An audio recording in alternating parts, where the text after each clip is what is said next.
Hello everybody, welcome back. We're back again, X-Plane 11. Back in that rotate MD-11 as well.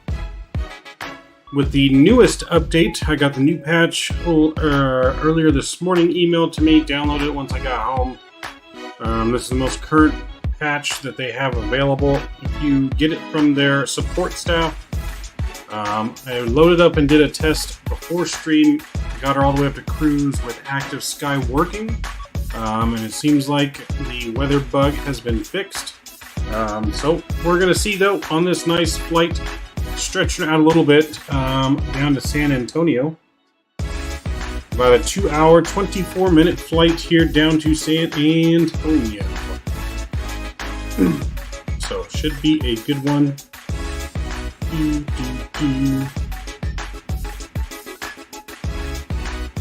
Alright, but yes, welcome everybody. Glad to see you guys already in here. Mr. Chase, Mr. Nolan, Mr. Cam, Mr. Mike, welcome. Cam about Enhanced Skyscapes, nice. Texas, here we come. Yes, we are making our way down to lovely San Antonio, Texas. Texas is going to be possibly the home of the Flight Sim Expo next year in June. So June next year, that's the rumor in Texas. We'll see how it pans out, but yeah, super excited for this flight. Here, always love flying some cargo. Hopefully a nice smooth flight here in the MD-11. We had a nice butter to end our stream on yesterday. Yeah, was it yesterday? It was yesterday. Where was I at? Let me get my sounds turned up here for you guys. All right, there we go. So, yep, we got a nice butter to end the stream last time. Let's go ahead and hopefully we get it on this one. Let's get in this aircraft. Looks like we got some other UPS planes here with us. Some more MD-11s, of course. Another plane looks like he's just arriving. So let's get in and let's welcome everyone aboard. Let's see. I'm loading in. Can you wait for me? Yeah, just hurry up, Cam. Like I said, it's going to take us a minute to get the plane ready before we get going. First things first, though, let's get our power connected. We get our battery on and connect to ground power, just like so. Let's get our IRS 1, 2, and 3 to the nav position. That looks good. A little smoke system test is running off here. Maybe nice and breezy for you here in Texas. Yes.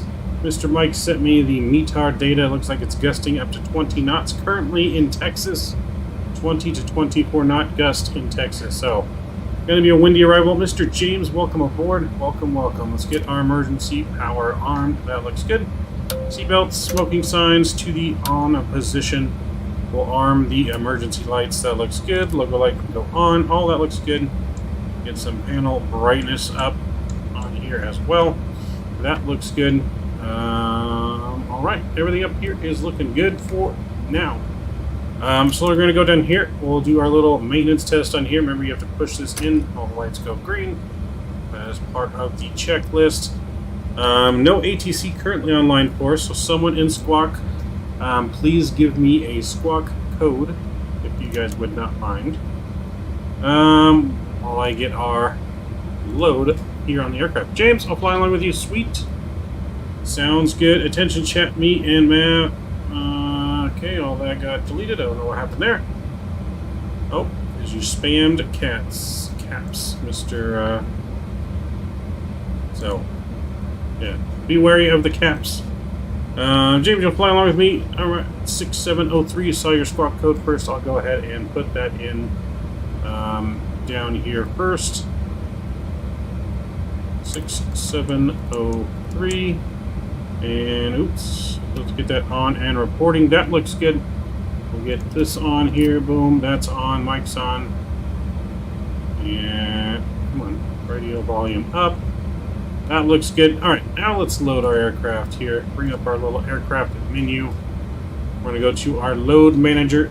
Payload on today's flight, which we'll type in here, is going to be 152,360 pounds of payload. Our block fuel, 66,167 on the fuel. Our taxi fuel is going to be about 1,500 on the burn. Trip fuel, we got 4903 on the trip fuel. That looks good.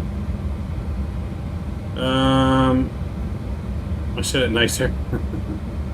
Alright, so trip fuel's in there, taxi fuel, block fuel, and payload. We go ahead and apply the load configuration. You'll see the aircraft bounce, letting you know that is good to go. Let's request fuel and sending load the service aircraft. now. So apparently there is service here. I'm not sure if it sends a fuel truck or if we get another BMW here. I am kind of curious to find out what it sends us. Let's keep an eye out, see if we have any vehicles approaching. Let's see, any vehicles approaching? I don't see any vehicles approaching. Maybe it's invisible? Could be invisible. Oh wait, here comes a vehicle. Is that the vehicle it's sending us?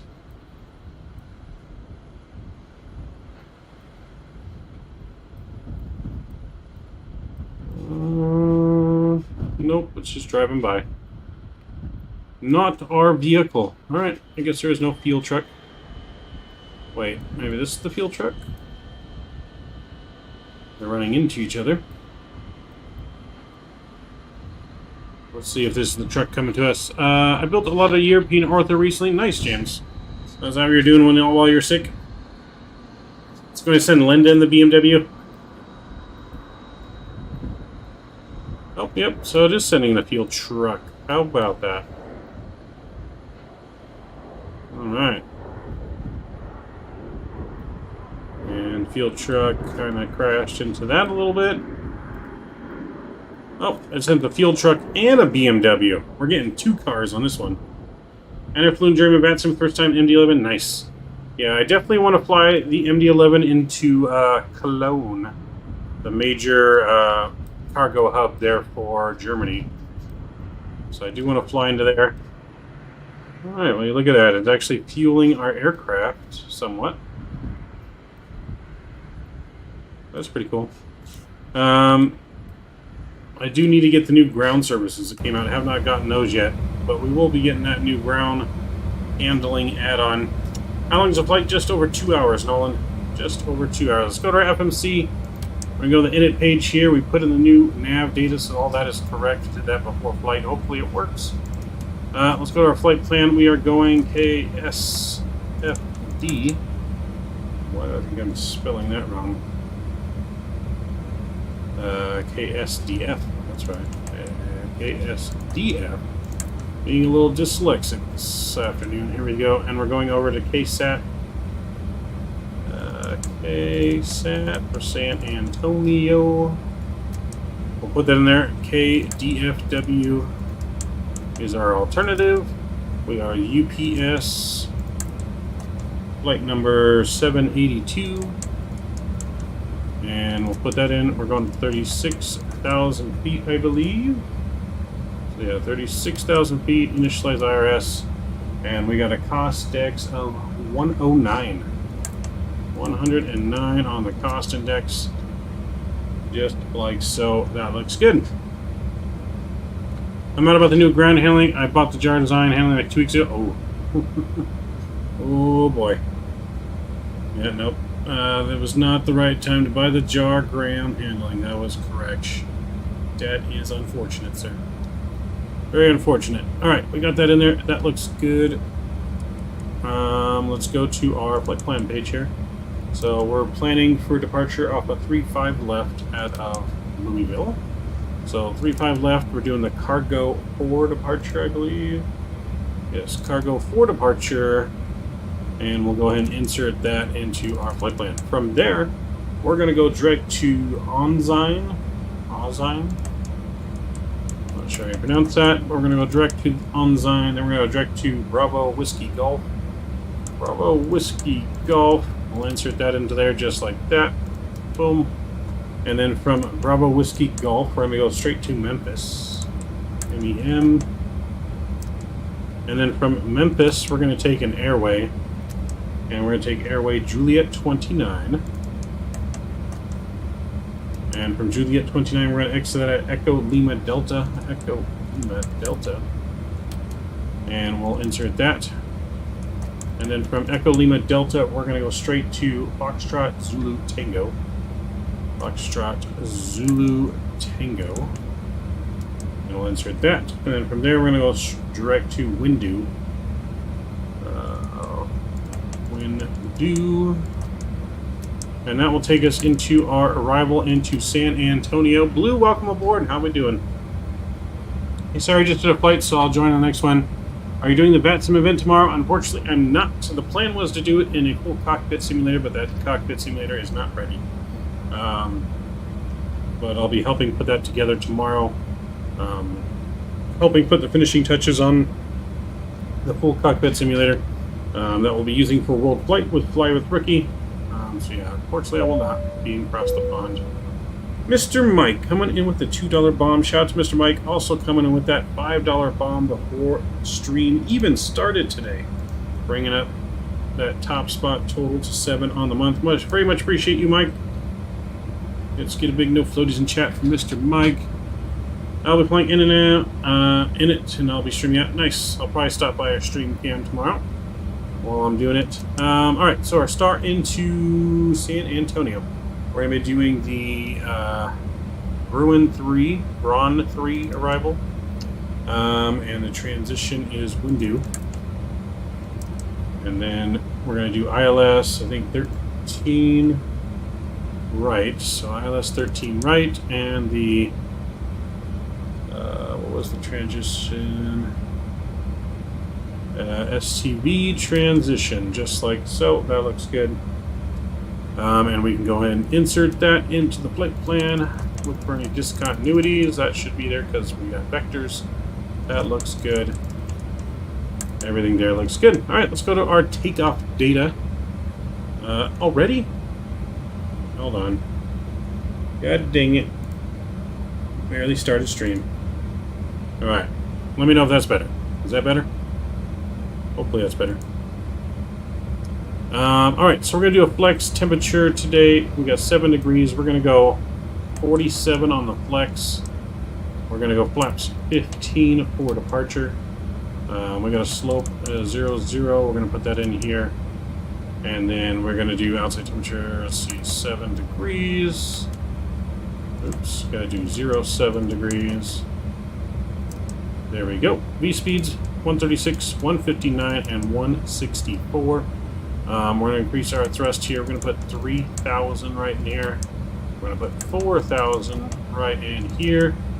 That looks good.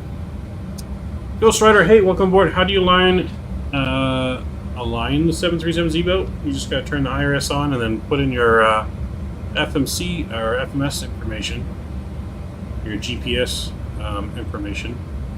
Got plenty of videos of us flying the Zebo if you want to go back and check that out. Should perfectly show you on there how to do it. I just downloaded the nav data for the MD-80 and put it in the MD-11 nav folder.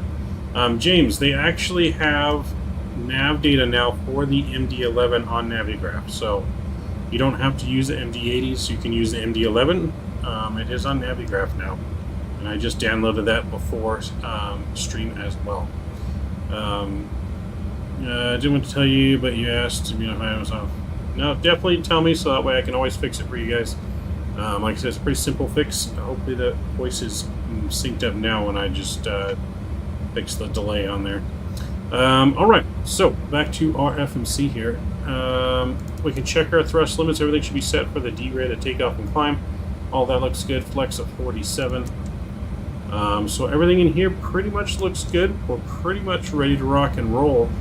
Are any of these other UPS planes here, you guys flying along with us? I'm loading in, wait for me. You're still loading in, Cam? Better hurry up. Yeah, is any of this you guys, or this just random people? I had to update my nav data. Gotcha. So, oh, we got someone next to us. Who's this next to us? This is one of you guys, UPS 2451. Is that you, James? I feel like that's you, James. Alright, so that is good. We're just going to give Cam a minute to load in. We got our squawk on. All that looks good. We can go outside here. Let's get all of our doors closed. So, cargo door already closed. We can go here and we can get our cockpit door closed. And we can dismiss the stairs. That's me, 2451. Alright, James, sweet. I thought it was. So we do have quite a few MD-11s here. I wonder where they're all going. Alright. We're pretty much ready to get our APU started and ready for push and start just about. So if Mr. Cam gets loaded in. Do you recommend the MD-11 as a cargo plane? Blue, I would say yes. So there's definitely some bugs that they are finalizing and working out. But once they finalize all the bugs, this is going to be an absolute great aircraft to fly. I mean, last stream we flew it, even with the so-called bugs, and we didn't have any issues. We just had to not use active sky, and everything seemed to work with our defog on there. Now I have the most updated patch from MD-11 Rotate. It seems that active sky works with it now. We didn't have any issues when I went to cruise. But yeah, no, I'd highly recommend it. I've had some fun. I've had great fun with it so far. Are you running active sky? Yeah, Mike, we are running active sky now. The patch seems to have fixed it. So yes, Mr. Foster, welcome aboard. Happy Friday. It is Friday. Oh, hallelujah. It has been a week, my friend. It has definitely been a week. Definitely been a week. What runway are you planning on for departure? 3-5 left, I believe, is the runway. Yeah, 3-5 left, James. 3-5 left for departure.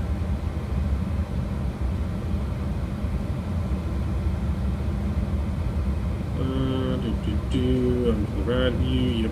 Yep. It's been one heck of a week. It has, Mr. Mike. Very much has. I'm glad we are flying again, so I got to play. My plan was to try and stream MLB The Show yesterday. Didn't realize that it actually didn't come out till 9 o'clock at night yesterday, my time, so I wasn't able to stream it. I did get to play it before I went to bed. Probably stayed up too late for it as well. It's April Fool's time yet. So speaking of which, we do have some good news. The PMDG from Microsoft is being released on Monday. So PMDG 737 released on Monday. Should be fun with that. Alright, let's get our APU started out. Cam, hopefully you're in. Alright, let's go. APU power, APU start. Yeah, no, I wish the PMG was being released on Monday, but yes, April Fools. April Fools. Sorry about that. I have not heard any news on the PMDG 737 yet. Pyro at Entrum time for Microsoft next week. It is. We're definitely going to have to fly into Pyro on one of our flights next week. Alright, so APU is firing up. We are going to pre-plan pushback. Got him. Got him.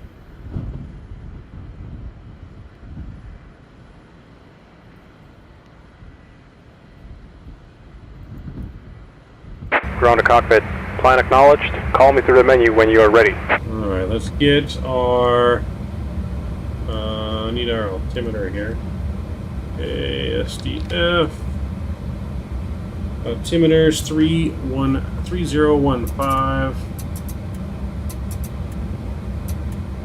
There we go. Altimeter's in. That looks good. We don't have any ATC online, so I'm going to go ahead and go straight up to our cruise, which is 36,000 feet. Go. Okay. So that's plugged in. APU is pretty much fired up here. We're going to disconnect ground power. Let's go to our menu here. We'll get rid of that. Dismiss the chocks. And we're going to call for the tow. Ground to cockpit. Tow is driving up. You're inside of James. Oh boy. What yoke are we using? We are using the new TCA Thrustmaster yoke. It's the only yoke I use now. Hope that tug driver got some lessons yesterday. That was one heck of a turn. Right?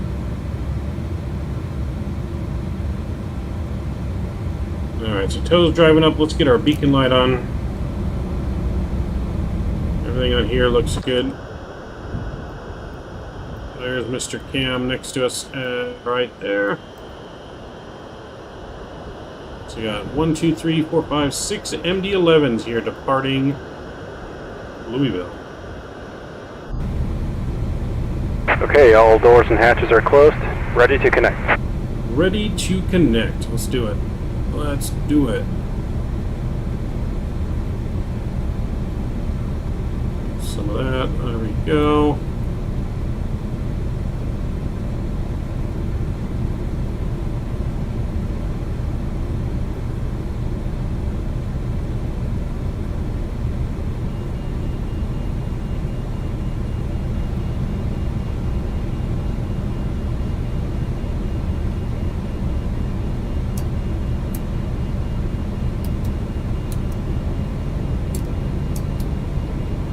Alright, they're lifting us up.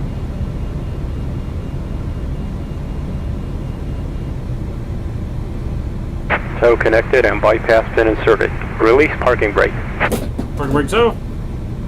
Starting pushback. And you may start engines. Alright, start engines. We're going to select System A. And you'll hear the packs cut off there. Let's go ahead and let's start engine number 3. We're going to let N2 get to between about 13 and 15%. And then we will introduce fuel.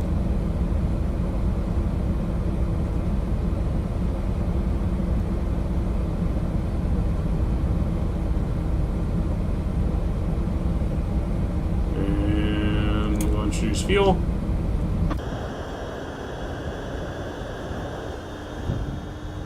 So, I do need to try out the new sound mod. I haven't downloaded that yet, though.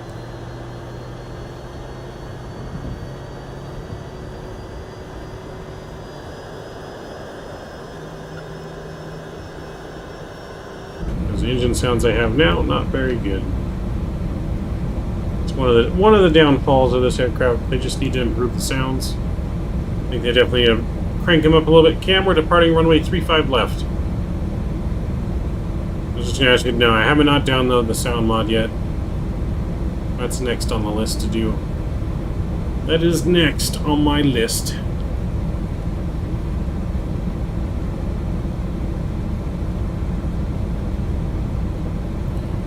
Alright, let's go and start engine number 1.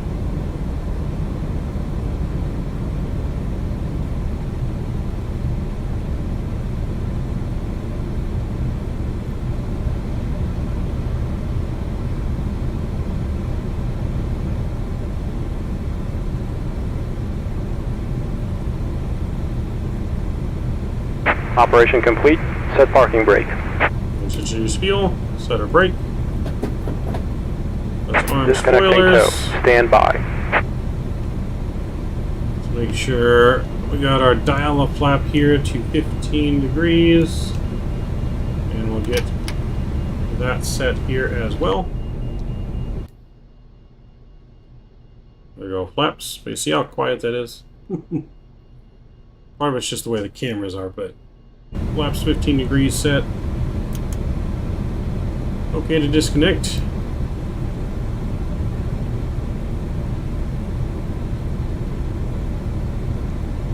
Let's get our stab trim. It needs to be 5.2 on the stab.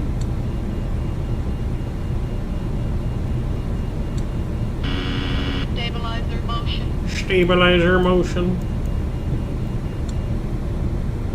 Voice gets moving. Tow is disconnected and bypass pin has been removed. Hand signal on the left. We'll see you next time and have a safe flight. Trim, looking good. RTO on the brake.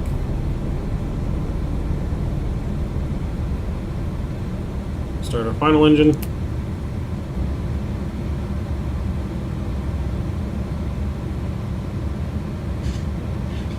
Arrival runway is 13 right. 13 right for the arrival ILS. That's what I'm doing. Could change by the time we get there with that winds, because they do got heavy winds, so we'll see when we get closer. But right now it's 13 right, what we're planning for. And let's introduce fuel. Alright, final engine's coming to life. Doug's giving us the signal, they're driving away. We are cleared.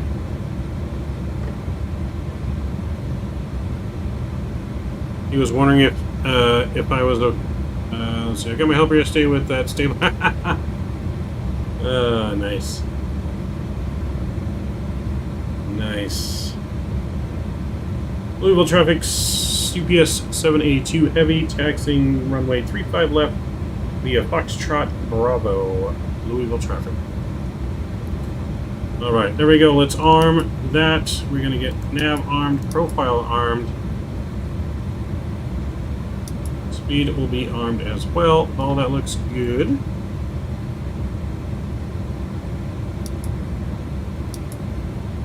Oh, let's do this. Heading needs to be 360. Right, 360. No, 350, sorry. There we go. Alright, nav's armed. That's armed. Magenta there. We're looking good. Let's get our taxi light on. And we are ready for taxi. Parking brakes off. We got 3 good engine starts.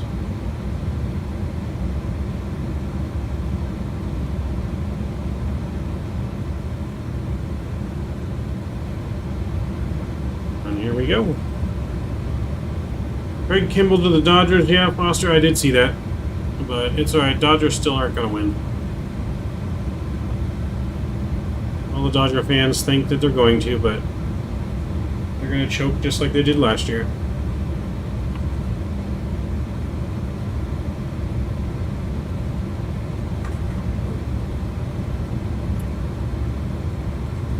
As I think I'll change the mouse, just hard out stabilizer motion. He's kind of confused to say the least. I bet. I bet. Alright, here comes our taxi music. We are clear left, clear right.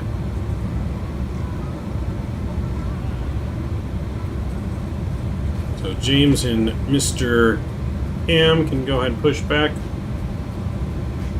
We got some planes, looks like, down ahead of us. So they're going to be taking off in front of us anyways, so you guys got some time.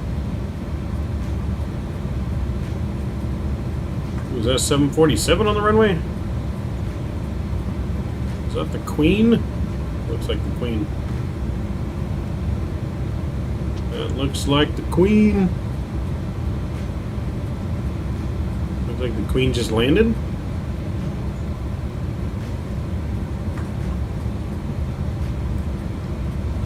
Yep, the Queen did just land.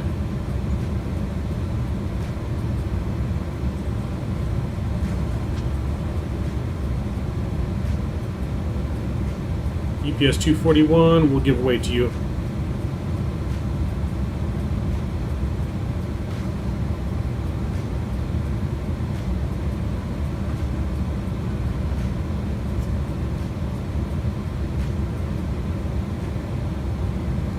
UPS 241, you can go ahead.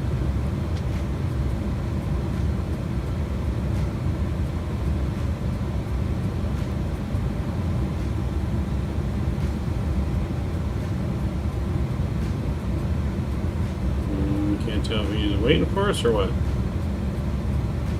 I guess he's gonna wait for us. Alright, well. I'm not on Unicom. Oh. That would help. Well, what the hell?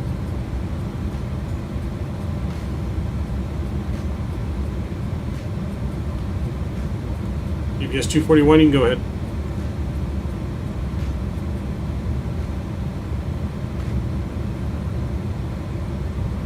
Now we're on Unicom.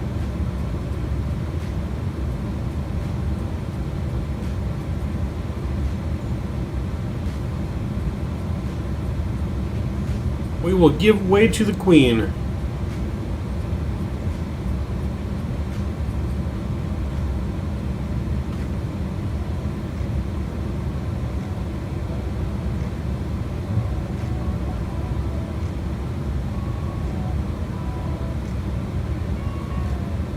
So yeah, thank you for the heads up. Definitely helps to be on Unicom for him to hear me.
Your pushback driver is lost as mine? You're not working tomorrow, ma'am? No, I'm not working, like, for work. I am going to work on the cockpit simulator at Rookie's house. So we'll be going over to fly with Rookie to help finish up his simulator that we'll be using for world flight. Which you guys stay tuned for. UPS 2451 taxiing 35 left via Bravo. Louisville. So I will be working on the sim, but not like working. Going to Blue Jay Spring Training Game tomorrow. Pumped to see Guerrero Jr. Nice. Hope you get an autograph, Mike. Hopefully you get an autograph.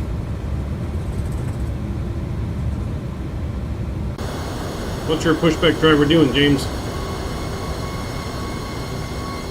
Hopefully you're getting pushback. All right.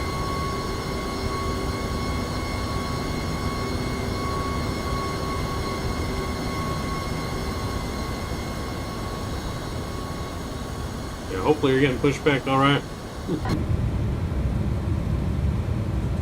So that's awesome, man. I enjoyed very much going to spring training this year. My first time going, I just wish I could stay longer. I wish I could have stayed like a week and gone to all the games for a week. But Louisville traffic, UPS 17, some heavy radio check. it wouldn't stop the pushback. Oh boy. Someone's fired. By 5.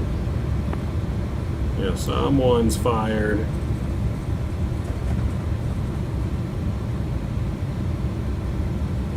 Profile is armed, we're looking good.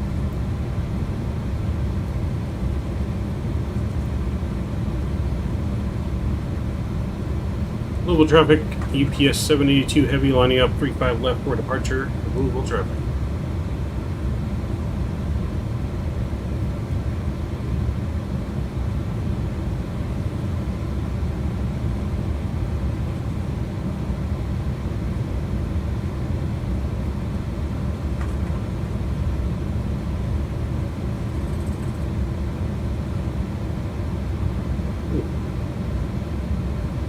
Eating our frames up all of a sudden.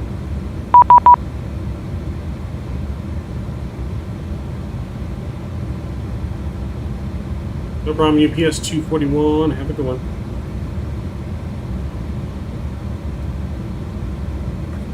You too, Mike. See you next time.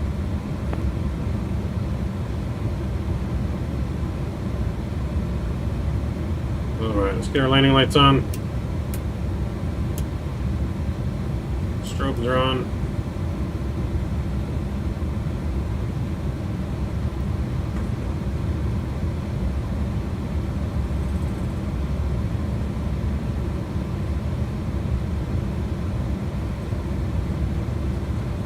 Alright, ladies and gentlemen, we are ready for departure. Enjoy the departure. See you once we're in the air.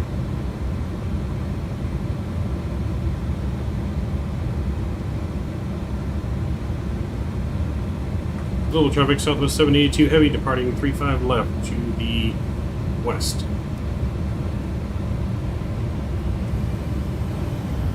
Right, there we go.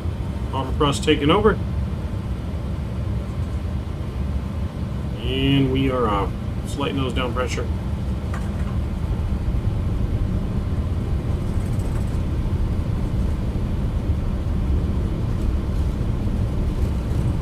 There's a heavy bird. Wait.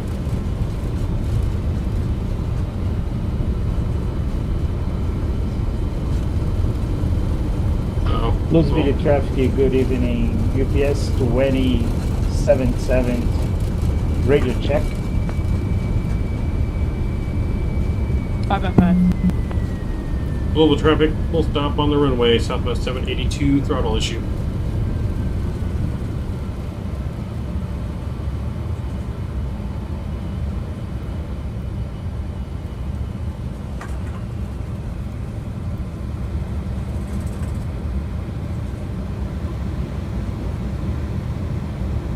Global traffic, UPS 2451 holding short, 35 left for traffic on the runway. Alright, we're going to try that again. Throttle issue. Bring spoilers in. Louisville traffic, UPS 277, pushback and startup stand Bravo 06. UPS 782 heavy, clear runway 35 left.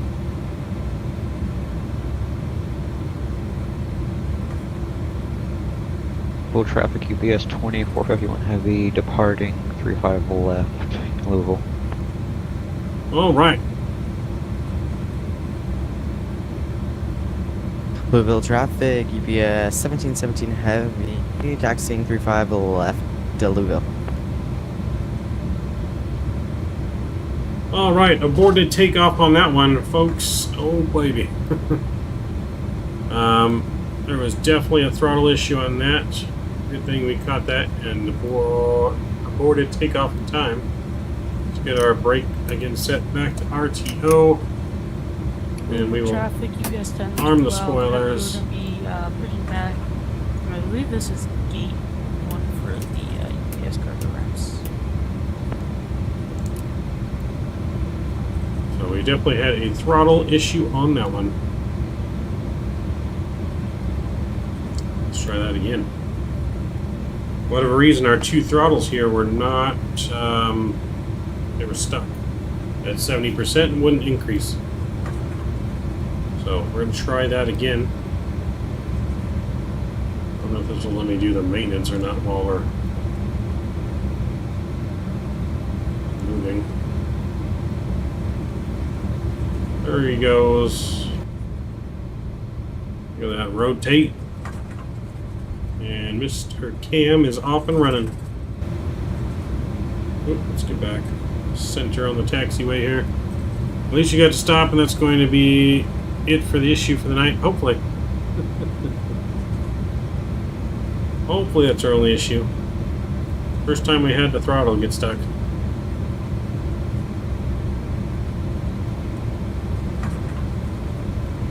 I think that might have been my fault, but we'll see. We are taxiing again. Taxi music's going back on. Oh, baby. Louisville traffic, UPS 2451 heavy, climbing through 3000.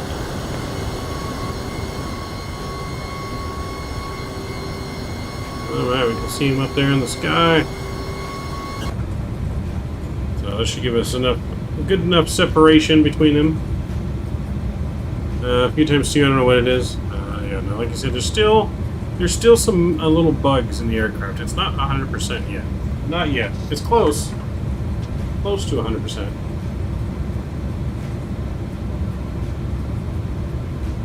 UPS 782, this is UPS 1717. I see you, sir, in front of me. Hello there. Yeah, how's my ass look? You checking it out or what? And yeah, that engine back there looks pretty sexy, not gonna lie. Yeah, I thought so too.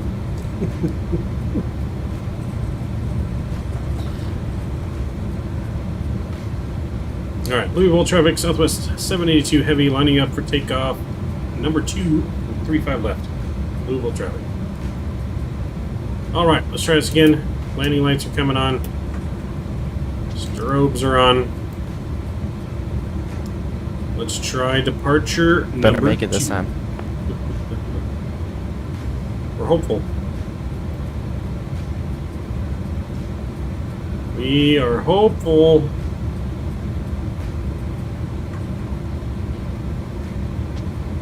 Yes, 1717, stopping on taxiway to watch departing traffic.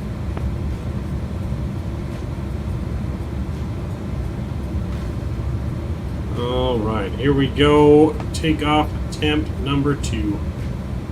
Let's get the engine spooling up a little bit here. Louisville traffic UPS 782 taking off. 35 left. Louisville traffic. Here we go.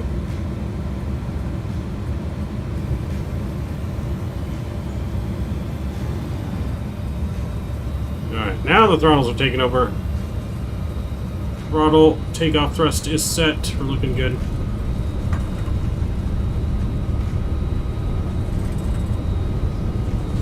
Takeoff is good. We're all magenta. Airspeed is alive. 100 knots. B1. Rotate. Louisville traffic, UPS 1012 heavy taxiing turning 35 left via Foxtrot. How's the rate? Gears coming up. Traffic, guys.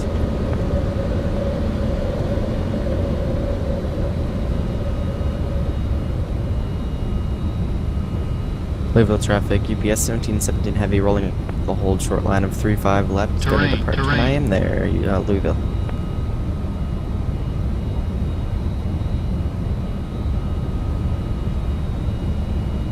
Alright, we're looking good. Start a little bit of a left turn here.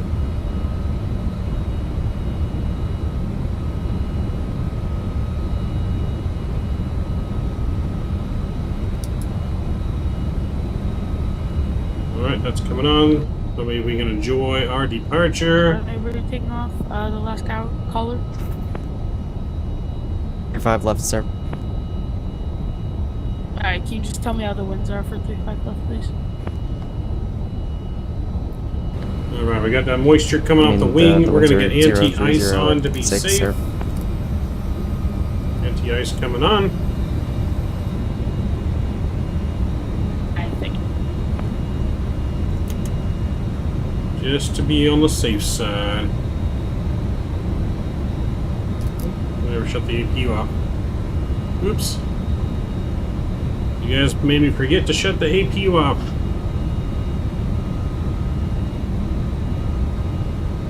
Maybe that's why we had throttle issues. Alright, we can enjoy this departure.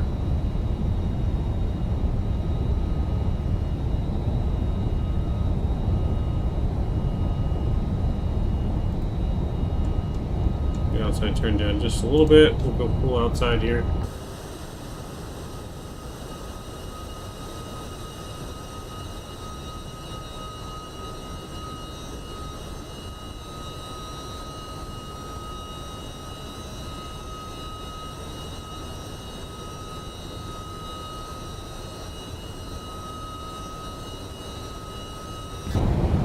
Alright, let's bring flaps up. We're going to leave our slats out for a minute still.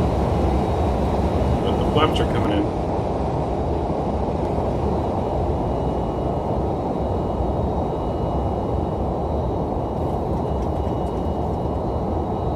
So you can see our slats are still out. That helps with lift. Flats on this plane can actually be left out to like 200 and... 260 knots.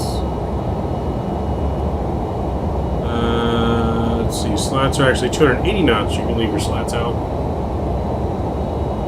This will just help with the lift up into our climb.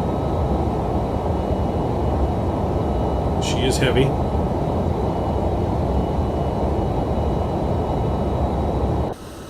Once we get to about... Visibility traffic, UPS 277, taxi via Charlie 1 Bravo to runway 35 left.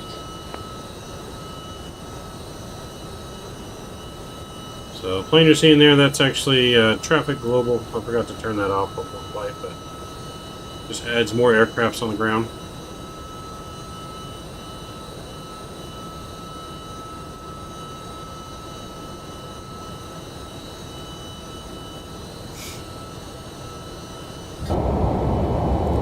Alright, so we're about to approach 10,000 feet here. I'm going to get landing lights off.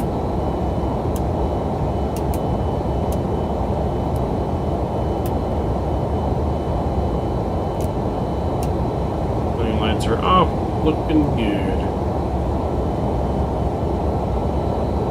Alright, let's bring in our slats.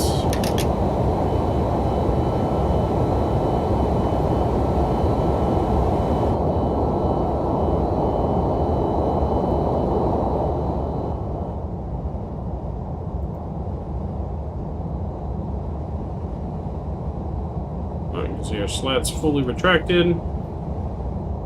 Is this our only flight today? Possibly, depends on how I feel once I get to San Antonio. So, like I said, it is a little over a 2-hour flight. Depends on how I feel once I get to San Antonio. We could possibly still do another flight. I might go San Antonio, maybe into Albuquerque.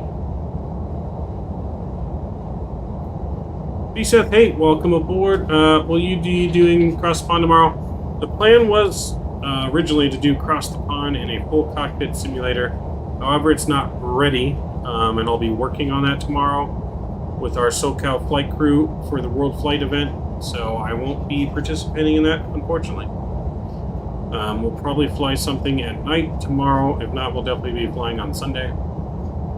So yeah, unfortunately not across the pond for this one, but for the next one we will be definitely doing cross the pond. Traffic, UPS 1012. So you're still planning to come in Texas to see your friend? Probably in May, yes. That's still the plan. For some technology. Still the plan for now.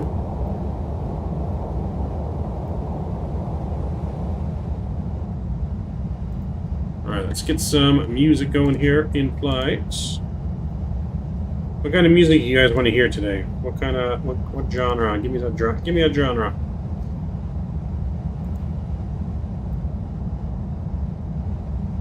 All right, we're all magenta so far. Everything's looking good. What sounds using? This is default sounds.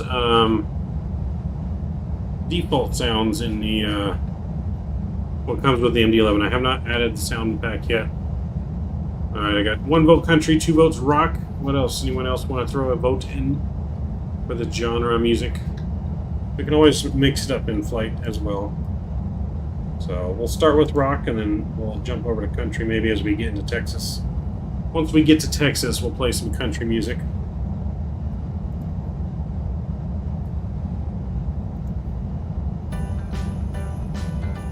Which is the most popular rock song right now? What the hell?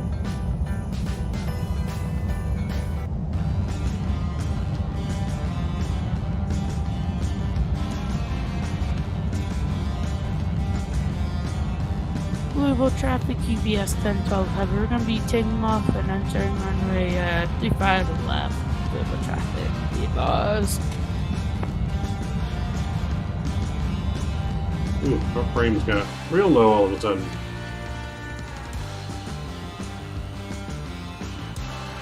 Something the scenery doesn't like.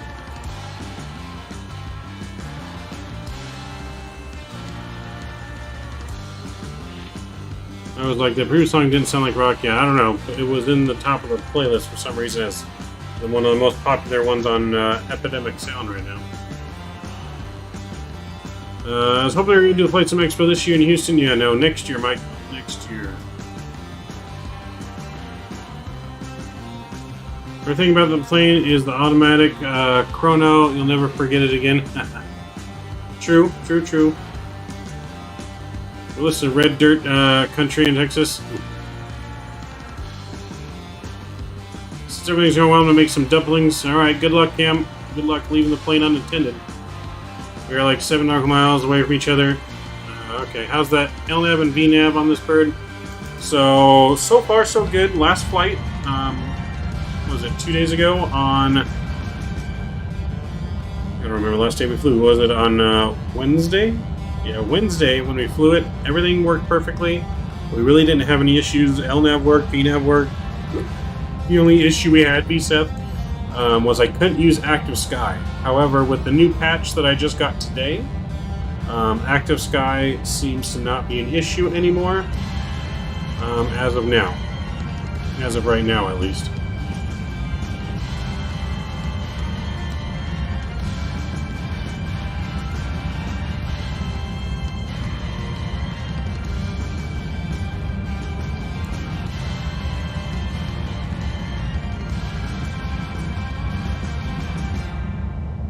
Yeah, just for whatever reason, we're climbing right now. It does not like our frames. I think it has something to do with the scenery below.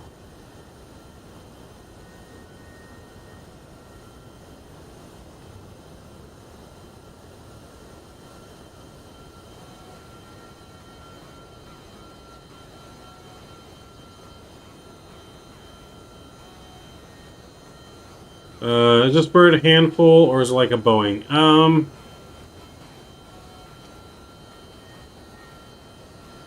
It's kind of like a handful, but it's still like a Boeing. It's kind of like a mix. I mean, it definitely has more attention than, I think, a Boeing.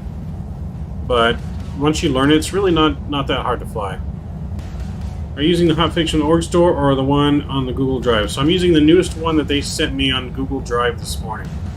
So not the 4, I think version 5 or something like that. So I'm using the newest one they sent me this morning. The one we used on the last stream, that was the hotfix from the Google or from the org store, but this is from Google Drive.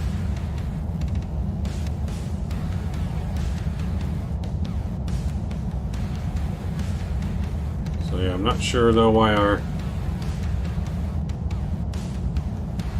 whatchamacallit is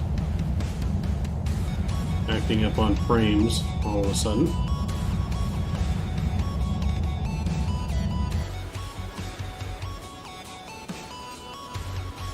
Alright, past transition altitude though, so we'll just keep an eye on her as we continue to climb. Do you use PAC-X? I do normally use PAC-X, yes. Whenever we fly passengers, I use it. I don't use it for cargo because PAC-X is for passengers. But yeah, I do have PAC-X.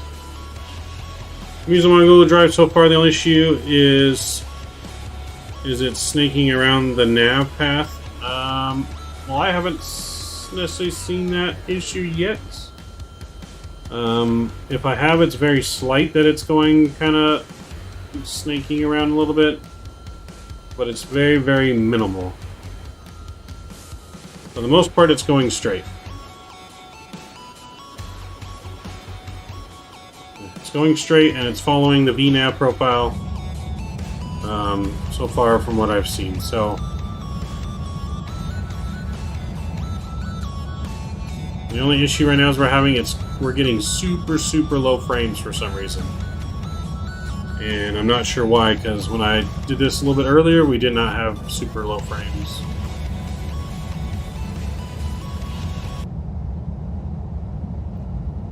So I don't know if that's something from my computer that's making that happen, or what, but so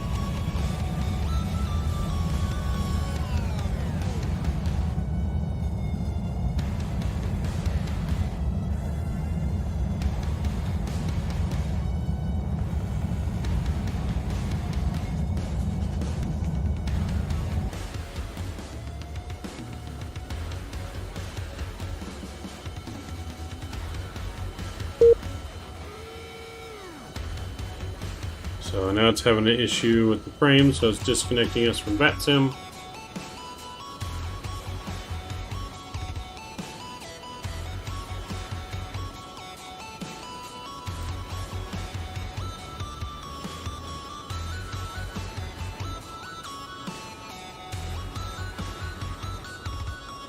We need to play Wednesday. There was no issues with the frames. No, there wasn't really many issues with the frames.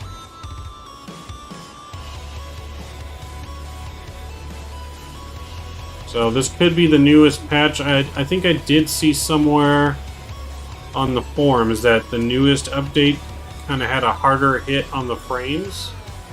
So that could be what we're experiencing, is that new patch has a harder hit on the frames, but not entirely sure yet.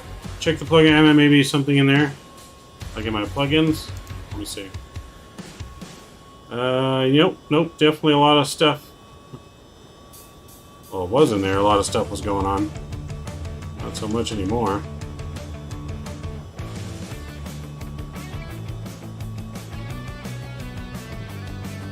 So it could be that. Uh-oh. I was afraid of that happening. Oh, there it goes. So let me turn off traffic global, that might help our frames.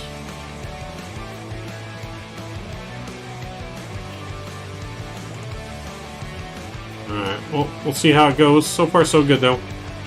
Not too bad. Not too bad. We are flying, like I said, straight on the VNAV craft.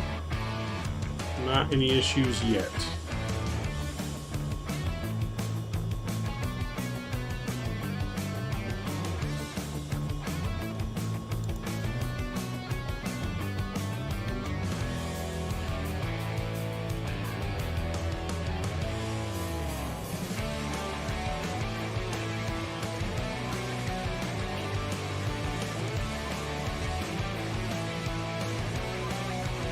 Let me see what the load is on my computer.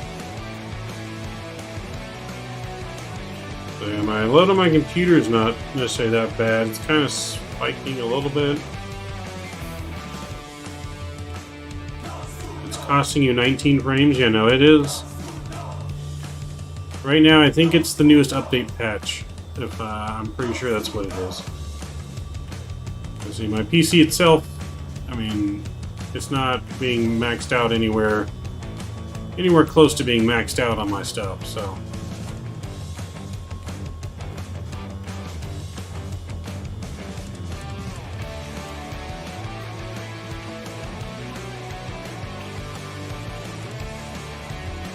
So yeah, definitely the new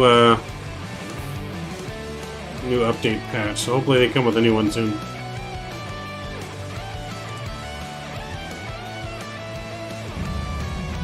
So, but we are at cruise now, and we're not having any issue with weather. We do have a little bit of a headwind. And so the only thing is, just in the cockpit right now, the frames are hitting pretty bad. But I didn't notice that before stream, so I don't know. It could just be this time it's hitting frames. Sometimes it does, sometimes it doesn't. Who knows? Who knows, you know? I wonder what route Cam's taking, because Cam's a little off route of our route, so I don't know. Is that... Who's 17? Yeah, Cam. Yeah.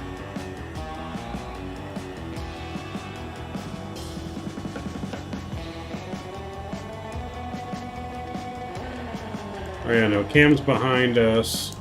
He's a little off route. I got James. James is right in front of us on route.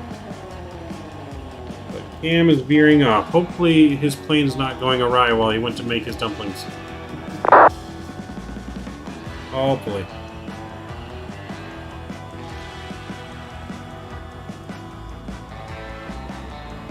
Maybe he went direct to ME. He could have.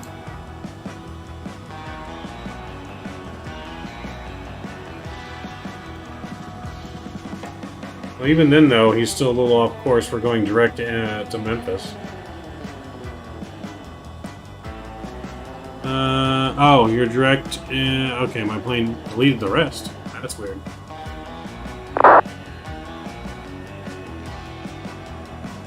Yeah, PC's running good. Mike's got to be the new update. Pretty positive it's the new update.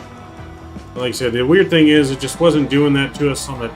Like, I did a half test flight before stream, and I took it up to cruise level just to test the active sky part of it.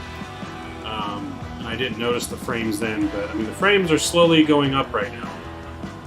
We hit 30 right now, so we're kind of... It could have been a mix of the scenery with the plane, maybe, that was causing the issue too. Because now we're starting to hit 30 a little more often. So hopefully it gets better.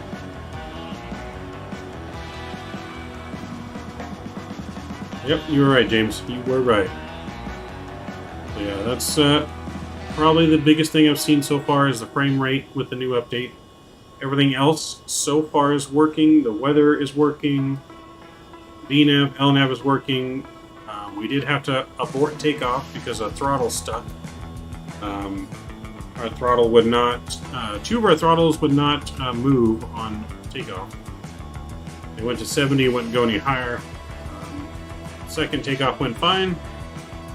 So like I said, there's still some minor bugs they're working out. You have a 2080 Super, James? You're getting 35? Okay. It also has to do with whatever level you have your graphics set on in the graphics as well. Plus, also, you're not streaming, I don't think. Streaming takes a hit on the PC as well.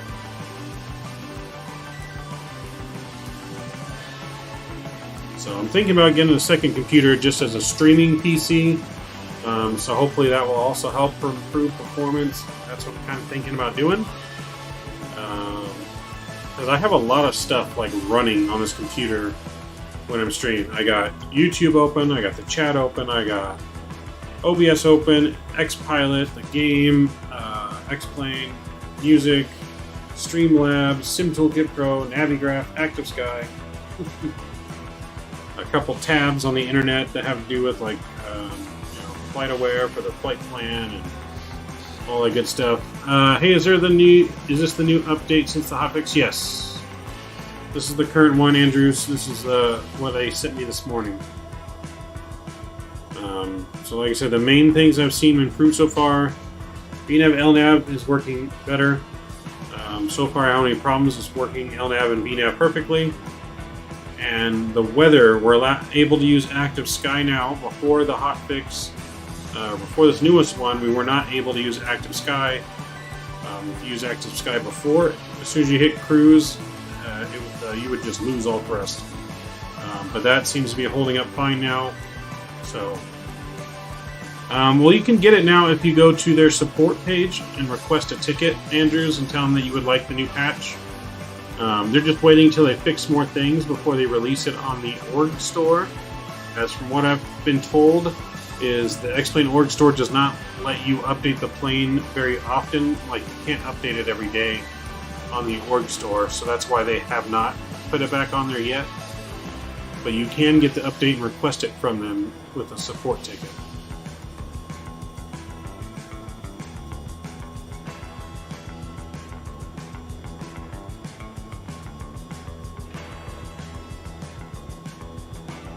So I could probably post the link in chat if you guys want the link to their support page if you don't already have it. Let's see.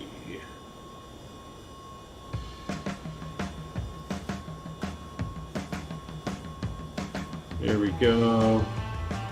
So yeah, if you guys go to that link there should be a thing you can click on there to get to their support page. And you can request a ticket, and they'll send you whatever the newest patches they have available.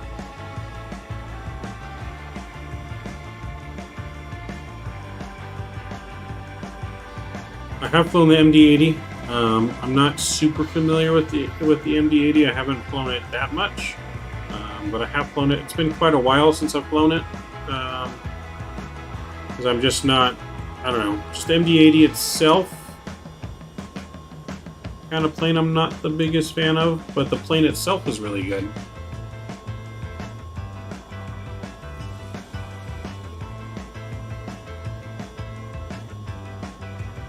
I mean, the MD-80 is a handful to fly. As far as I remember, the MD-80 does not have auto throttle, so you kind of have to maintain your throttles the whole time manually. But that's how the aircraft is designed, as far as I remember. So it takes more attention to flying, but I mean, I've heard nothing but good things about it.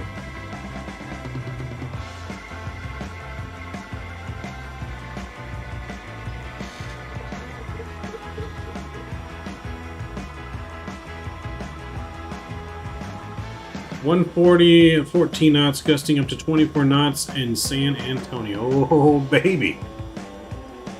That's going to put us to test in this aircraft. That is going to put us to the test.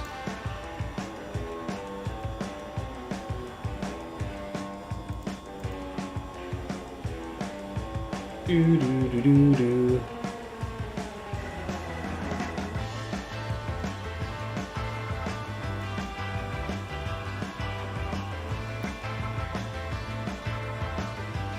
So yeah, our frames are getting back now in the 30s, so looks like whatever frame rates we were having seemed to work itself out a little bit.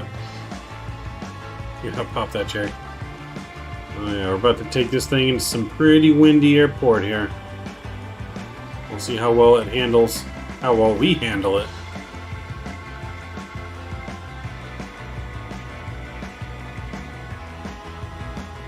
So if you guys not done so already, make sure you don't forget to smash that thumbs up button. If you guys are watching and not chatting, don't forget to hit that subscribe button as well.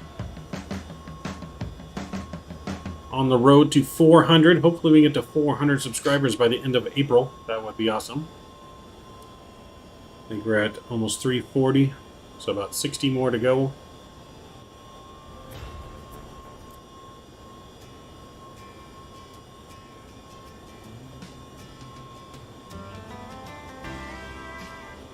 You got it. Got faith in your pilot skills. Thanks, Mike.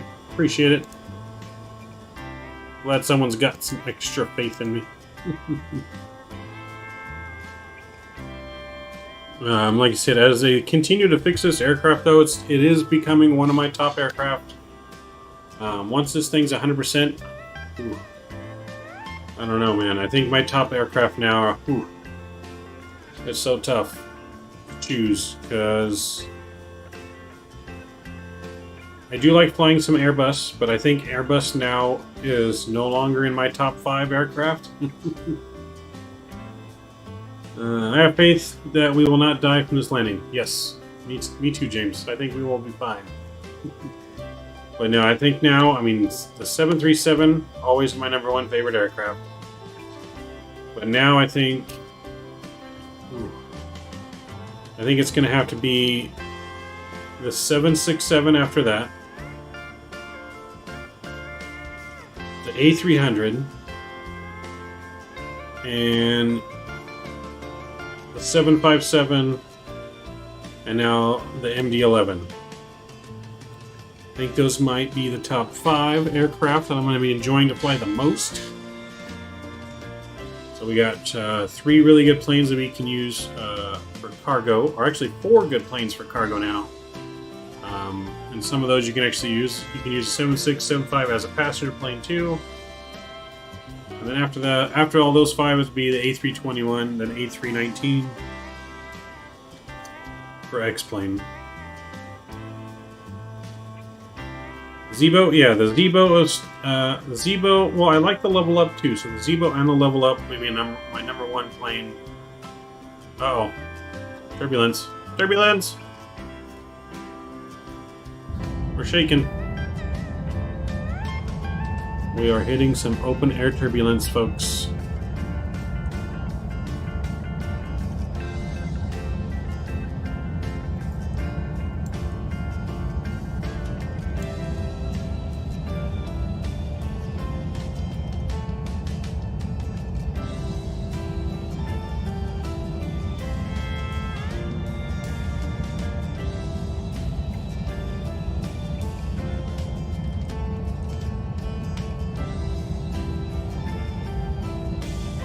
Some open air turbulence.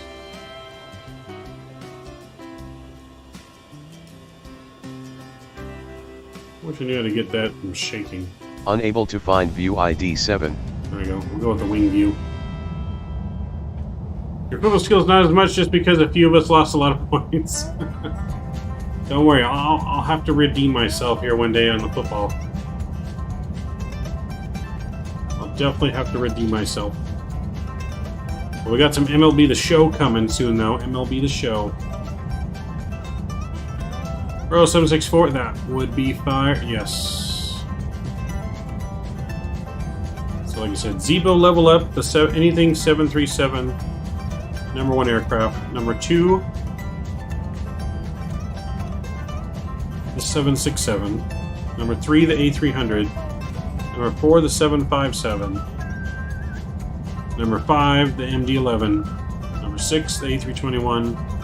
And then 7, the A319. And then after that, I'm not sure. After that, I mean, the E-Jets will definitely be right in there in the top 10 once the new X-Crafts release. How far have you gotten on your franchise in football or baseball? In football, I think, you know, in football we ended up winning the Super Bowl, and so I believe I'm on year 2. I think I'm just at the start of year 2, if I remember correctly. And in baseball, I haven't even started the new franchise yet. Just barely started the game last night. Started Road to the Show. So I started career mode. I'm a power hitting right fielder for the Chicago White Sox organization. So football, yeah, football. I think we won the Super Bowl, and I'm about to start year 2, I believe. Either that or I dream that we won the Super Bowl. So we're either at the Super Bowl or won the Super Bowl and starting next season. One of those two. It's been a minute since I've played football. My road to the show is Kent Murphy. Nice. Yeah, I was going to start with, last night, a two-way player, because that's what I did last year. But I kind of just started with a hitter, because I wanted to just play more games, and pitching takes longer than hitting. So the only reason I didn't do the two-way player yet, but I will do a two-way player. I will hit and pitch, of course.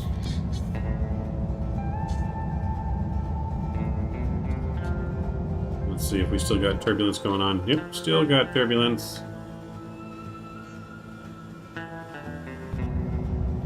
Is there a way to turn that shake off? Because I feel like I don't see that on other people's when they're streaming. Is this part of XP Realistic?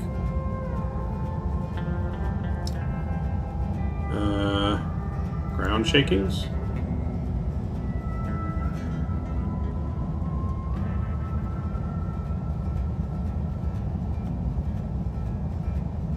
Shaker, surface turbulence.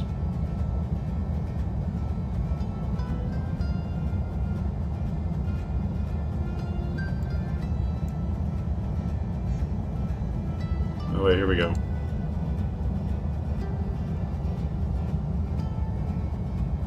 Wonder if that will take it off. Let's see. There we go.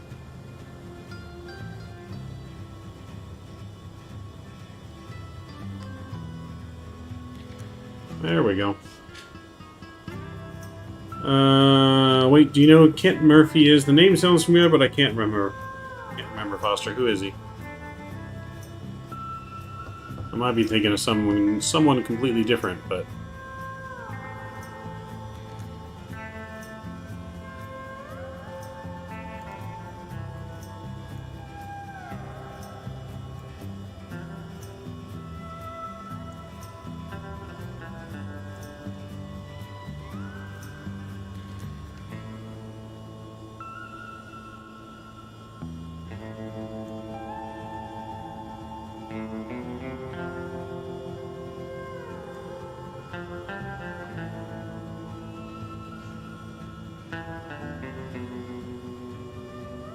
Where is my cap? I'll watch you land on Vatsim later. Sweet. Sounds like a good plan, sir. He's a legendary hitting instructor on YouTube. Oh, nice. You know, not what I was thinking of. Not what I was thinking of.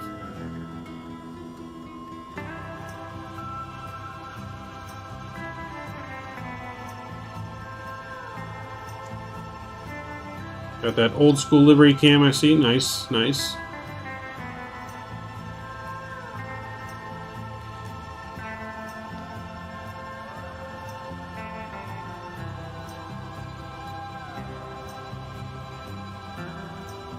So I do got a new camera soon, hopefully. My buddy might be giving me his camera he don't use, that we can use for some better IRL streaming, some better plane spotting and more HD, better zoom. So hopefully we got that coming soon. He taught me everything I know. Nice, Foster. That's good. That's good.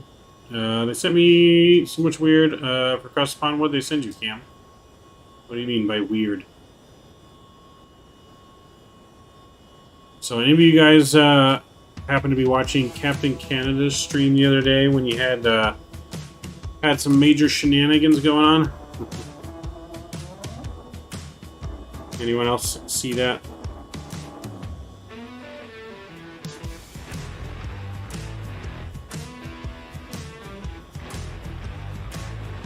I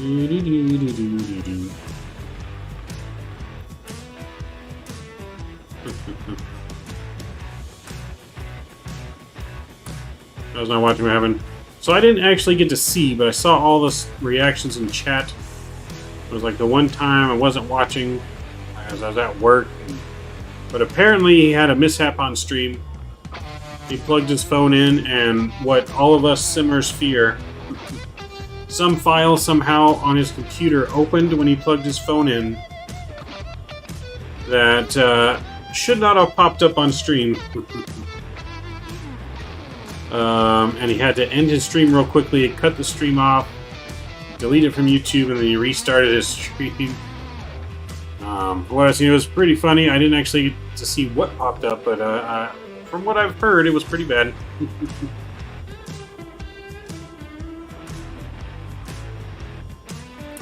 So they give you a final cruise for over the ocean, which is 350, but we're going west, so I need to go 34 before I get to ocean airspace, and then I go 35 over the ocean.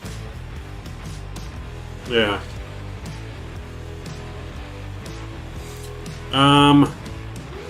I don't know, something from his college party days. something definitely not PG-13. I didn't get to see it. I think VSES saw it. I didn't get to see it. I just saw all the reactions right after. Because I was watching the stream. I exited out on my phone because I was at work. I went to go back and it said this video is now private. So I reloaded and refreshed his stream and it was on again, but he had just restarted it. So I just missed it. Yeah, he had what happened, what all of us streamers fear will happen, is something pops on stream that shouldn't pop on stream. Not that I have anything on my computer to hide, but I don't keep anything on my computer to hide, but at the same time doesn't mean something can't randomly pop up that you don't want people to see, like personal information or IP addresses and all that good stuff. Yeah, I think you left right before that happened.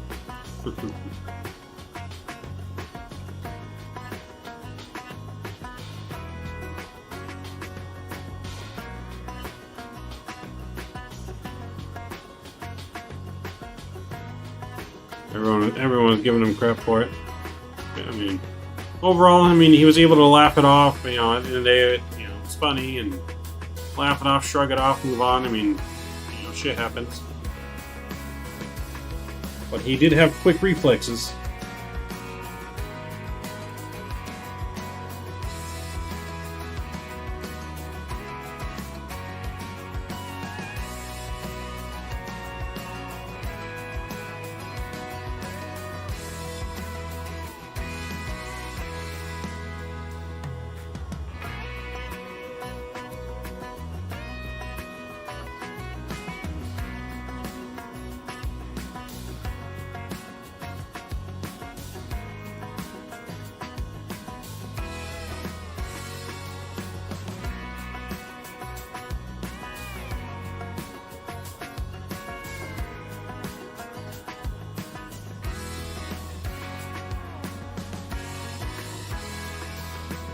Yeah, it was just stuff from his college party days, apparently. So it's just something you normally wouldn't want to just randomly pop up on stream, though. 1717, American 2.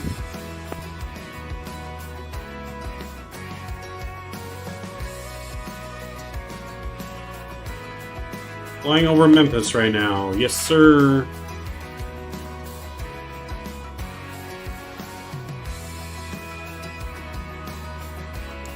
Yes, sir. We are just about to head over, directly over Memphis. UPS 1717, American 2.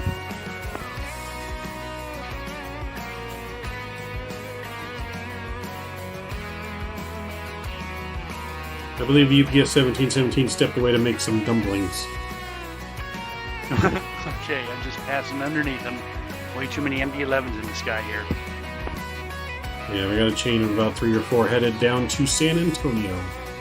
Copy that, just passing underneath them. Looks good.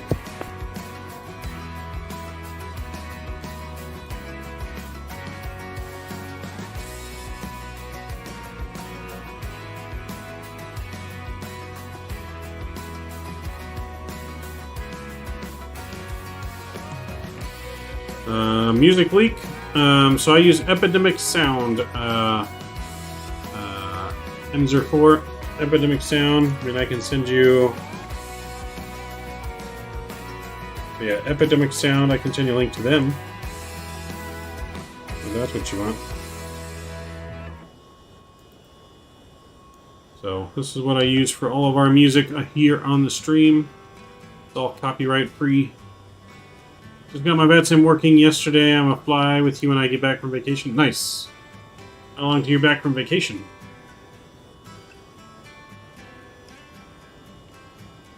It flew over my house. Nice, sir.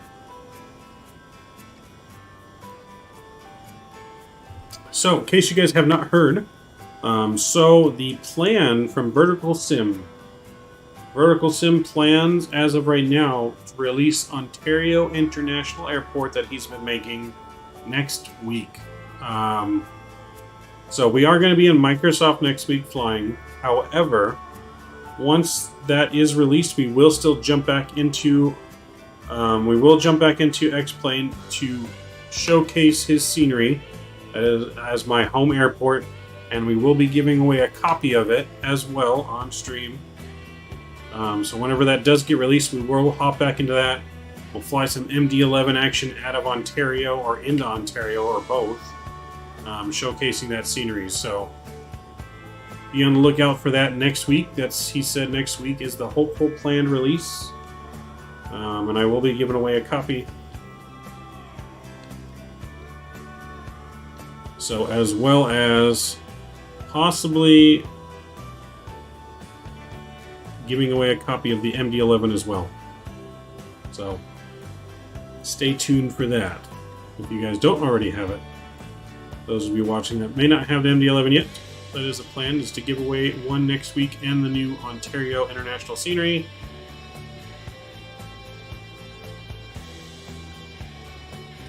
Yes, it would, sir. Yes, it would. Major UPS hub there. They also have FedEx. They have Amazon. I fly out of Amazon a lot, so yeah, I'm Amazon. I fly out of Ontario a lot, so I'm super excited. World Kid hates, so as long as it wasn't super naughty pick, I'm sure he was able to laugh it off and not lose too many subs. I don't think he lost any. I don't think he would have lost any subs to it. I think people just thought it was funny. So also, hi there. Hey, World Kid. Glad to see you. It's been quite a while since I've seen you in chat. But welcome aboard. Welcome aboard our MD-11 flight down to San Antonio.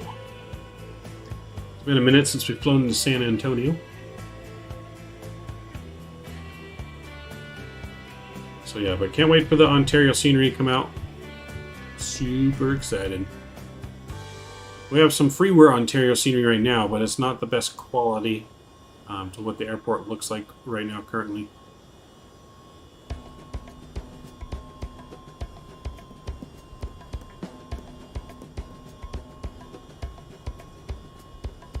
Yeah, I watch when I can on the weekends. Nice.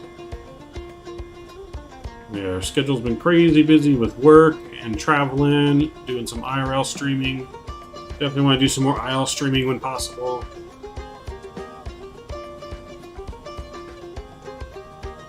Once I get the good enough equipment, I'm kind of thinking of making like Sunday mornings, like plane spotting day, IRL streaming, plane spotting, and then maybe when we get home, We still do a flight in the simulator, so like a added bonus stream.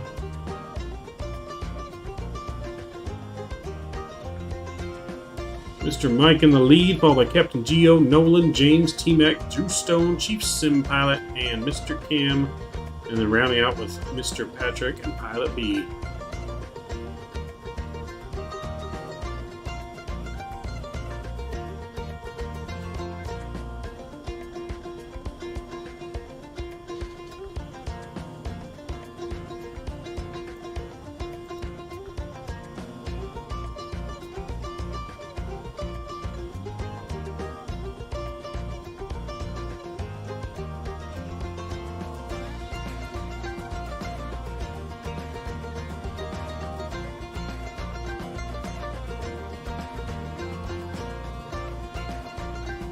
Gio's gonna see that and he's gonna be all over it, right?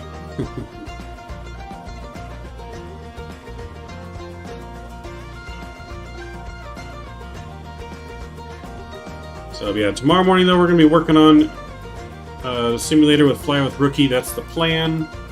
Over at his place, got to put the finishing touches on it. He's got the aft section,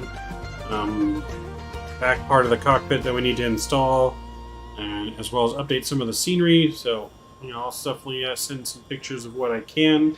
Post those on Discord so you guys can kind of see the progress of the cockpit, see what it looks like. We'll be doing some training in there for the year. Doing lots of training in there with world pilots and other simmers as we get ready for the big World Flight event in November.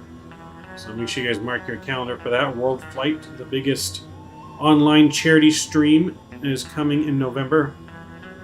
That's where we're going to stream in the full cockpit for 7 days straight, 24 hours a day basically, flying completely around the world, taking turns, different shifts with streamers like myself or Captain Geo and Fly with Rookie and some real world pilots and stuff that I can't disclose yet, but there is quite a big list of people that most of you probably know.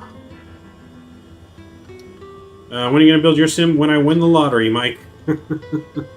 When I win the lottery. That is expensive. They were talking like $120,000 to build something like that. I don't have that kind of money to build right now. Nor do I have the space. There's nowhere I could put that thing in my house. It would take up way too much room. Yeah, no, like I said, we're talking 120 G's, man. So if anyone wants to donate to me 120 G's, then I will gladly build a cockpit. But until that gets sponsored or I win the lottery, sadly no complete. I may buy things and make like my own makeshift cockpit here eventually, like you know, might slowly add pieces here and there. I definitely can't buy it all at once. But I definitely want to get the FMC little add-on that you see like Captain Canada use and others. And then I want to get like I'd like to get like a real throttle quadrant. I want to get an overhead panel for a 737. So there's definitely a lot of stuff I can slowly start adding, but sorry I broke out with that much. Yeah, no, I don't expect anyone to do that, sir. I can donate 120 G's in chat, but StreamHouse would delete for spamming. Wrong kind of G's, James. Wrong kind of G's.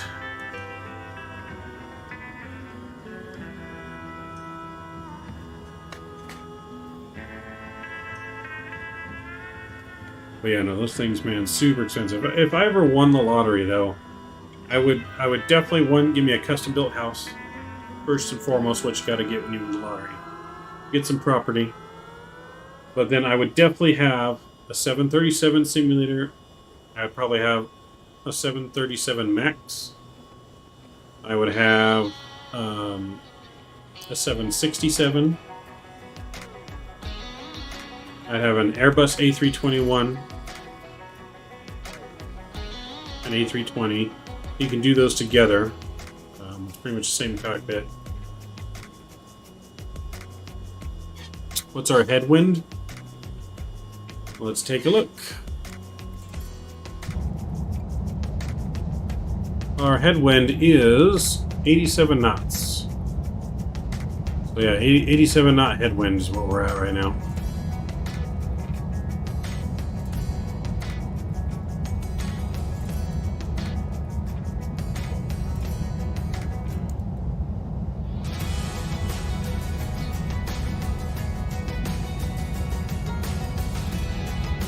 So I believe we're only like 48 minutes into flight.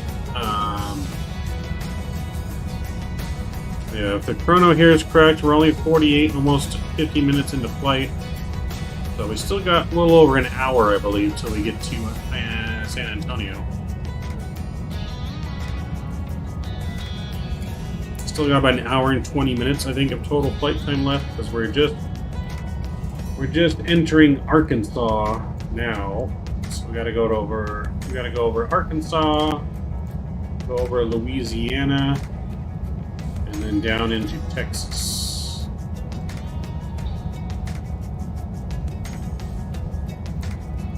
But so far everything's running smoothly. We don't have any issues to speak of. Besides our aborted takeoff, but like I said, we got that corrected.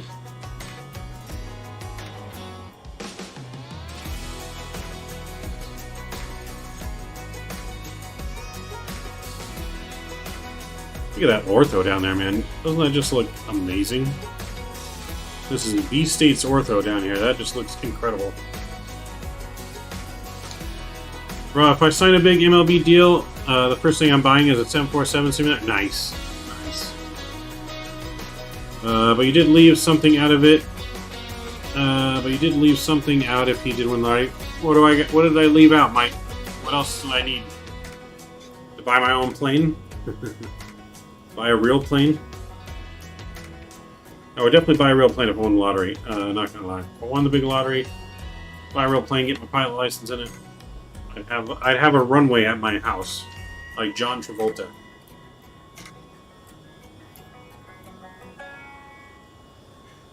I don't know why, but V6 makes Memphis all farmland, does it?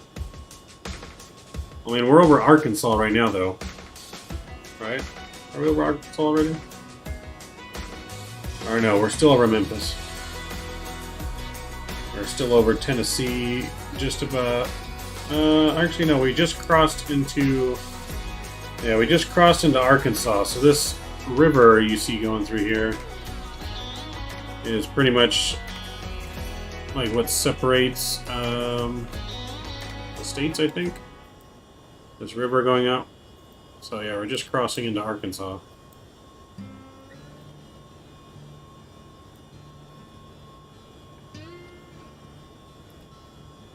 You got a big baseball and football field in your backyard, Mike? Nice.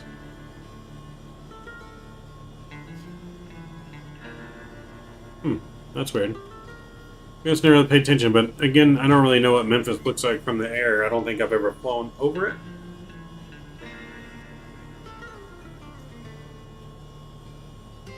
Like, I've never flown over it in real life. I'm flown over it in the sim, obviously, many a times, but...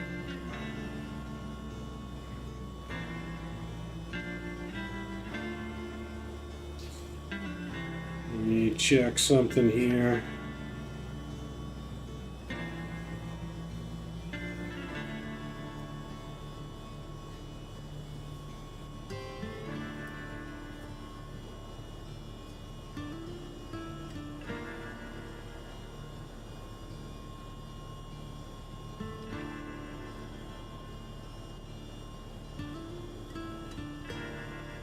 Do do do do.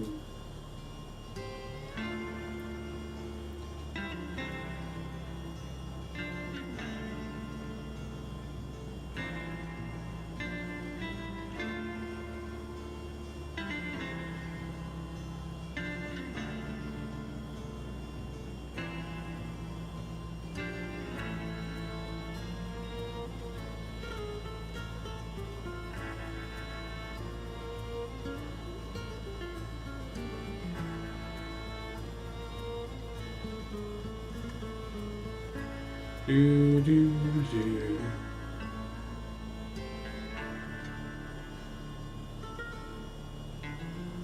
Yeah, so I wouldn't be 100% sure what Memphis is like, just because never flown it in real life, but...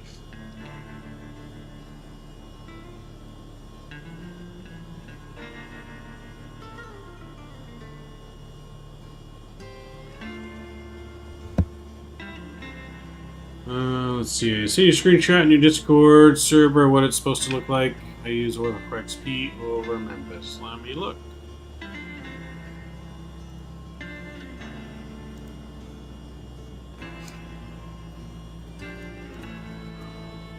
Ah, gotcha.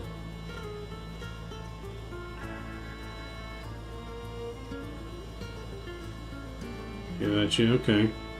Yeah, I don't do too much Oracle for XP. I still don't know exactly how to install it all right. Which is why I don't have a lot of Ortho overseas internationally, besides around Europe. But that will change once we get X-Plane 12. Then I'll start investing more into Ortho. I just don't want to have to put it all into X-Plane 11, then import it all over to X-Plane 12. So I feel like X-Plane 12 is being released soon. I feel like, I don't know, I've heard some rumors, and I feel like within like a month, X-Plane 12 might be released. But I could be wrong. Maybe 2 months.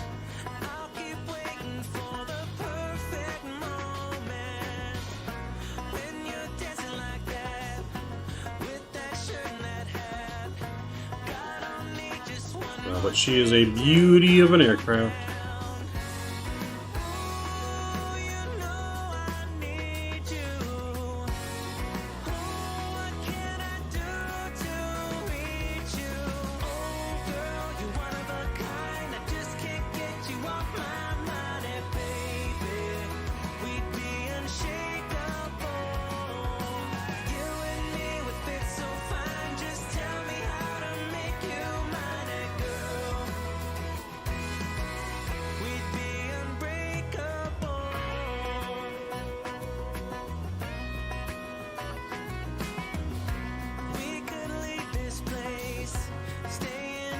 Anyone got any big plans for this weekend? I know, obviously, there's Across the Pond tomorrow. That's obviously going to be a huge event in the morning, as always. I'm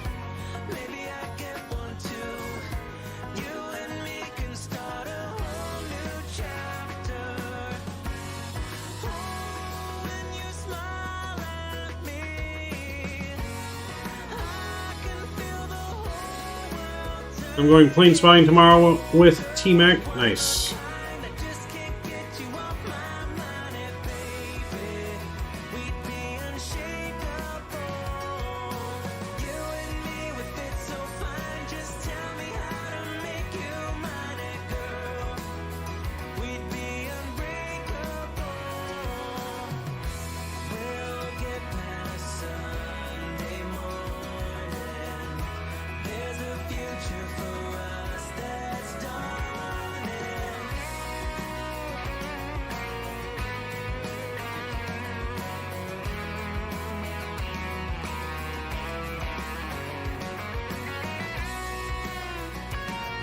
So, but can't wait for next week.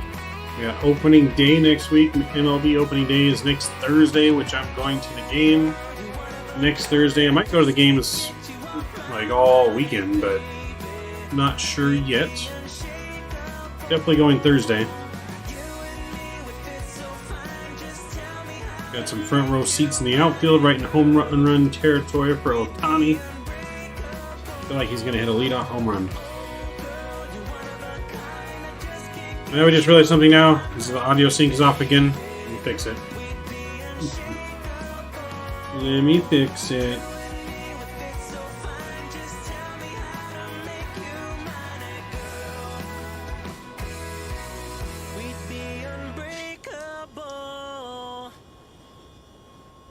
Yeah, I'm sure it's off by now. It's been a minute. Other than that, oh boy. Other than that, what else is there?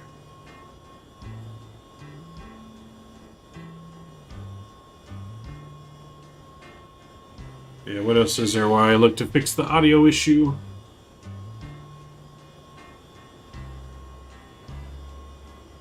Actually, it doesn't even look like it's that off sync, is it?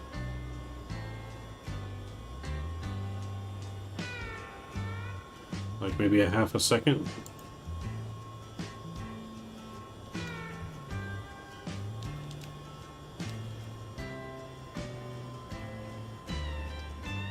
But yeah, what'd you notice, Mike? What you got for me?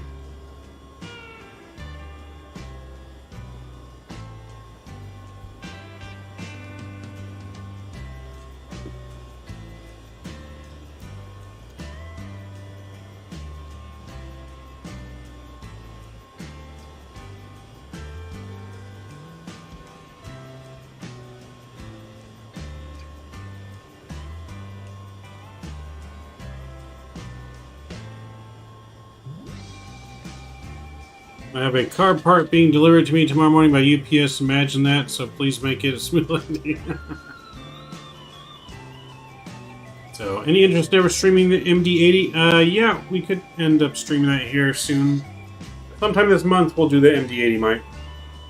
I gotta get some of my rust brushed up out of the MD-80. It's been a while since I've flown it. I think I've forgotten all about it.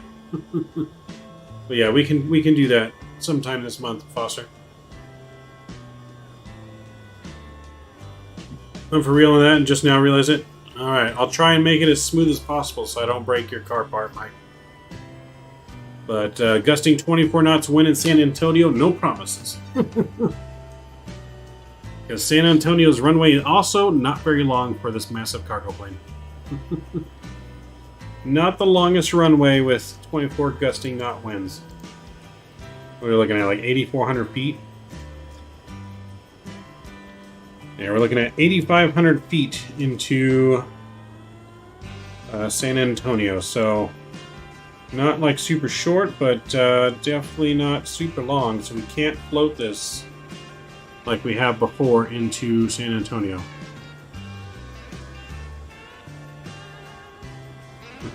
Especially on the MD-11, your car part might not make it, Mike. Yeah, no, like I said, we definitely can't float her, so we have to get her down on the runway so we don't run out of room and don't die. We don't want to die. So when we do land, we are going to be taxiing over to the East Cargo Ramp, just for you guys flying along with us. East Cargo Ramp is where UPS parks. So we're going East Cargo. No matter how smooth the landing is, the UPS delivery man will throw it on the porch. It's just so funny how that happened when you're flying to San Antonio and my part's coming in tomorrow by UPS. Yep. Very well could be on this plane that actually flew here in real life. So this flight actually took place today in MD-11 from Louisville to San Antonio. So it very well could have been on that plane, Mike.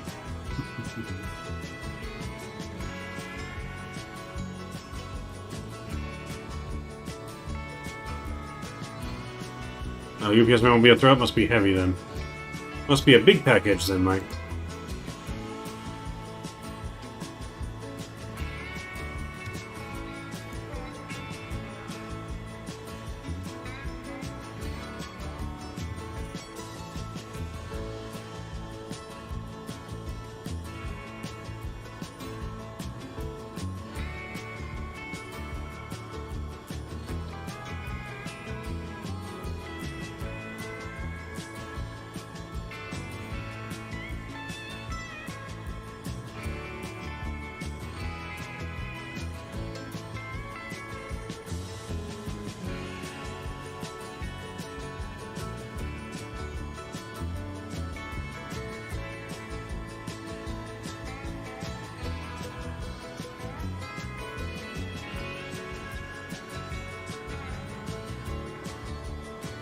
You're talking 100 pounds, so yeah, that'd be hard to throw. UPS may find a way to break it. They always do, yep. This is true. They never handle that package with care. No matter what you put on the envelope, it's never always handled with care. We're going to check in on our MD-11 here on the inside, see how we're looking. So we're looking pretty good. We're not at our top of descent. We still got all the way out there to go, so. But still looking pretty good. Let's see if it shows our progress. So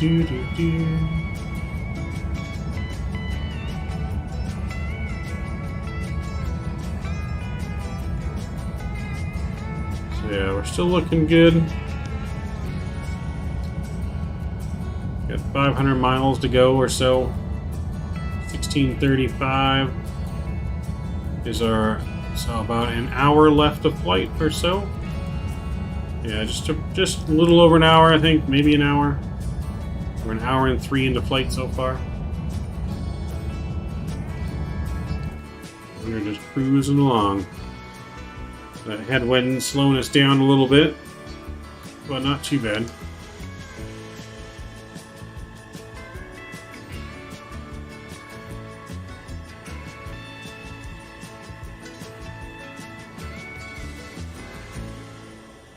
So we got some good separation from us, though, that's for sure.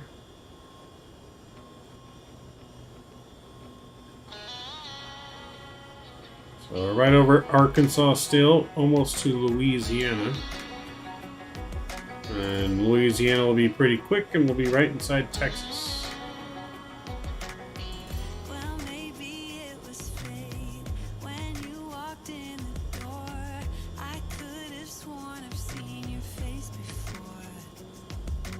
Safer than arrow. I was actually watching a video on Facebook with Prime Delivery, guy throwing a package on a port, and he got caught by the by the customer on the ring system, and she went off on him.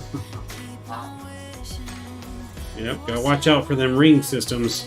They'll get you. Those ring systems will get you.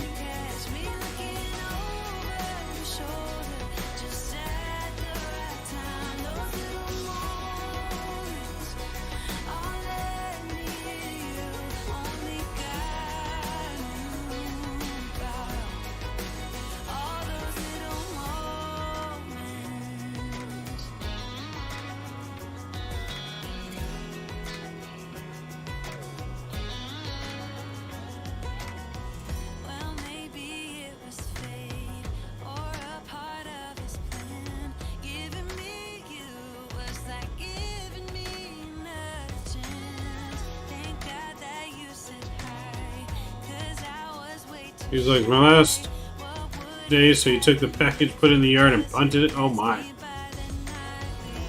If he would have done that to my package, I would have kicked his ass too.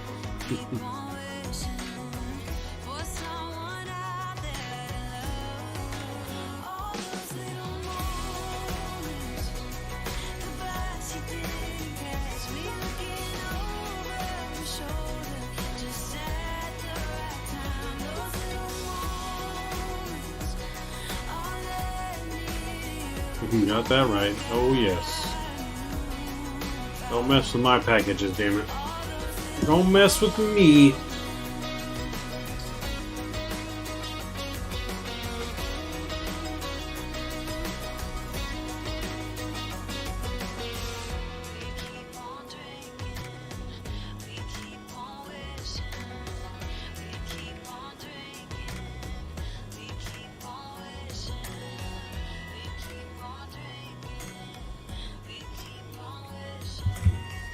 We keep on wishing.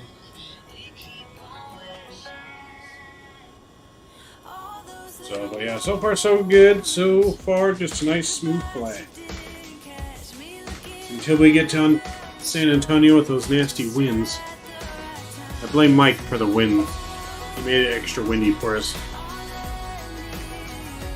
All Mike's fault.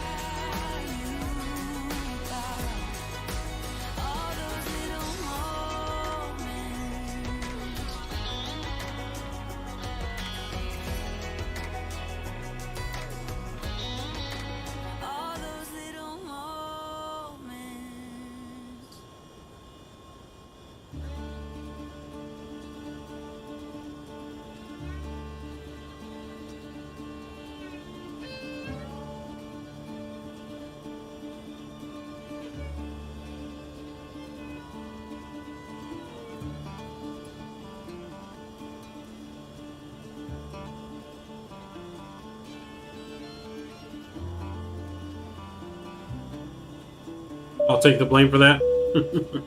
Alright, cool.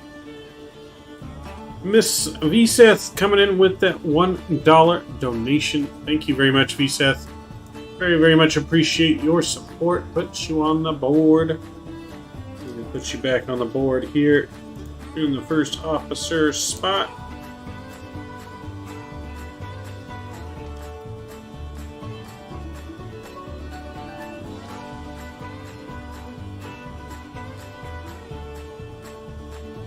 Very much appreciate that $1 bump. Very, very much appreciate it. You know I like seeing the crappy landings. We do too. You ever turn the wind all the way up and do practice landings? I have not. Yeah, I don't do much practice outside streaming. We pretty much just do it all in stream and put our skills to the test. You know, we've been...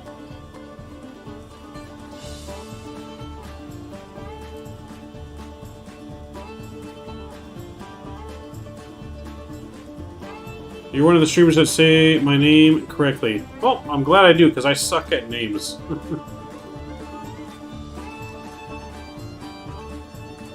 I am horrible with names, so I'm glad that I got your name correctly.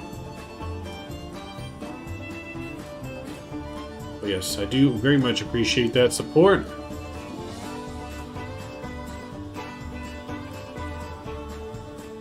So, you know, without you guys supporting Stream, man, none of this is possible, so I'm always very much appreciative and always try to give back to the community as much as possible.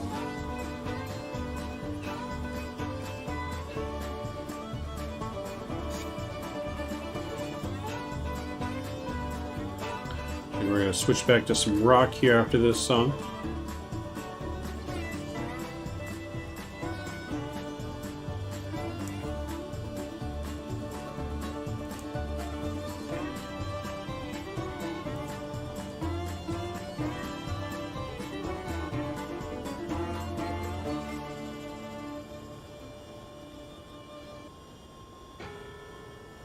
I told Jim he is not riding with me to the airport because he's flying UPS. Mr. Foster, later. I gotta hit the sack. No problem. Have a good night, Mr. Foster. A pleasure, as always, flying with you, sir. We hope to see you on the next stream. We will probably have something tomorrow night, if not on Sunday for sure. Because tomorrow we'll be working on a simulator. Excuse me.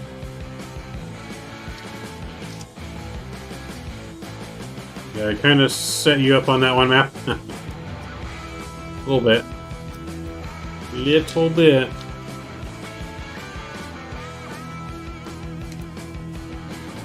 I'm gonna purposely smash the landing because I'm a FedEx man. I've got to mix it up every once in a while. Can't just only fly FedEx.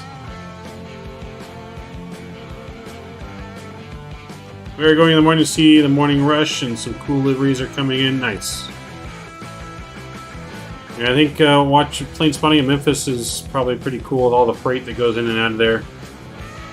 I wish I could like plane spot Ontario more, but Ontario is not that busy, and two, there's no good place in Ontario to do it that you're allowed to do it at. So San Diego is really the best spot. There's a little spot in John Wayne that you can do. But it's not the best spot to do it in, but there is a spot.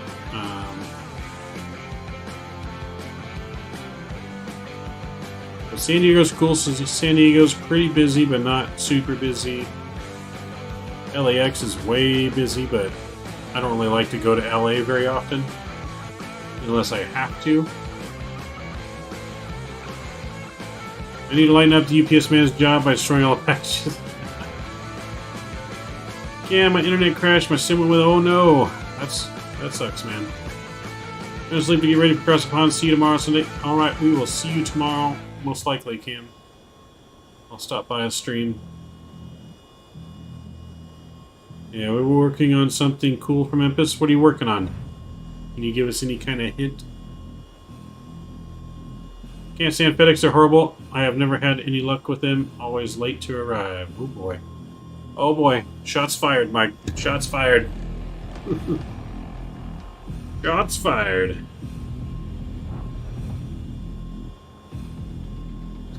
You're gonna live stream from Memphis? Nice.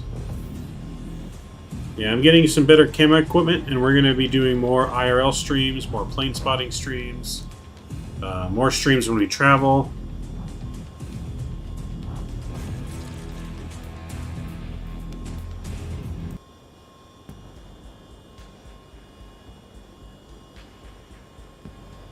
Yes, no, Mike, shots fired. FedEx never late moves because we're right down the road from them. Be pretty bad if they were late and you're right next to them.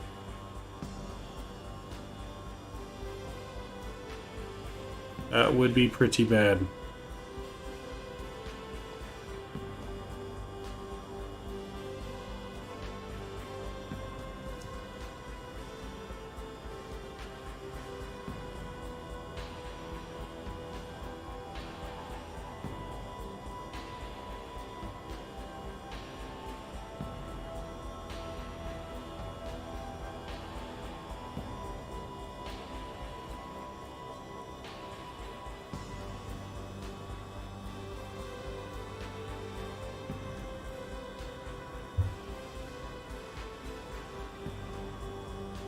Yeah, FedEx is in a big deal now. It's UPS, I think, mainly down where you're at in Texas, Mike. But did you know FedEx actually is a bigger company than UPS worldwide? FedEx cargo is actually bigger than UPS cargo. Surprisingly. I didn't know that at first, but somehow it's bigger.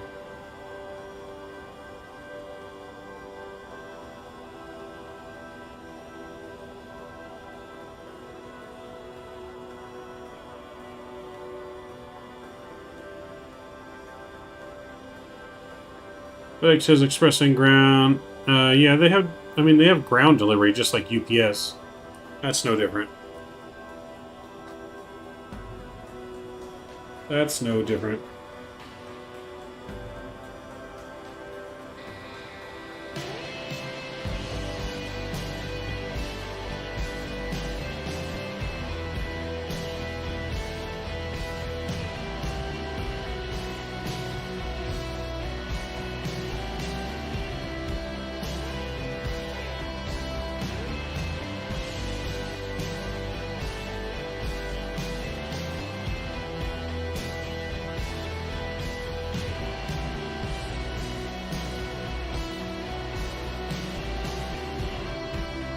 Hey, MD-11, how's it going? Been busy lately?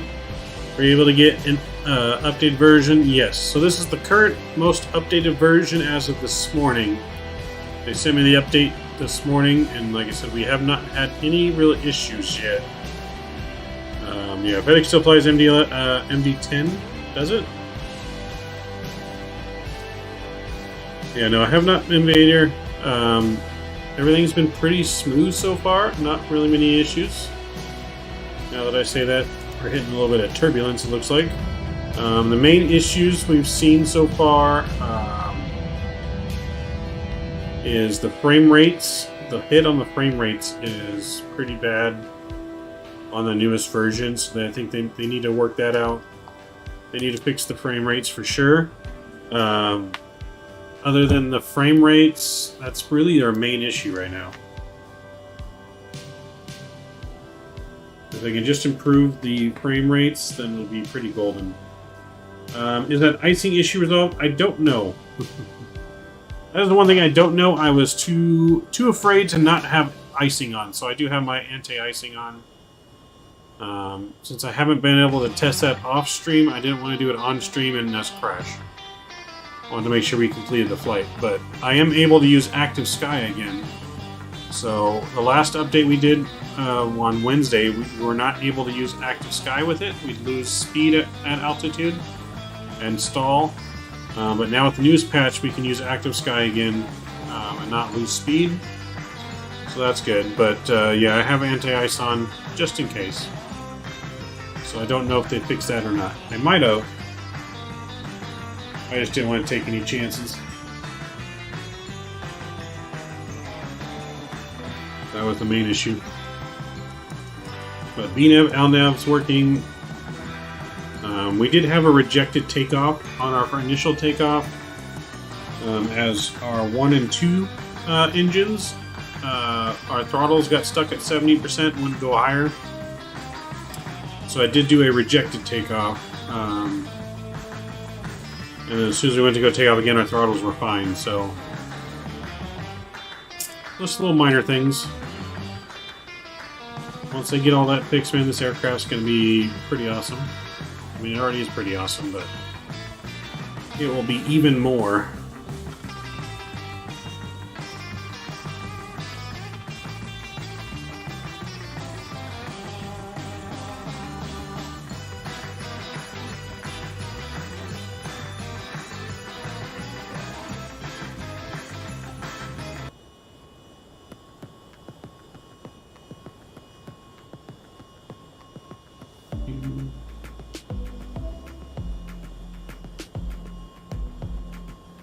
Alright, where are we at now? Right over Louisiana, Shreveport,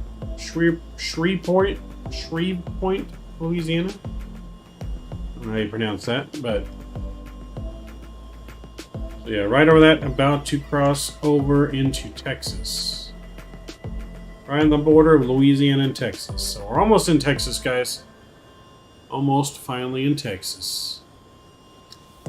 And then Texas, we're going to go right over just south of Dallas, right over Tyler, Waco, Austin, Texas, and right on into San Antonio. Shreveport. There we go. Shreveport, Louisiana. Shreveport. Yeah, Shreveport. Shreveport. That place. So yeah, we're just about to cross into Texas. This would be, I think, the border right here in the ortho. From the looks of it.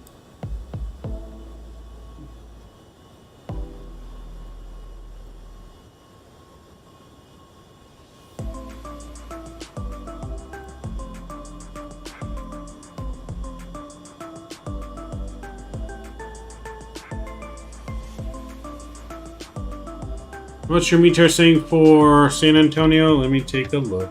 I don't know if I really want to look, but let's see. Alright, San Antonio, we got cloudy, 70 degrees. The wind is 130 at 14 knots. Yeah, 14 knots. It doesn't show gusting up to 20 anymore, but it is 14 knots. Pretty still nice, decent wind. But if we don't have those strong gusts, then we should be A-okay. Let me just check our landing. Yeah, landing 1-3 right is good still. So we're still good for our approach. Winds have not changed too much. Hey there, Blue. It's no problem, sir. I don't know why Streamlabs timed you out, to be honest.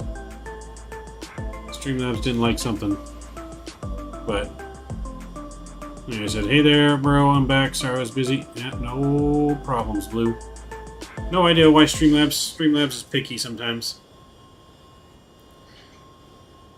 Streamlabs is picky.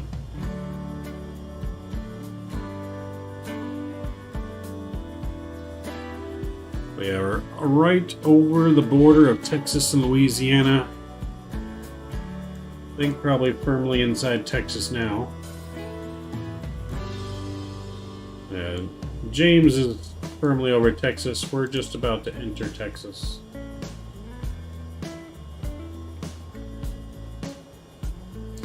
And then we had Cam behind us, but Cam's system crashed.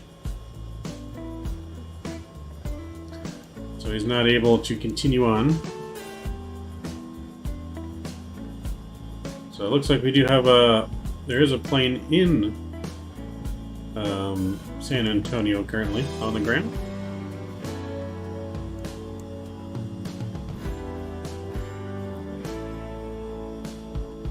Trying to hit that 30 G's.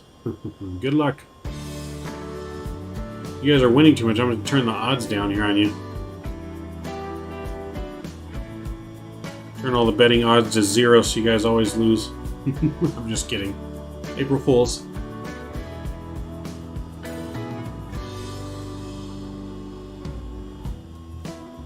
April Fools.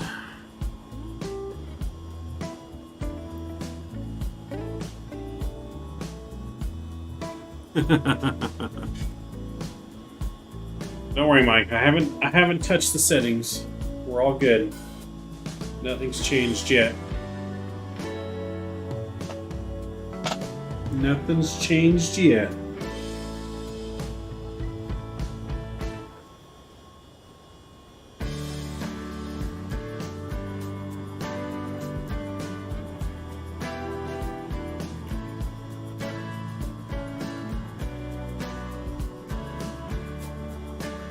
Yeah, so nothing's changed yet. Blue, what do you mean? Streamlabs deleted your comment.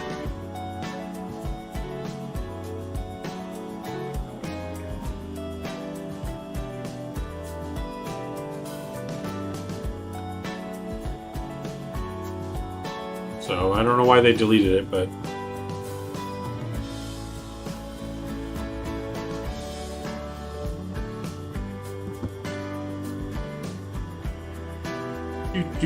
So yeah, we are over Texas now officially.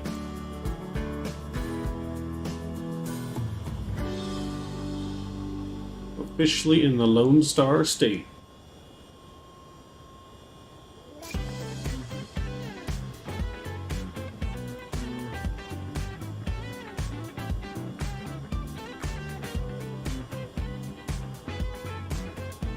Yeah, I don't know why Streamlabs did it either. Streamlabs being weird.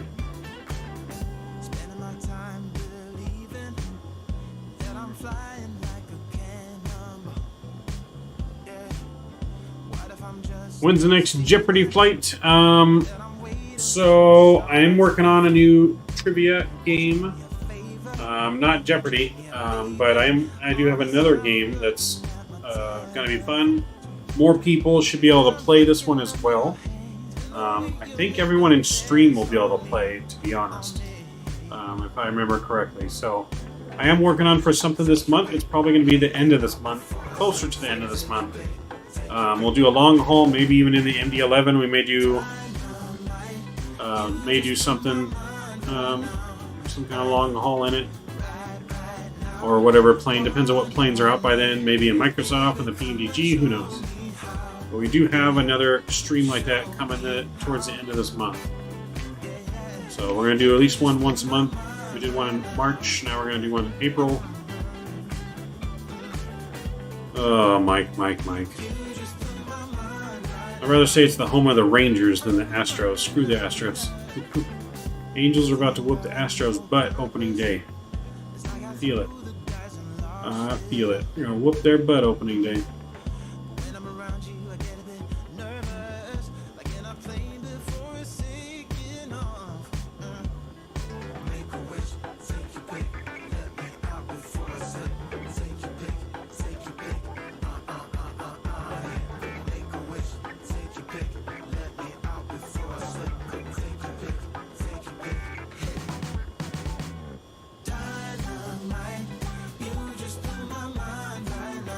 So, like I said, keep an eye out. As soon as Vertical Sim releases Ontario Airport that they've been working on, which could be next week, we will have a stream where we fly in and out of Ontario in the MD-11.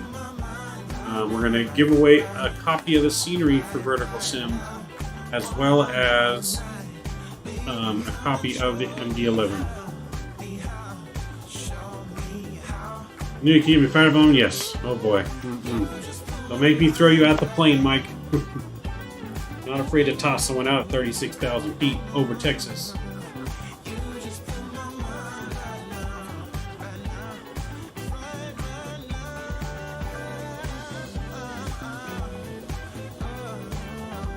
Yeah, Astros can kiss it.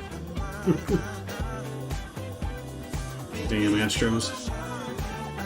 That would hurt. It would. It would hurt. But you would deserve it for talking about them damn cheaters. The damn Astros.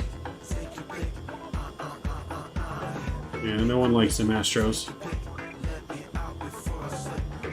The Astros don't even like the Astros. That's why Carlos Correa left the Astros and went to Minnesota.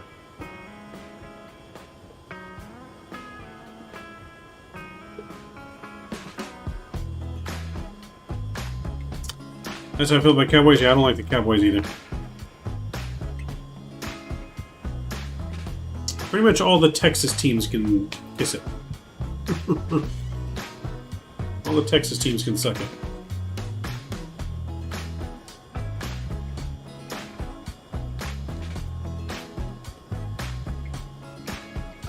Let's see, who do we got? Who do we got? We got the Astros, the Rangers, the Mavericks, the Texans. They can all suck it. San Antonio Spurs. You know what? Spurs are all right. That's probably the only like all right Texas team. So San Antonio Spurs, they're all right. Not everyone else. No.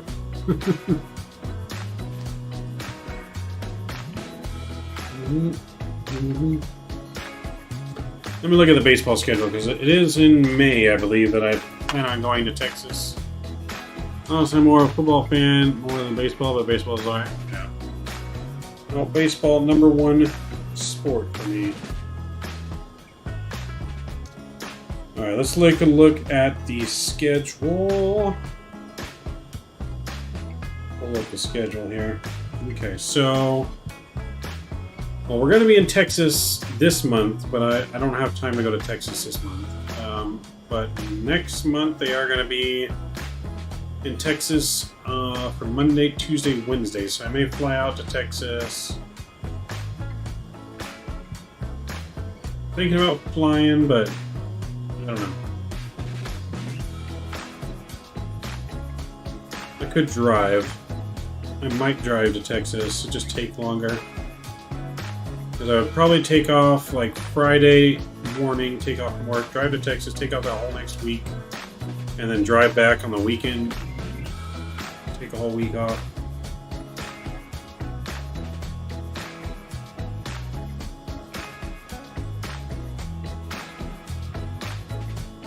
So we'll see.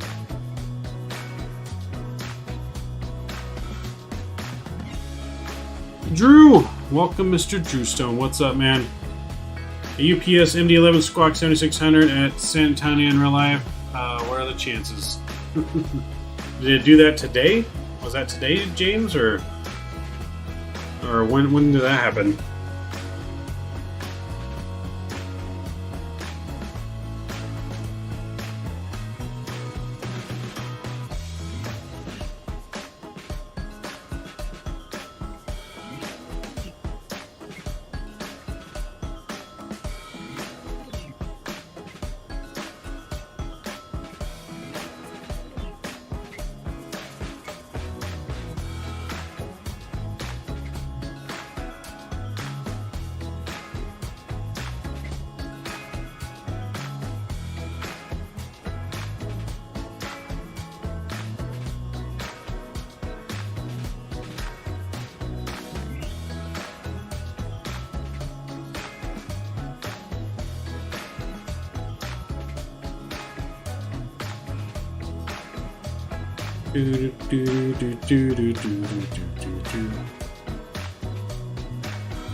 Oh, 2 minutes ago, and maybe it was the same MD-11 flight coming in? What was the flight number, James? Let's see if I can find it on my Plane Finder app here.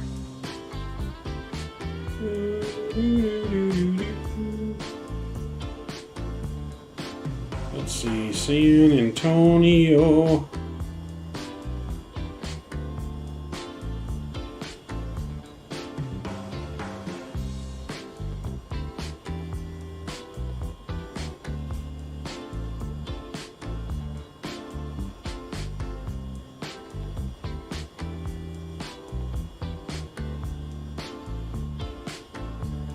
I think it was an MD-11, right?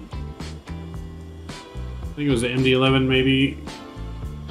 Somehow they got the call sign 1234. Ah, yeah, okay, I see that on there. So they were originally going to Richmond or Norfolk, and I guess they must have had to divert. Interesting. Very interesting.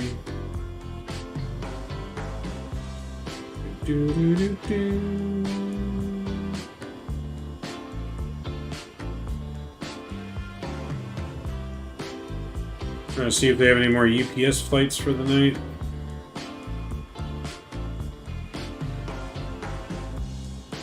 I don't see any.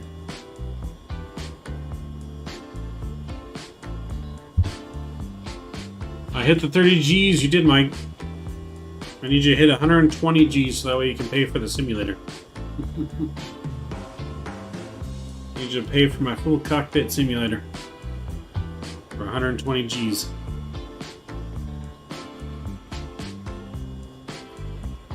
Doo-doo.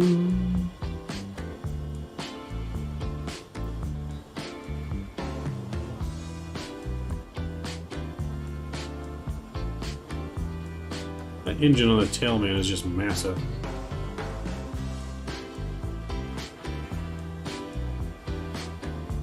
Crazy with all that weight, just doesn't like tip over.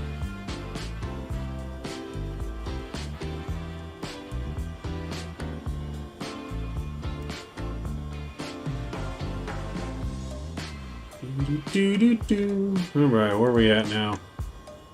So we're Tyler, Texas, just passing Tyler, Texas. Almost to Waco. Once we hit Waco, Texas, we'll make a left turn. And then it should be very short until we get top of descent from that point, so. I don't know, I'm saying top of descent's probably in about 20 minutes, top of descent or so. Give or take. So not too much longer until we get to that top of descent marker. And we have to fly into San Antonio with 20 knot winds.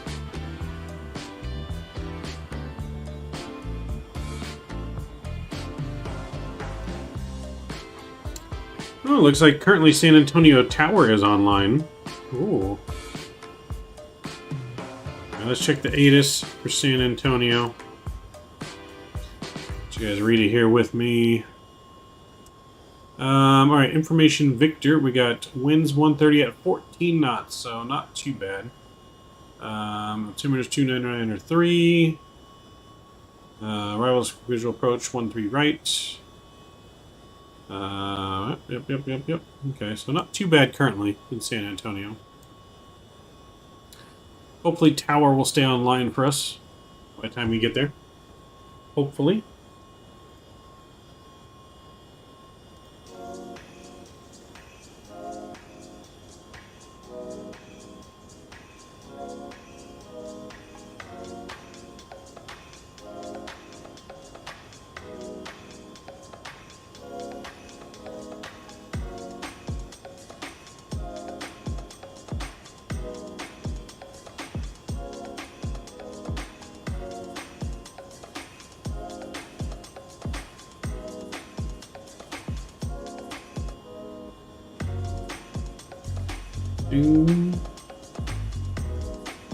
Alright, next song after this one is called Jet Lag. We'll see how that we'll see how good that one is. I haven't heard this song before. It's called Jet Lag, coming up next.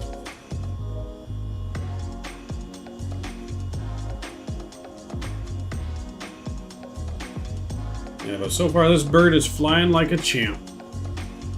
Just besides the frame rate, other than that, flying like a champ.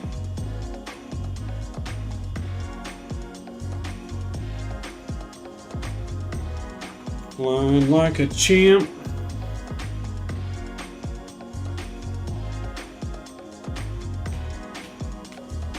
So those just joining us, don't forget to smash that thumbs up button if you guys are just joining us, as well as just watching and not hanging out in chat. Don't forget to hit that subscribe button. All of it very much helps out the stream and I'm very much appreciated. As always, none of this is possible without all of your guys' support.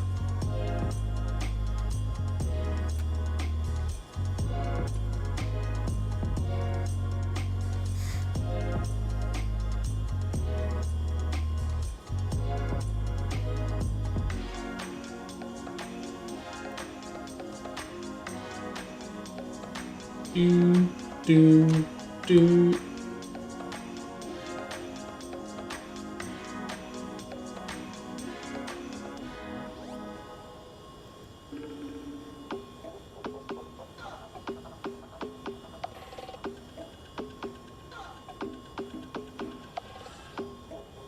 Send your screenshot, compare it to your current ATIS report on your sim. Let me look, Mike.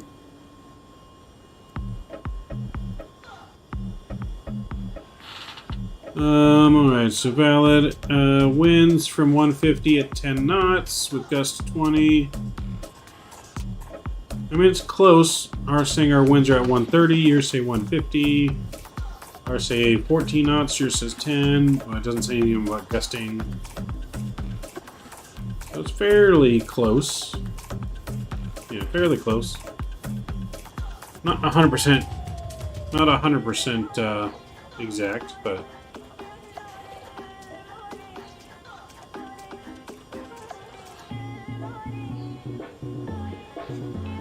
So yeah, not bad.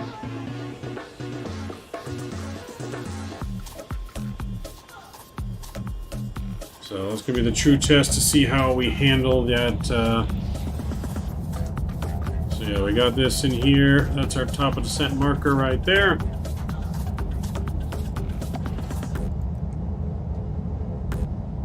So yeah, about 100. Let's see this.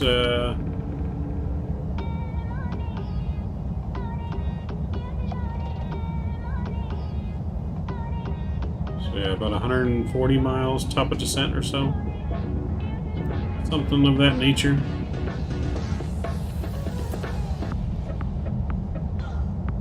Everything's gotten so much more accurate. Yeah, audio bug is back. Let me take a look here. Ooh, that looks actually really good down there. Look at that. Look at that more though. That looks amazing.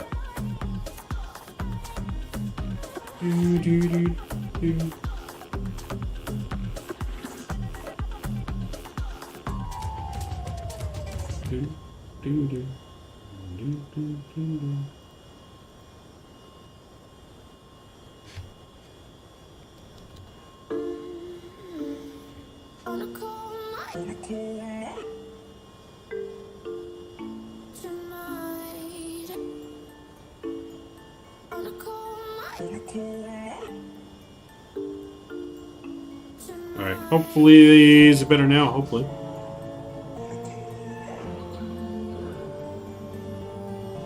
Yep. Audio fixed. Of course it does, it's Texas. Hey man, I've driven through Texas, okay? Most of it's desert, and there's nothing. Most of it's desert, nothing to see from at least the places I've drove through. Like, at least the first half of Texas, when you drive in from California, is like absolutely nothing to see for days.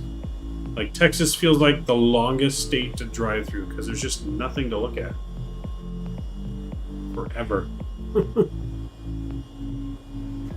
There's like nothing to look at until you get to like the middle, like Dallas, Houston.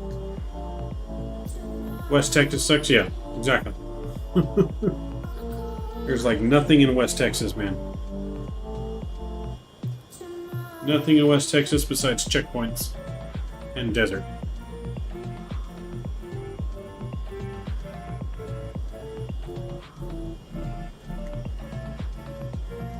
The only thing West Texas got is El Paso, and El Paso is not the best city to be in.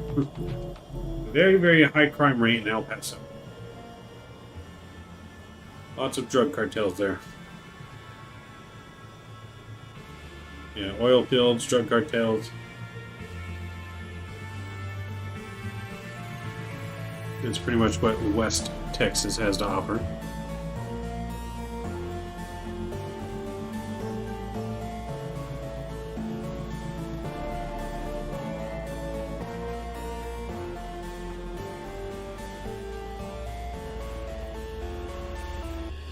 Let's see, how long does it say it's going to take me to drive to Texas if I drive there?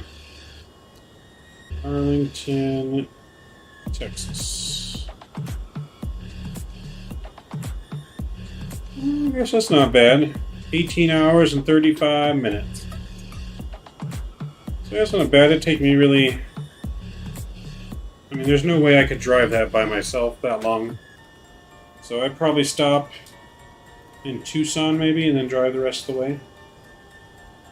Yeah, I'd probably stay the night overnight like in Tucson, Arizona or Las Cruces.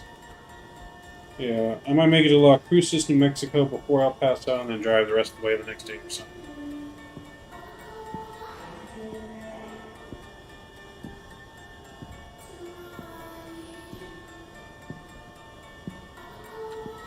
You over Waco yet? I believe... Yeah, we're just approaching Waco.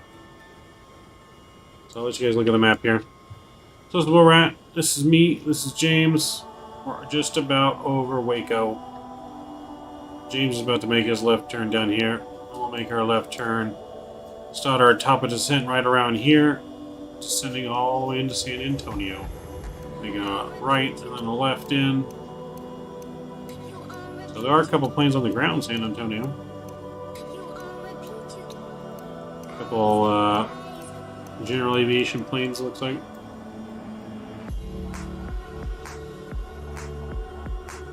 So yeah, we are almost there.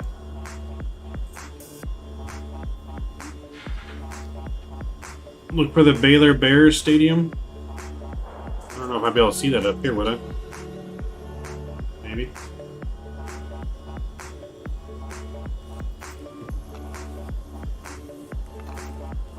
Yeah, I think we're too high up to be able to see that from up here.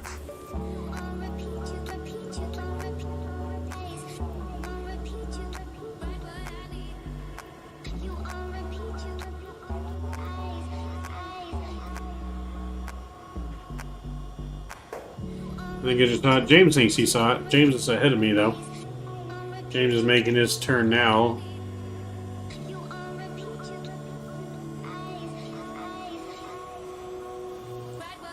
Yeah, we should see once we get closer. Do they? Nice. Yeah, by Waco is where my best friend moved to recently. So he's over by Waco.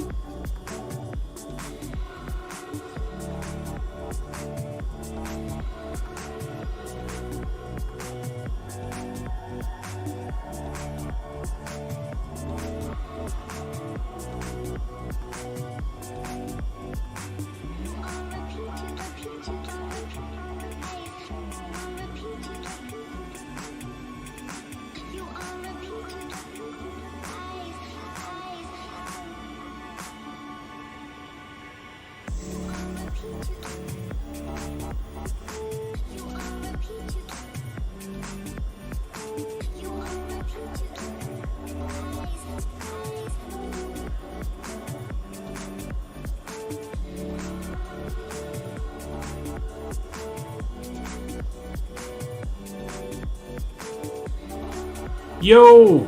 Fly with Rookie, what's going on, Rookie? How we doing tonight? How's that app section coming together? I've been seeing some of the pictures. I haven't seen it since I started streaming, but I'll still be there tomorrow morning if that's what is still the plan. So your car light dancing.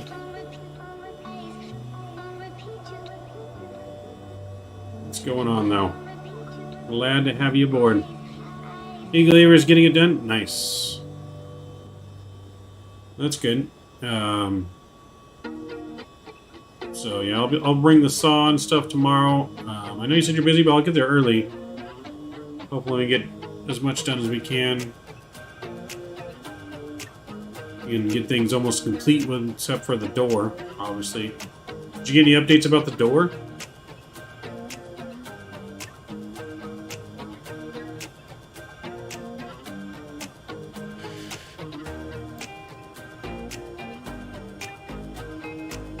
Right, Rookie in the house.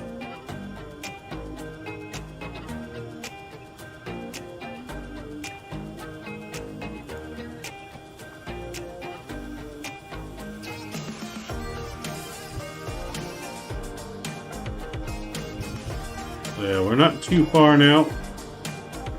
Yeah, like James said, about 15 minutes to our top of descent.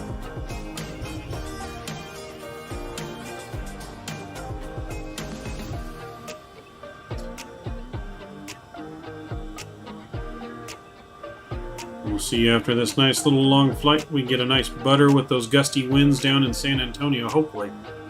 Hopefully. But like I said, Vertical Sims Ontario, hopefully coming out next week. We will be doing a giveaway of Vertical Sim scenery as well as a giveaway of the MD-11. No, I'm from the door, still in Kentucky. Dang, that sucks. I mean, we're right over where he was, so somewhere right around here is that stadium Mike's talking about.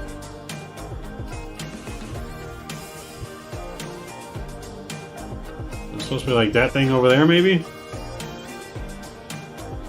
Not sure. Not sure, but I'm guessing maybe that's a stadium.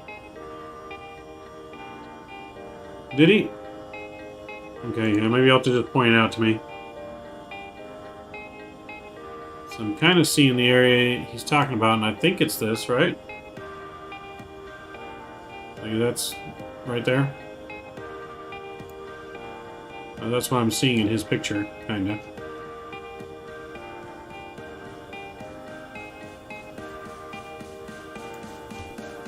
Alright, let's go back in our cockpit here. Let's check on our top of descent. We are getting closer.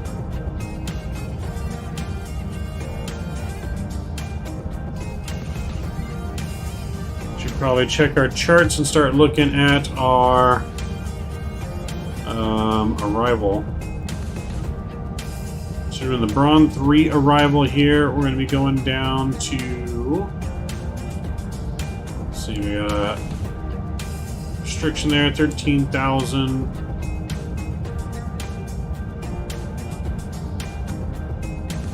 For the ILS approach, we need to be down to about 3,200. Okay. So I'm going to put us here down to 8,000. I'll leave it as 18,000 to start here.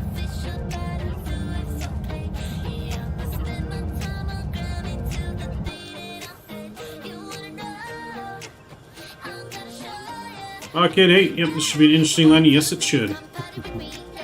Yes, it definitely should.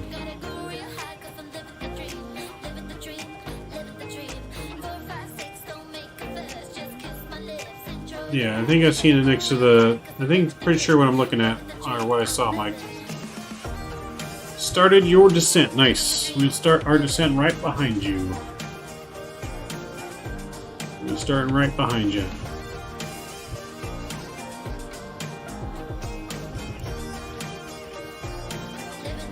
Okay, yeah, that's what I saw. That's what I thought was a stadium, Mike. Yeah, I saw it. I did see it.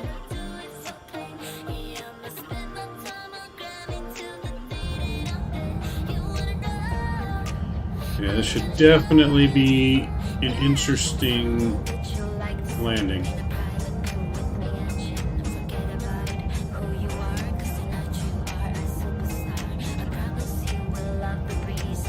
Use this.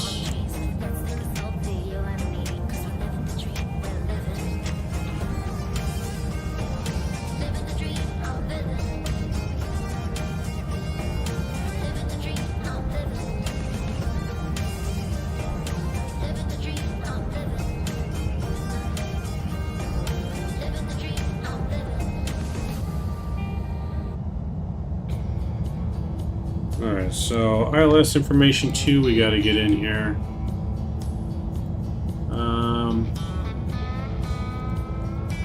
So we got our approach, we're gonna land flaps 35 on our approach. Let's see, all that's fine. Let's put our nav radio. Our frequency is 110.9 and our course is actually 128. 128, so let's fix that. That looks good. So our ILS data is current and up to date.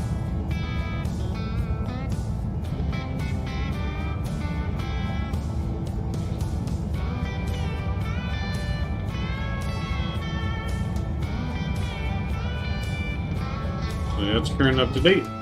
Almost top of descent.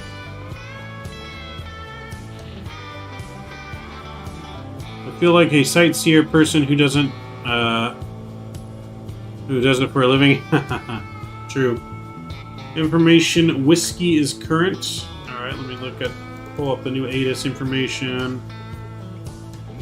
Whiskey 290906, arrivals quick visual. Yep. Information whiskey. Yeah, because we got tower online, so I'm gonna go for a smooth, rather right on the 1,000 footers. We'll see if we can get it done, James.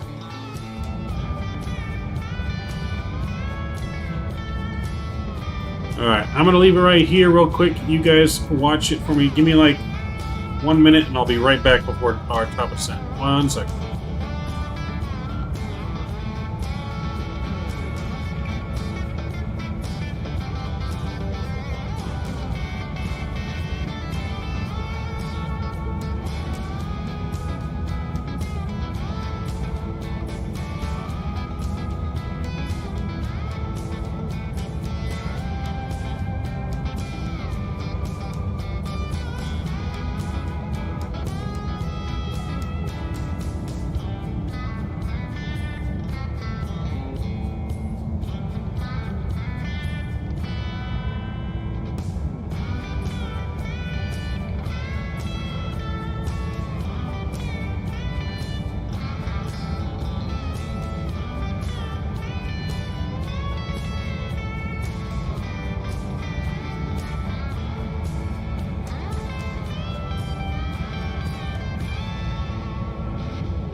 Alright, we're back. We're back.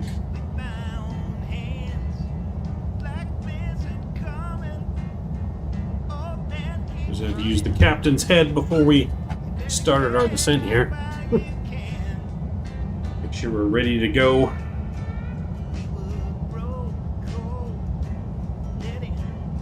So yeah, we'll be starting our descent here very shortly.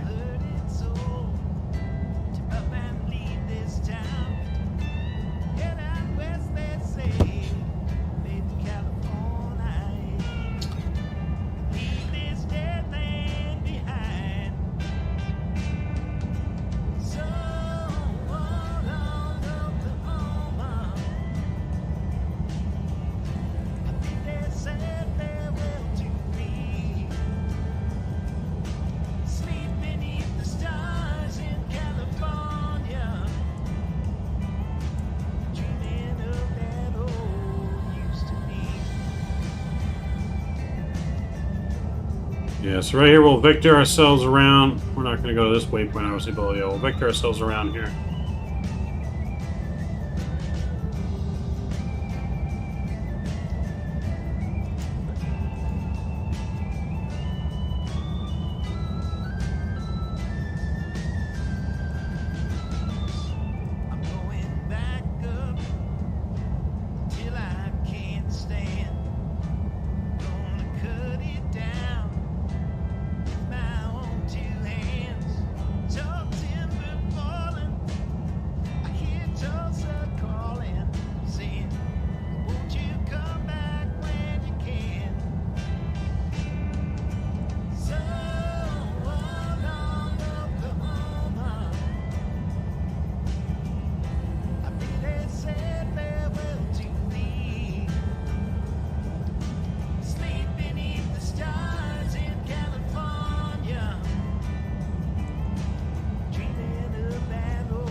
looking good.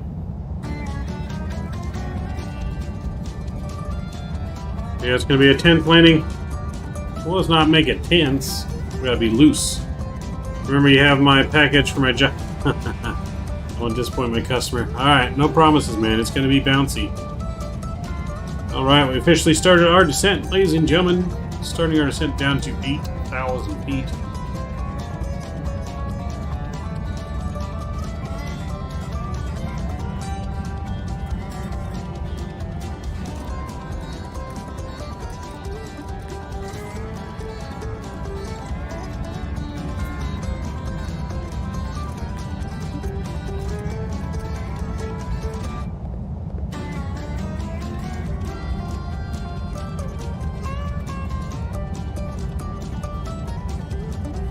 Bring in a little bit of speed brakes, help us slow down on our descent here. You're already at 10K? Alright, well, we'll be down there shortly. She descends like a rocket.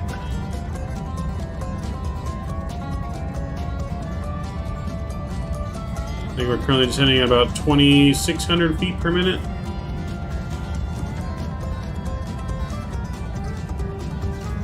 Alright, auto brake. It's off. We'll set that as we get lower.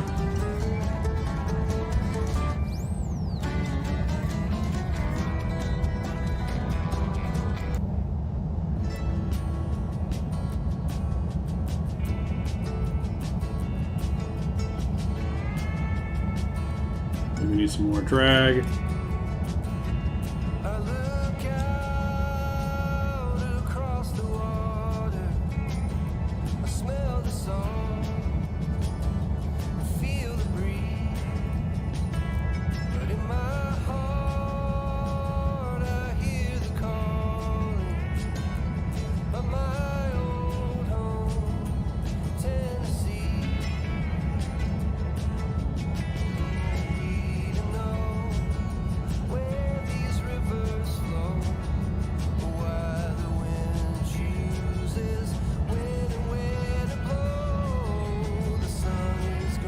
Alright, so we do have our profile messed up in here. This is supposed to be at 13,000 feet that we're crossing right now, but that's alright.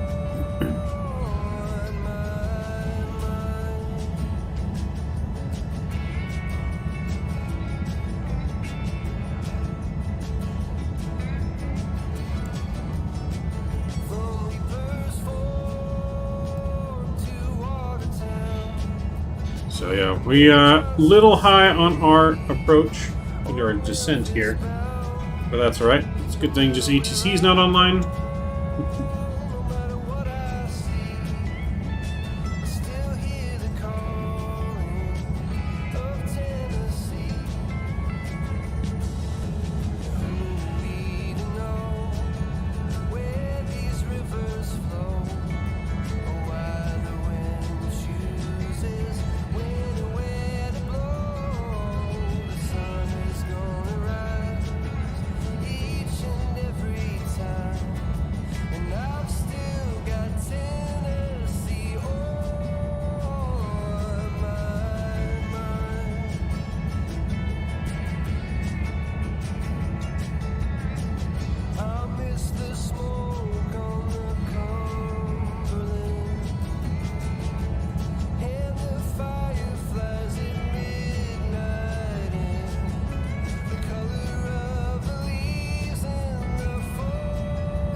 Now we're still looking good though, even though we're high, it's fine.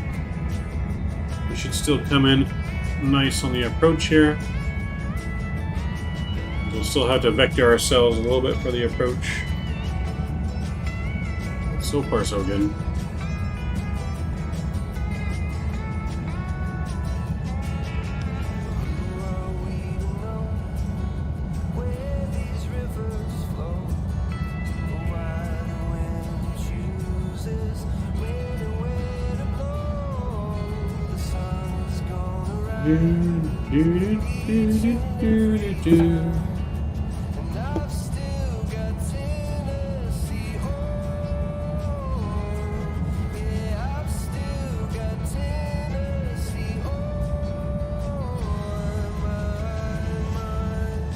Clouds look nice.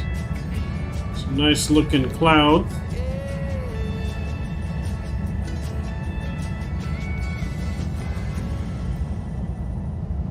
The airport should be like right off here to the left somewhere. Is that it? That's not it. Airport's somewhere over here.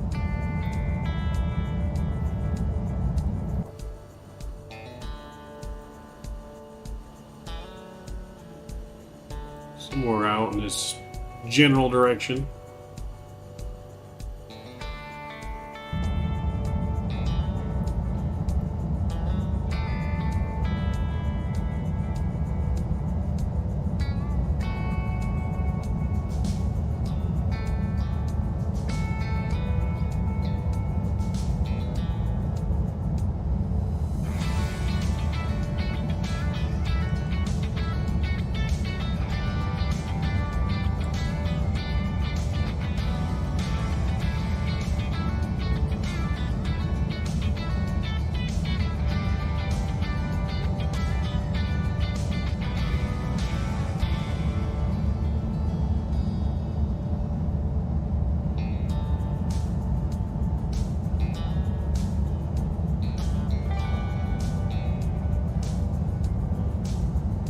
So we just want to keep an eye on the plane. It does have us descending pretty quickly, but that is also part our fault because we didn't put our profile in here correctly.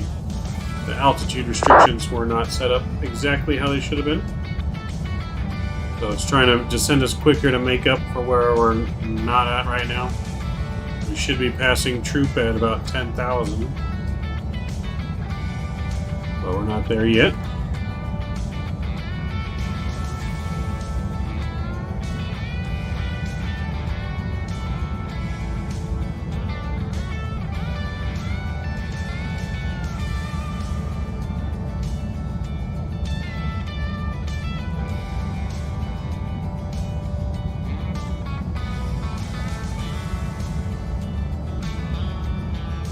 See if we can see the airport now, maybe.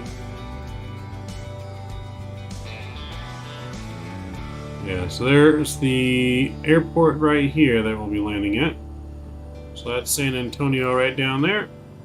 So we're gonna make a right turn and we'll loop around. We'll loop around on in.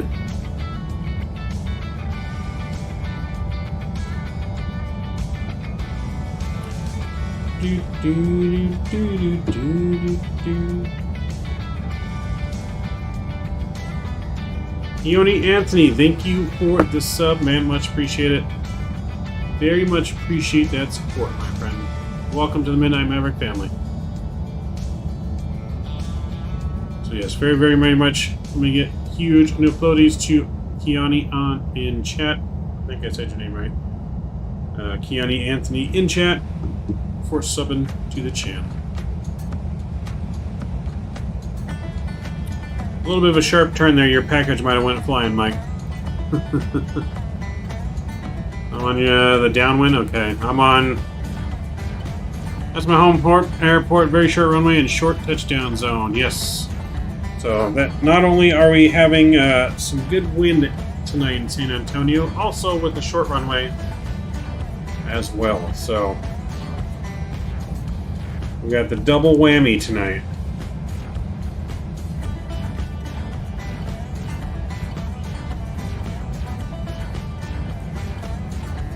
So we're going to do auto brake.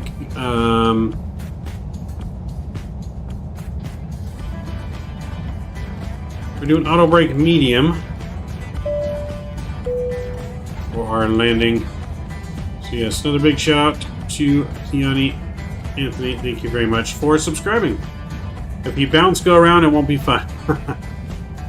You're a bit high, Mav. No, we are a bit high, but that's all right. We're descending. No, my package. Your package might have went flying a little bit.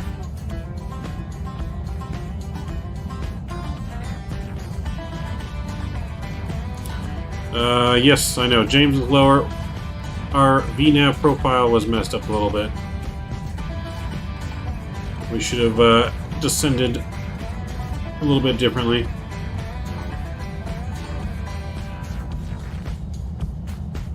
Is the MD-11 zigzagging a little bit?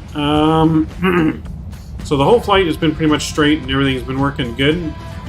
It might be zigzagging just a little bit here on the approach, but we're also descending very quickly since we are very, whatchamacallit? James, are you behind me? Where are you at? Or you're like right below me.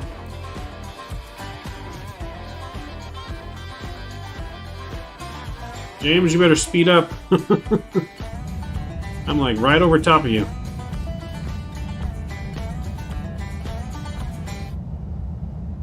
Feel free to smash this landing GPS.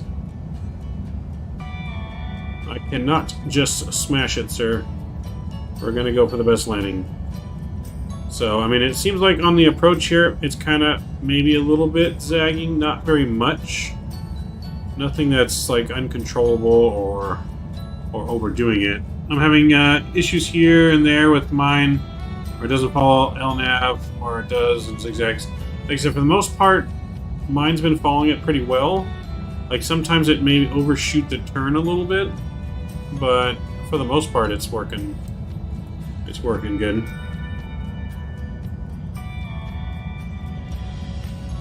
All right, I see you right there, James. That's Mr. James. So we'll give you some separation.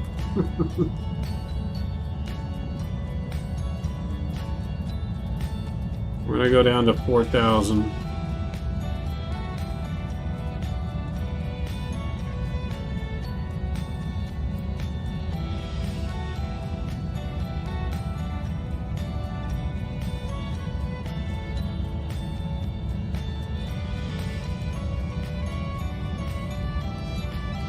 So yeah, we're gonna go heading mode here.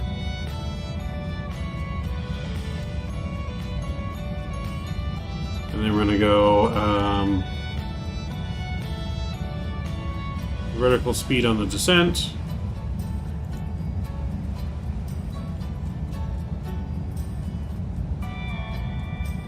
So there we go. Because we are at our manual vector point here, so we got to vector ourselves in. What orth are we using? We're using V-States. V-States for Texas. V-States completely free. So yes, we're past 10,000 feet. Let's get our landing lights back on. There we go. Runway turn-offs. Everything else good.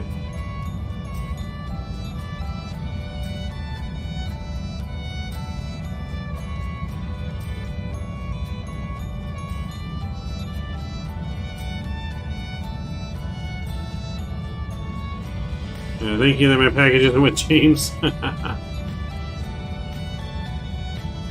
Alright, as soon as the thawing's over, we're going to get our music off so we can concentrate on our arrival into San Antonio.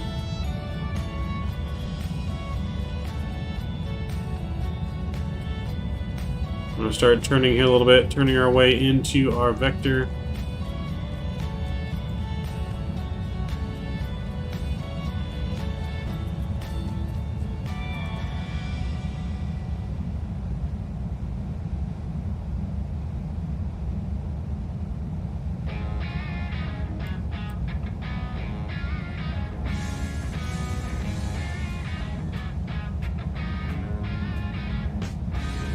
So we're going to go direct to Reeb, wherever that is.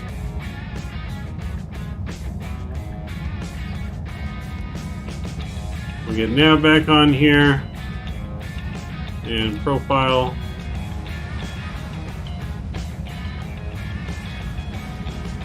We'll get the speed back as well. We're going to go slats here.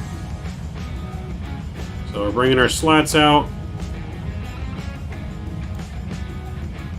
We're going to go down to 2,800 on the profile.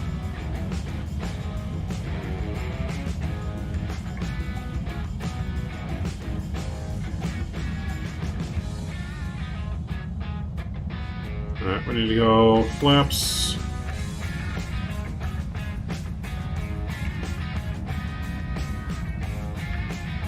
Retract our speed brake. Arm the speed brakes. Alright, let's get our sounds turned back up.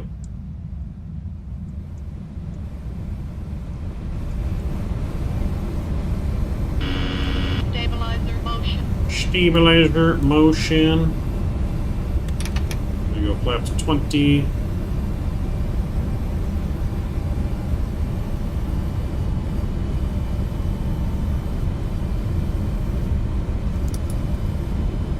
We got our localizer, approach armed.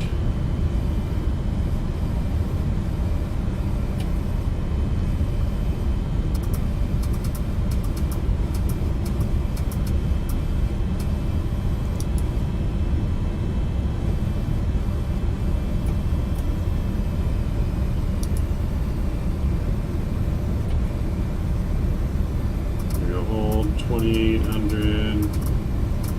There we go.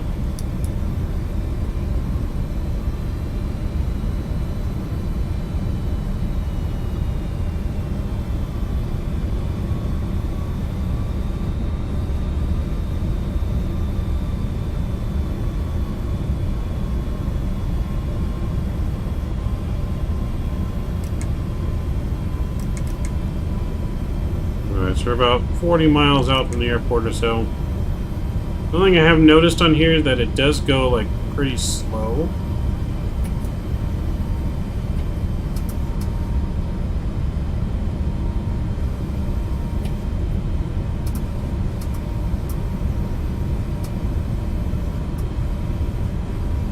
I want to speed it up a little bit here.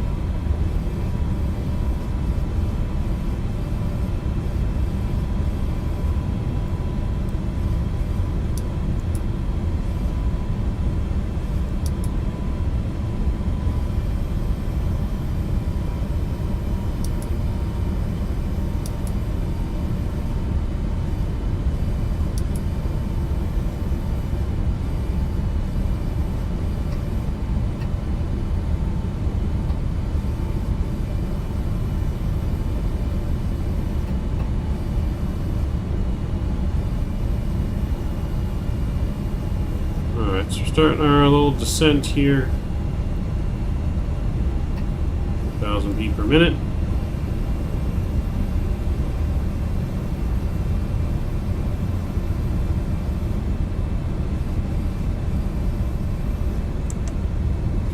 Well, runway, we're running 13 right, 13 right.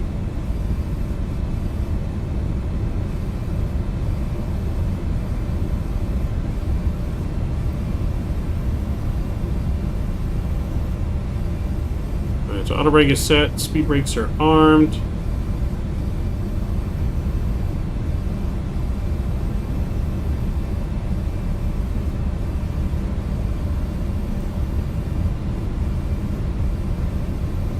There you go, David, to the ramp.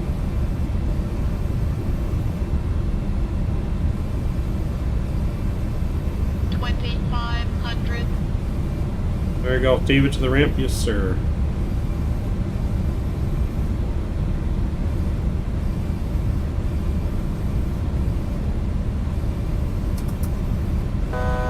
Altitude.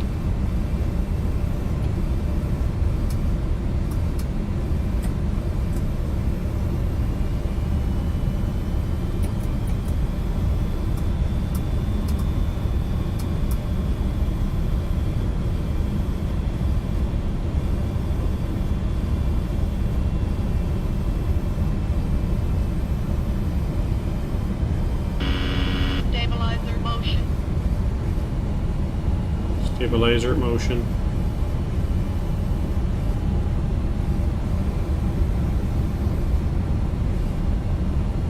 We should be leveling off here. James got a -311. Oh boy. Make sure your packet's strapped down. I don't know, Mike. I think the straps broke.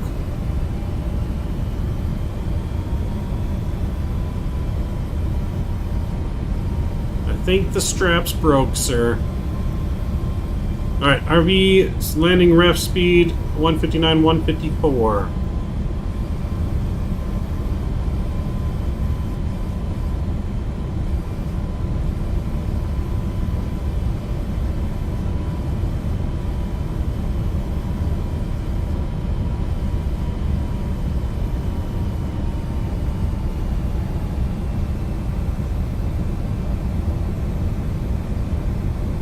aircraft in the area. I see James down there.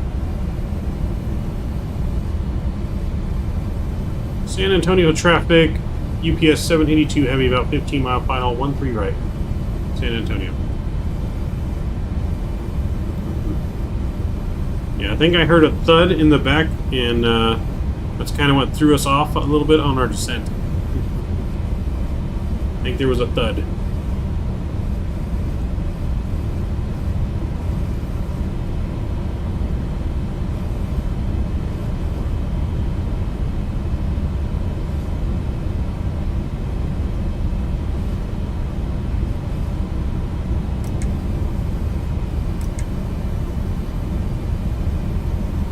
Hand fly it? Yeah, we'll hand fly it here at about 10 miles out. So almost there. We'll hand fly her in.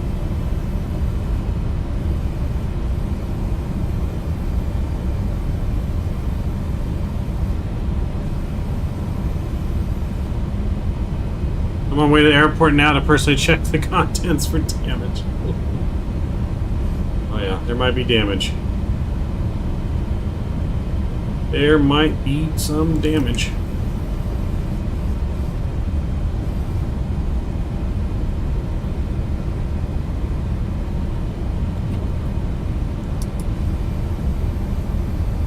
Alright, let's go flaps 30 here. We're going to go gear down. Landing gear. Landing gear. Landing gear. Landing gear. We're not too far from the airport, so there's no way you can make it out of there in time. Landing gear. Landing gear. Alright, we got 1, 2 Landing green, gear. 3, 4 Landing green. gear. Stabilizer motion. Stabilizer motion. Oh boy. Forgot San Antonio Tower's online. 9.8. San Antonio Tower, UPS 782 heavy, final or 13 right. Yeah, 782 heavy, San Antonio Tower, good evening, runway 13 right, cleared to land. 13 light clear to land, UPS 782 heavy. 2451 heavy cross May 4, no delay, traffic's about a, traffic's turning fine. Cross 4, no delay. Alright, here we go.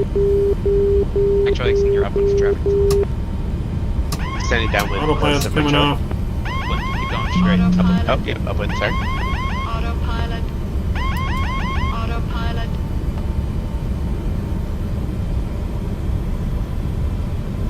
Autopilot's off my aircraft. We will see you guys Is midfield downwind for the on the ground.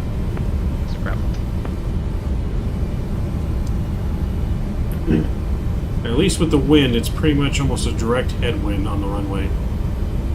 So, shouldn't make it too bad. Bravo May 4, probably extend your downwind. Send my downwind 60 Bravo. Mike Charlie, go ahead and turn base now. Turning base, set my chub. Cross my mouth. Yep.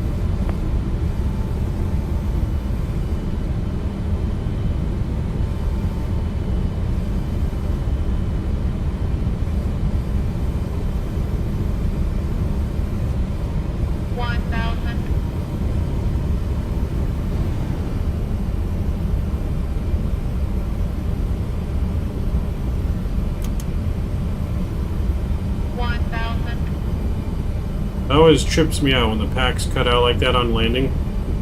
Which I know it's supposed to do that in the aircraft, but at the same time, like, you're not used to hearing that sound.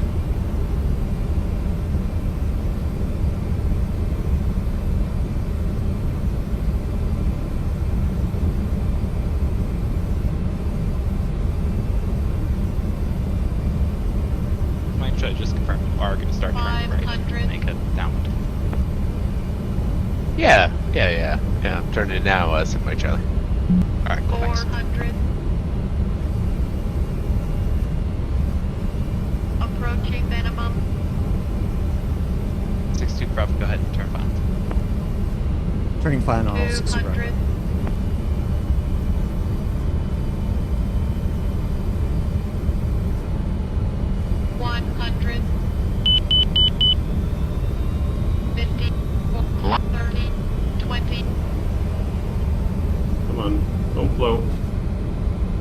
floating. Glide slope. 10. Alright, we're gonna have to go around. Going around. San Antonio Tower, but UPS 782 heavy, go around. Going around. Yes, we floated too much. Mike Charlie, fly north immediately. 100. Don't Nope. sink. Engine lost. Mike Charlie, turn northbound, turn northbound. Oh, no, we died. We lost engines.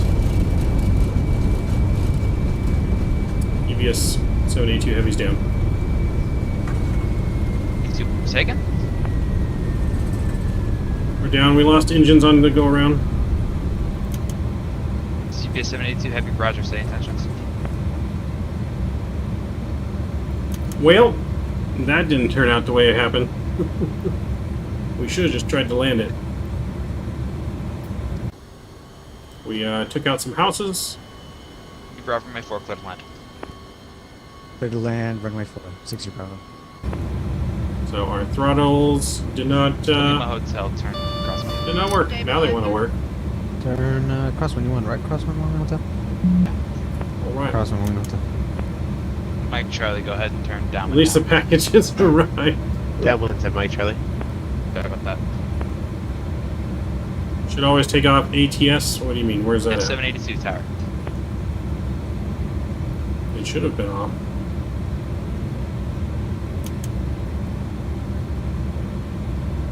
Yeah, we're gonna disconnect UPS 782. We're dead. Roger. I want my Amazon package.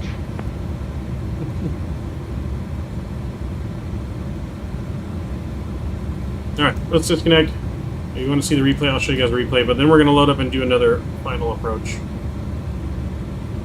Let's see, toggle replay mode.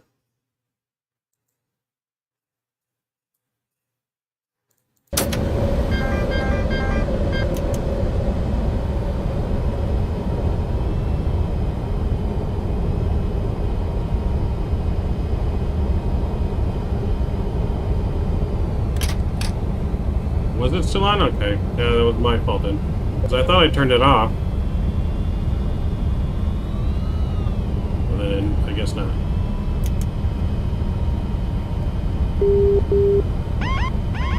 Because I have a button mapped to the auto throttle, but apparently the button didn't work. We'll zoom in here though. All the alarms are going off. 1.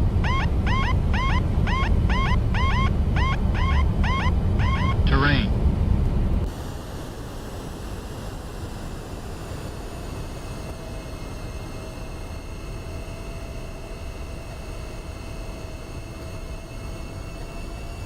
You just got your TCA Captain Airbus pack? Nice. Plane still new to me? It is very new.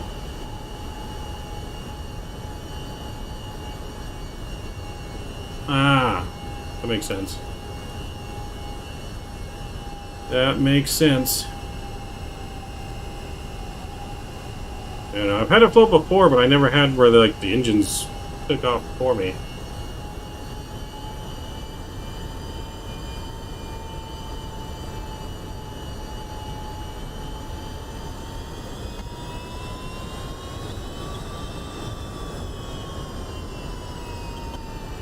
See right there, it started to float. Probably pulled back too much. I didn't cut the engines. Let me touch the ground a little bit there as we tried to go back out again. But then both engines didn't, both engines here didn't go. It was just this engine that was going. And so right there you can hear we lost engine power.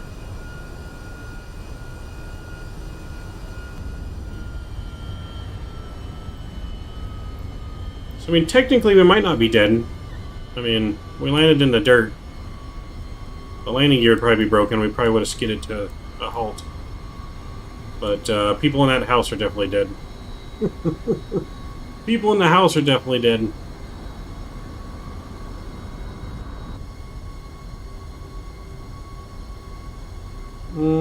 Did it look like I have a tail strike? I don't think we did. Let me look. I'll check. I think we were close, but we didn't have a tail strike.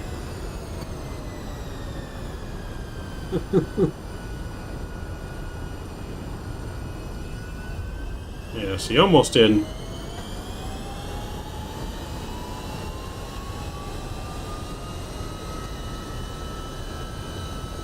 The plane would have blown? Yeah, no, most likely.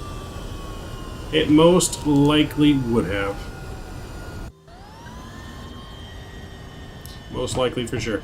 Alright, we're going to load this plane up on a final here so we can get a good landing. See if it will load up for me. KSAT. Runway. 13 right. Special routes. On runway, 10-mile approach. Same with the plane now. Gotta start with the engines.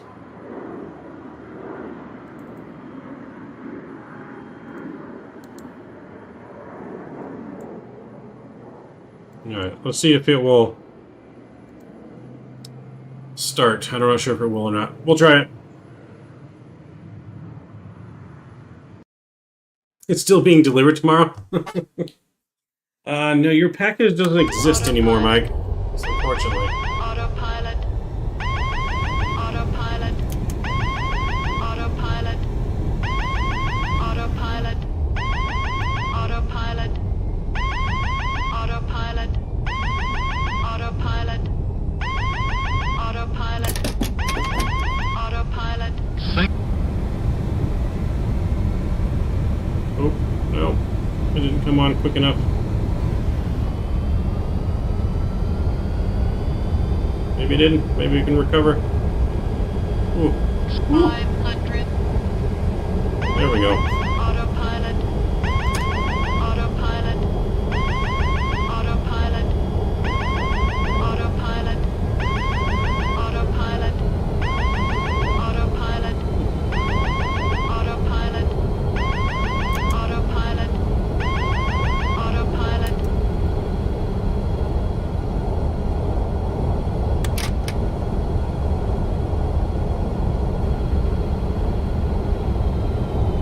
Alright, there we go. Let's try this again.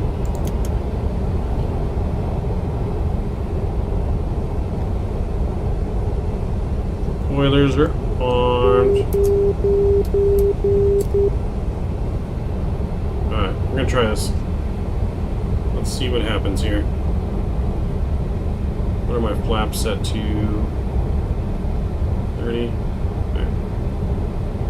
I think that's set to 30, right? Oh, now it's set to 30. There we go.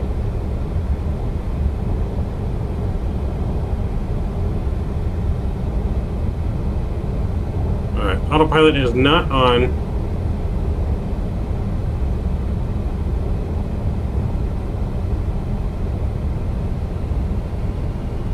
So, our approach is stable here.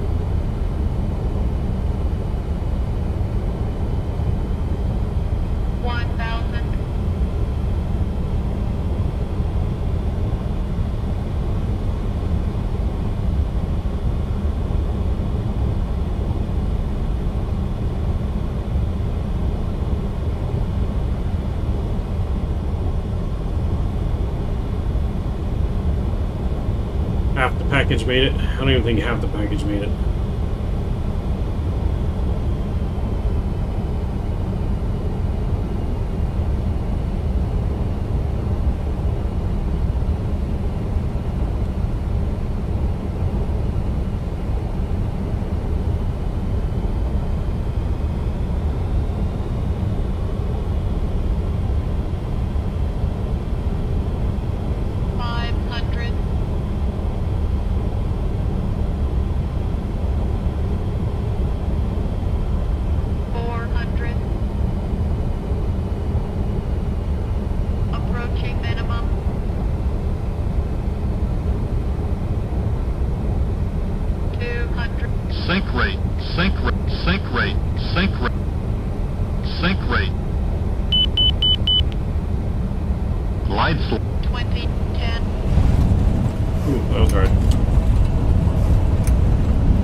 was hard.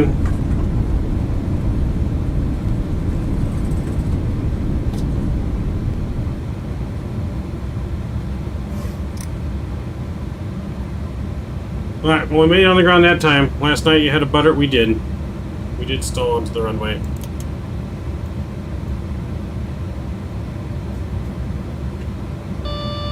Brake. Oh, no wonder our parking brake's on. No wonder. Ow, my back.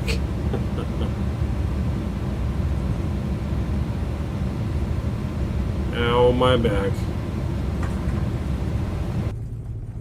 Well, good thing we can do one more. We can do it again.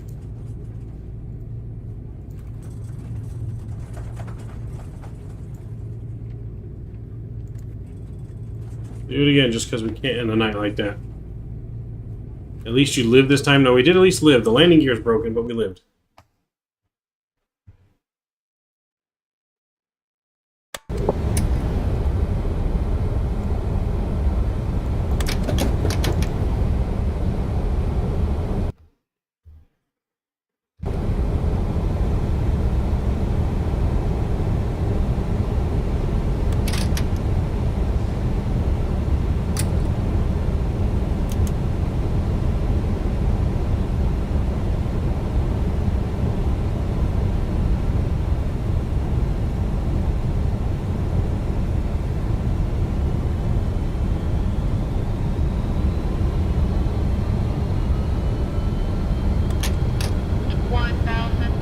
Glide slope.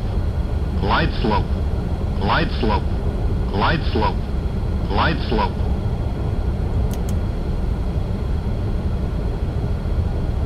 Alright. We'll do this one more time here.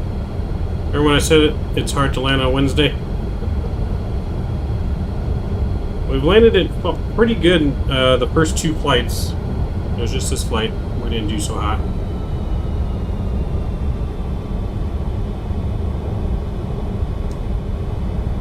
So that was my fault for not completely removing the auto throttle that I thought I had turned off.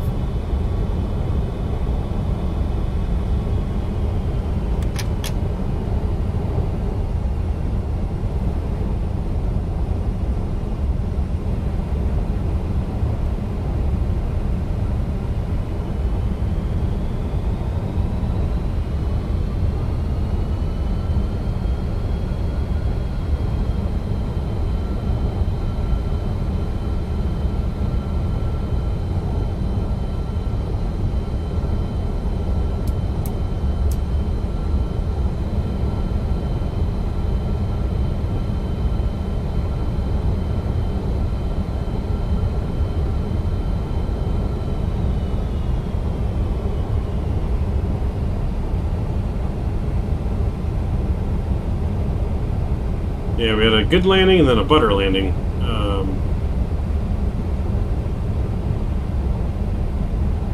So we want to at least finish it where we just somewhat normal landing onto the runway before we call it a night.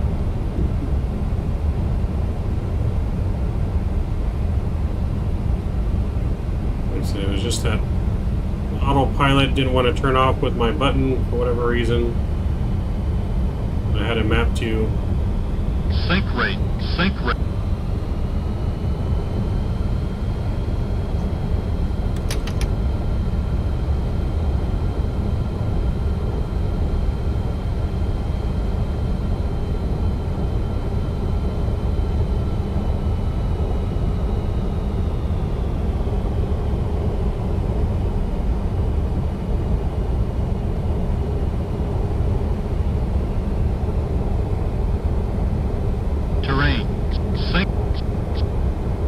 Coming in a little hot. But we're gonna force it anyways. Sink rate. Sink rate. Sink rate. Sink rate. Sink rate. Sink rate. Sink rate. Sink rate. Sink rate. 30, 20, 10. Come on, get down. There we go. reversers are out. Next brake.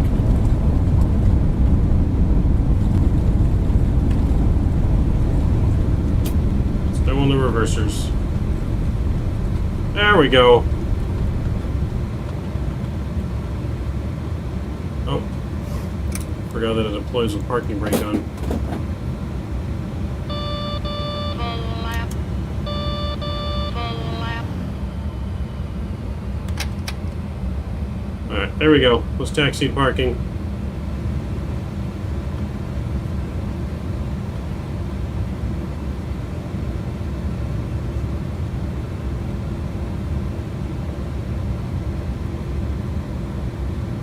See, we knew we could get her down without dying. So we got her down now finally without dying.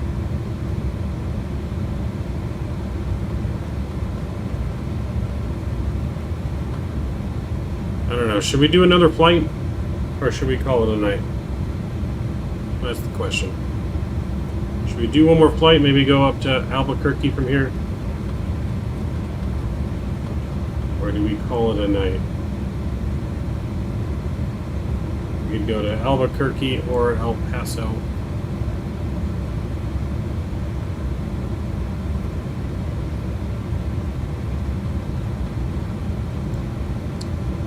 Or we could always save that for tomorrow.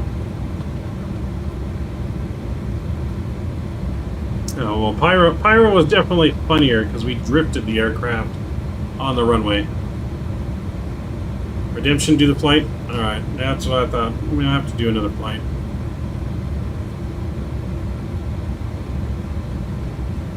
We'll do another flight. We'll go to El Paso.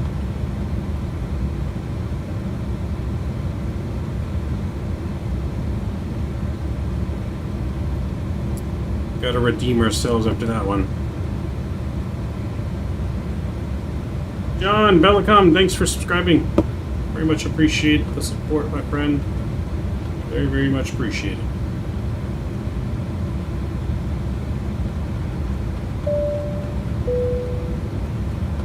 So thank you, John, for subscribing. Very much appreciate the support. Glad to welcome you to the Midnight Maverick family. So I'm going to cross the runway over here. We're going to park it. We'll check the replay, and then I'll get another flight set up, and we're going to go over to El Paso and redeem ourselves on that one. We had a nice butter landing. What was our butter landing into? Was it Oakland? Yeah, Oakland. Nice butter landing into Oakland last stream, so we definitely can land her. We just need to not have the auto throttle on.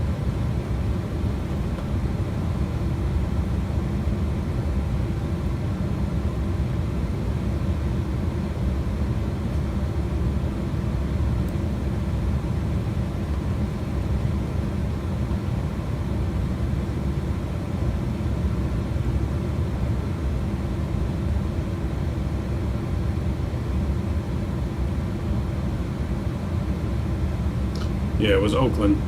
When Ontario, it was Ontario was a firm landing, but still a good landing. And then we had the butter into Oakland. Sally one James, can I play here? Nope, I get it, James. It is getting late for you.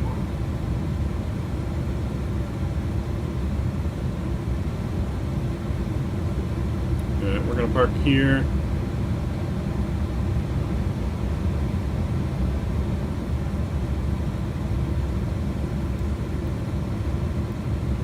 Still haven't mastered the parking in this yet.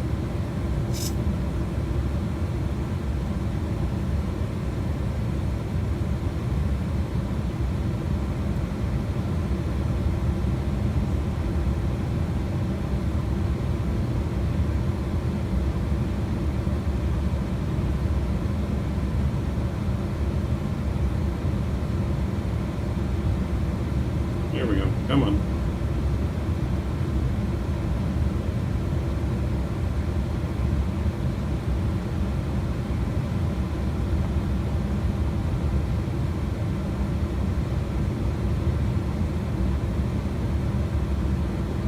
Alright, we're just going to stop there. Probably a very horrible parking job, but that's alright. You want to look? Oh, yep, we're cooking.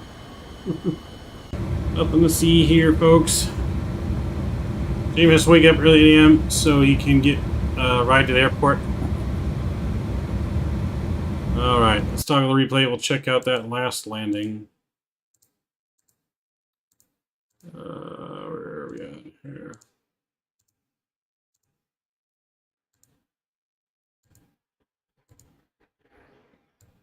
Terrain.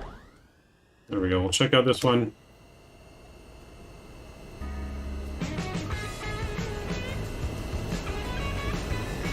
This one, your package survived on, Mike. Oh, that one we kind of even pulled up a little bit, started to float a little bit. That one was much better, though.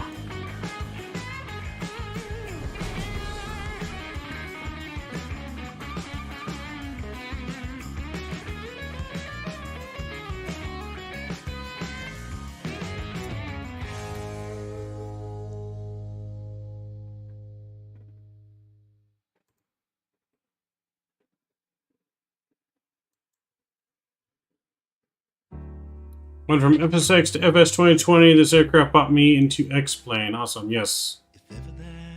Microsoft 2020, though. Amazing sim. So much better than FSX, like, graphics-wise, man. It's right there. We almost had a really nice smooth butter. Just over-flared with the speed a little bit. But not bad. That was our third attempt, right? Third time's a charm? What kind of tower view is this? Ooh. Yes, this is a place I would go. We might get ourselves lost. We may never be found. If ever that day comes around. So we did land late, but we got her stopped. I was going to personally deliver it to me. Yeah, I'm going to personally deliver it to you, Mike. It's only in about 5 pieces, but I'll deliver all 5 pieces to you.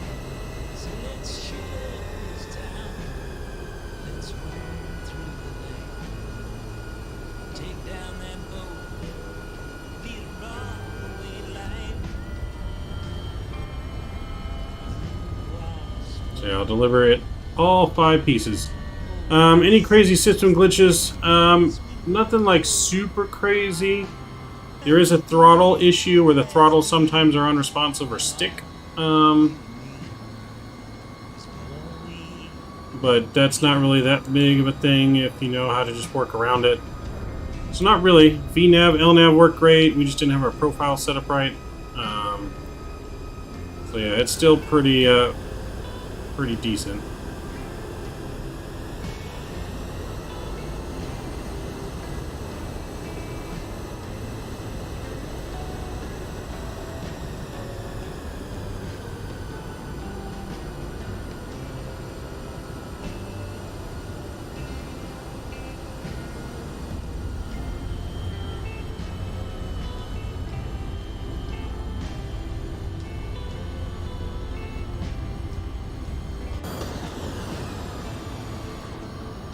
Alright, I'm going to get things loaded back up. We're going to go one more flight over to El Paso tonight.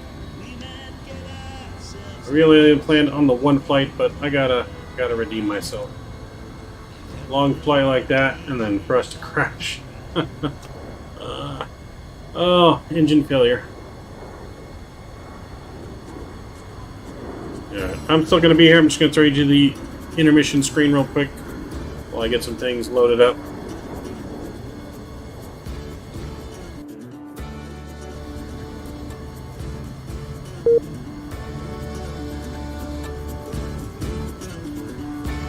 So improved from the original, at least? Yes, Andrews. The latest patch that I got this morning from them definitely has a lot of the bugs fixed. Still not 100% perfect, but definitely a lot better than the initial release.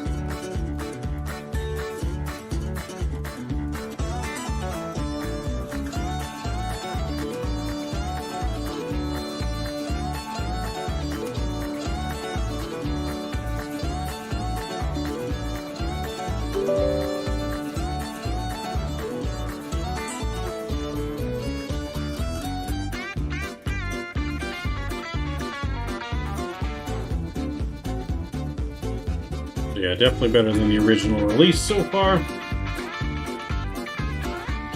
Now, if we could just remember to make sure the auto throttle is completely off.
At least they have very responsive feedback and quick deck. Yeah, they have been very responsive, and they'll like say you do a support ticket, they'll send you whatever the latest patch is. The only reason they're not releasing it like on the org store is because the org store won't let you constantly update your product. It only lets you update every so often, so that's the only reason why. Until they're really done, they don't want to put the patch out there yet.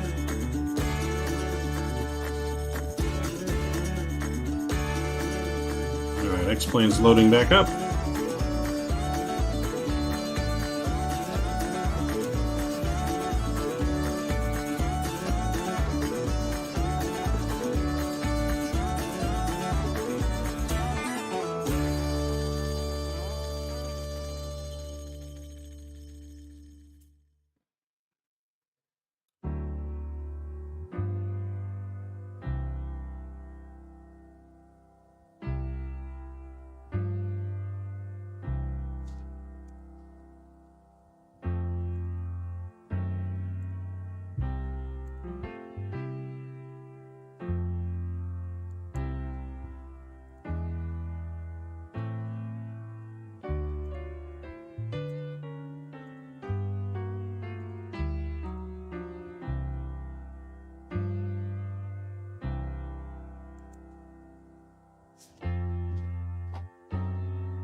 In FS 2020 land, there's always some it's going down about performance and issues. I'm very happy to have both sims and totally forgotten about the long-awaited and delayed PDG 737. Yeah, 737. Hopefully that's coming out soon. Hopefully.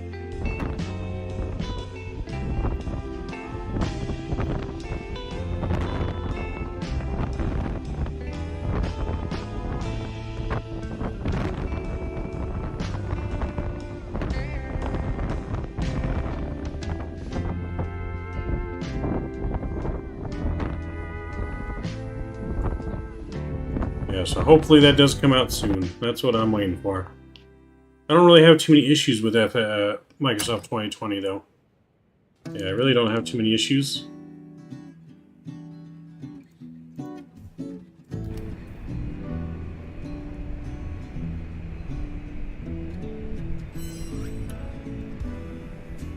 Alright, bring you guys back over. We are loaded back up, just about ready to rock and roll again. I just gotta file my flight plan on Vatsim.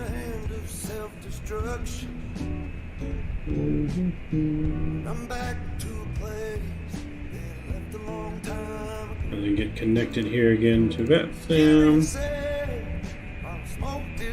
Next, EPS around. Alright, we're connected back to Vatsim again.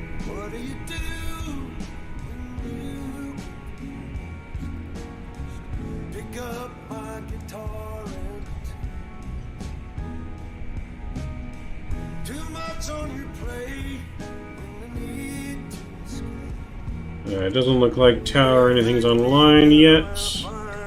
But let's get this aircraft powered up, ready to go. Let's put our aircraft menu. We're going to go to ground operations, press ground power, wheel chocks, stairs, open the doors. There we go, and then we can put the load in here before we get things powered up.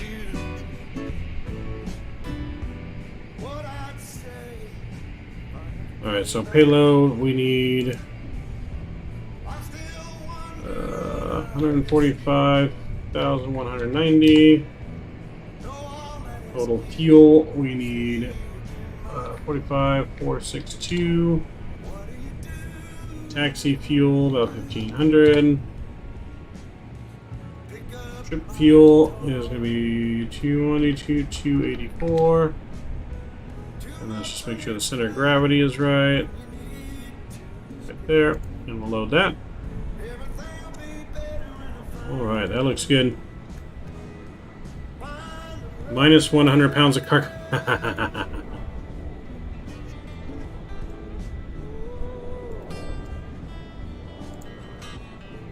Alright, comes our loader. Let's get in, let's get the aircraft powered. Try a bigger airport for service. Alright, battery's coming on. Ground power is connected.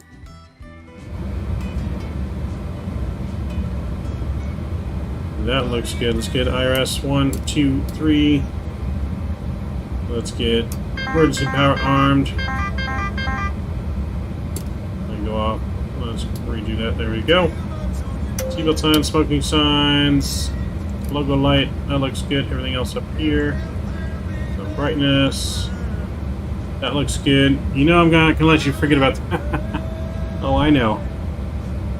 I'm really happy with the rotate. It's fascinating in spite of issues. Yes. No, it's definitely going to be a really great aircraft once the bugs are 100% worked out. And even with the bugs, it's still great.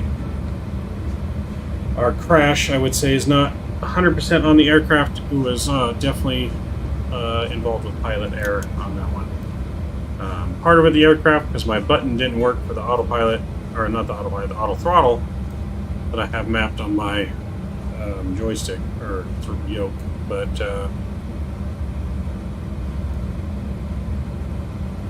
also me should have just disengaged it manually. But anyways, all right, so we got lights, we're looking good. Let's go to our FMC here. All right, flight plan. No one's online, right? Let me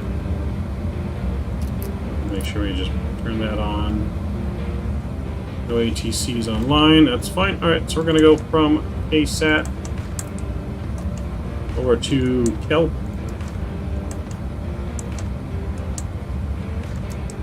Our alternative airport is Albuquerque. There we go, we are UPS 769.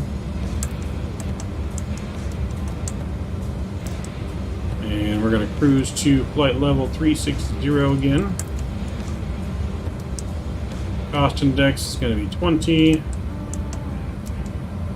Initialize the IRS. There we go. That all looks good.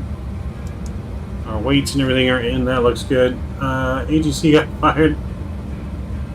It probably did work. You just have to wiggle the throttle until used for the gotcha. So yeah, see that is the, like I said, the bug with the throttles is, I don't know, sometimes you'll see like that hologram throttle and like you have to kind of go up, back, and then it finally catches the throttle kind of thing. So they still need to work this bug out. Other than that though, that's really the main bug that I've seen so far, besides the frame rates. Okay, so that's all in there. Let's do our flight plan. KSAT, we're going to take off 13 right. So 13 right, and we're using the Alice 5 departure. Foxtrot Sierra Tango transition. Let's insert that. So it's going to be a vector out of here. And then from there, that's going to take us to Texas.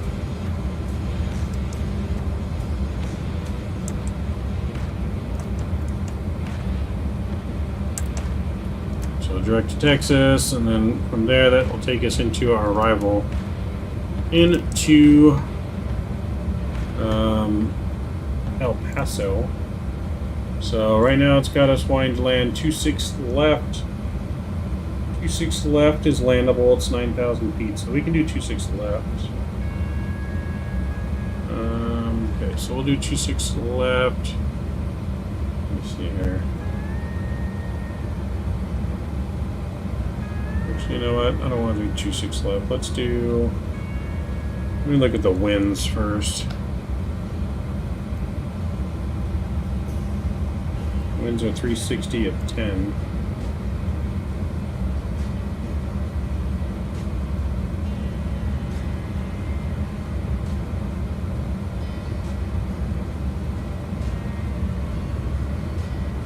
Yeah, and we'll try it. This is going to be an RNAV approach.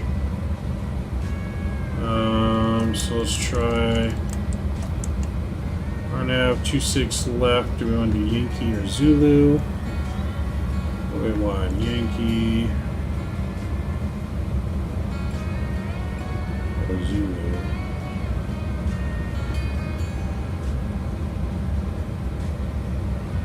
We'll do Zulu for the RNAV approach. From Bear 3, I believe, and Texas transition, and we'll use the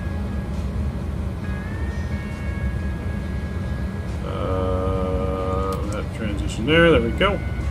Let's insert that. That should look good. Check for any discontinuities. Should have that one for the vectors.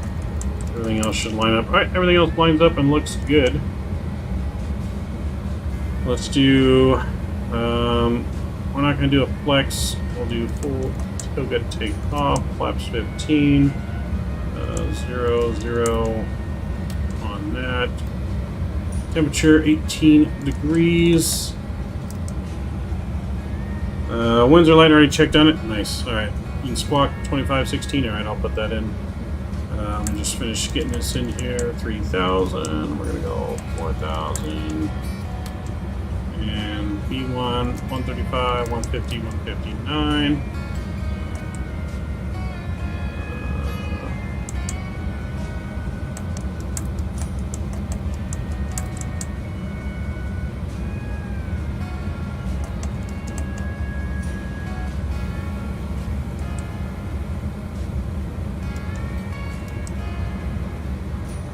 Alright, so that looks good. We'll go back to this. All that looks good. Thrust. Is takeoff, all that's good. No D-rate, we're looking good there. We go here, I'll put in our spark code. What did you say, Mike? 2516, 2516. Get that on and reporting, that looks good. Let's go up top, we're gonna get our APU fired up here. APU is on, that looks good.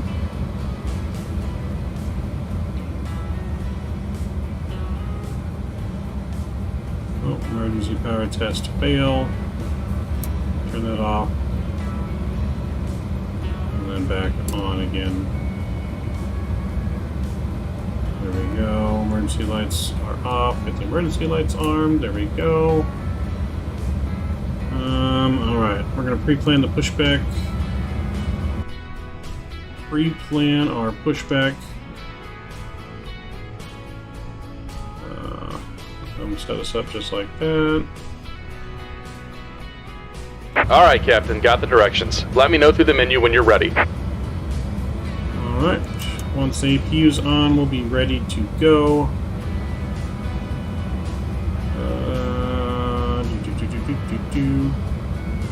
I don't think I'm forgetting anything. Kind of rushed through that a little bit. Just to get the flight going. You're parked at the FedEx parking. I am. When I loaded into the UPS one, for whatever reason, when I loaded into the UPS one, it had our nose going through the fence. Like this was through the fence and it wasn't lining up with the parking. That's why I chose over here. So I know I am at the FedEx ramp, which is alright. That's because I just couldn't, for whatever reason, it was having issues loading over there. So I went to where I knew it would work.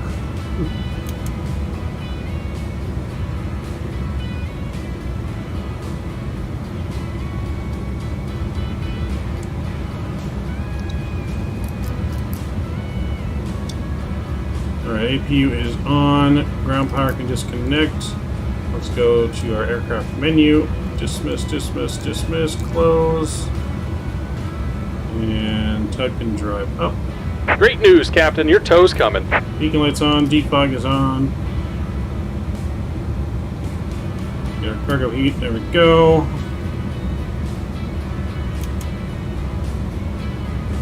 UPS parks where they want to walk. Showing FedEx who's boss. I don't know. We had better landings for FedEx on Wednesday. Much better landings for FedEx.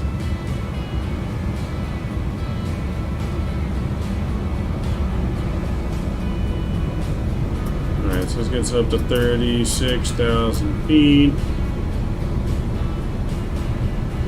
Let's see, what's our runway heading? 128, that's good, that's good.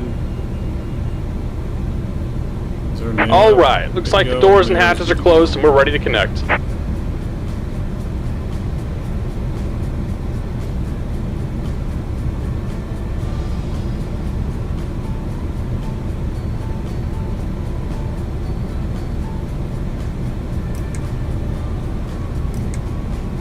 I feel like we're ready to go.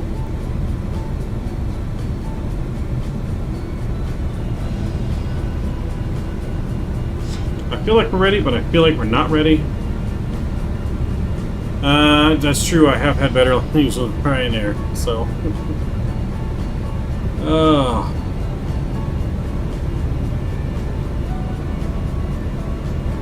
Good old Ryanair. Welcome aboard, Captain. Tow's connected, bypass pins inserted. Go ahead and kill the parking brake when you're ready to go. Alright, I think we're ready to go.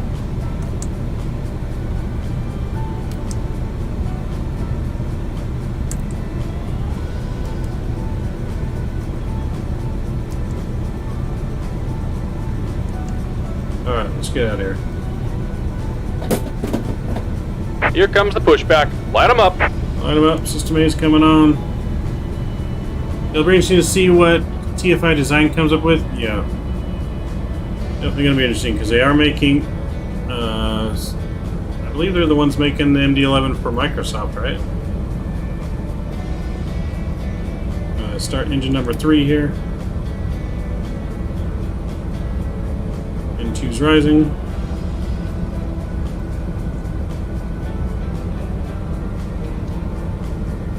I don't know why our flap switch is all the way down.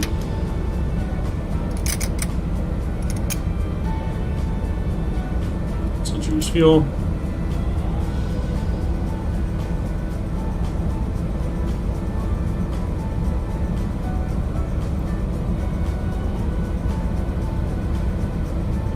Engine number 3 is coming alive.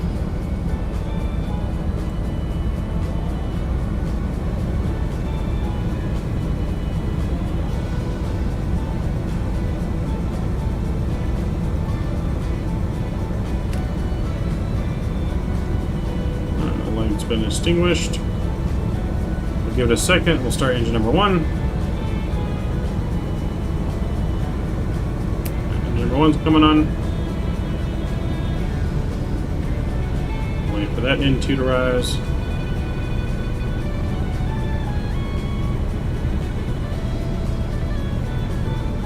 About 15%. We'll put in fuel. Just about done here. Go ahead and set your parking brake. Parking brake set. And we're disconnecting the tow. Give me just a moment. And we'll choose fuel.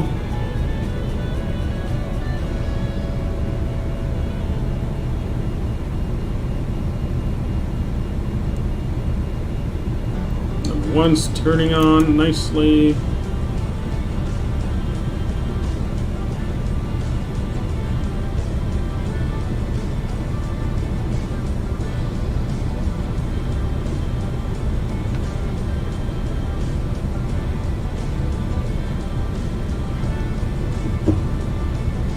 Alright, they can disconnect. Start engine number 3, or number 2 really. Alright, number 2, N2 is rising. Have you set your stab trim? No, not yet. We'll set stab trim on, we're done starting the engines.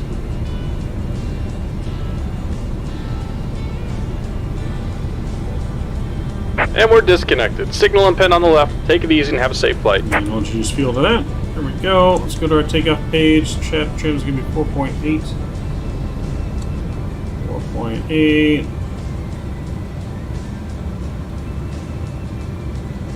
4.8 set. That's good. We can arm those. Oops. Arm the brake. Alright, those are armed. Let's get flaps set here. Flap 15 coming out.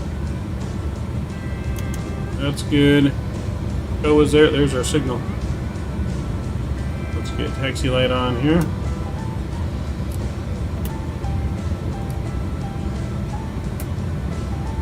Alright, that's good. We get the APU off.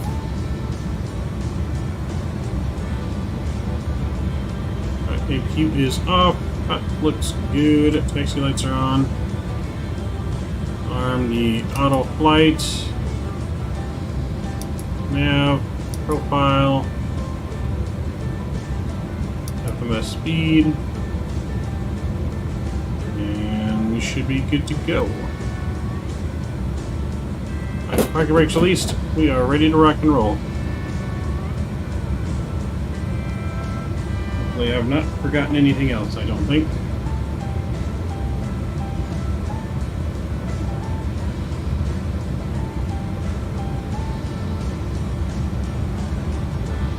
Alright, time to rock and roll over to El Paso. This flight is just over an hour long. About an hour, 18 minutes is our estimated flight time today. This will be a good time to test to see if the icing situation is fixed. Are you trying to get me to crash again, Mike?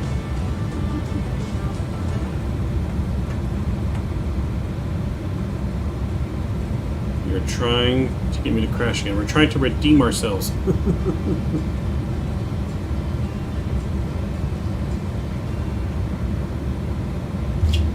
Yeah, we're trying to redeem ourselves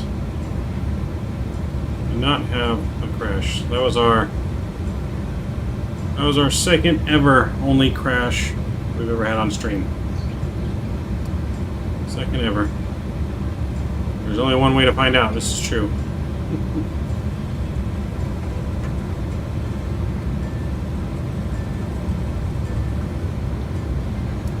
Alright, well once we get out of clouds and we're at cruise, we'll turn the icing off, because we do have to have icing through the clouds. I do know that much.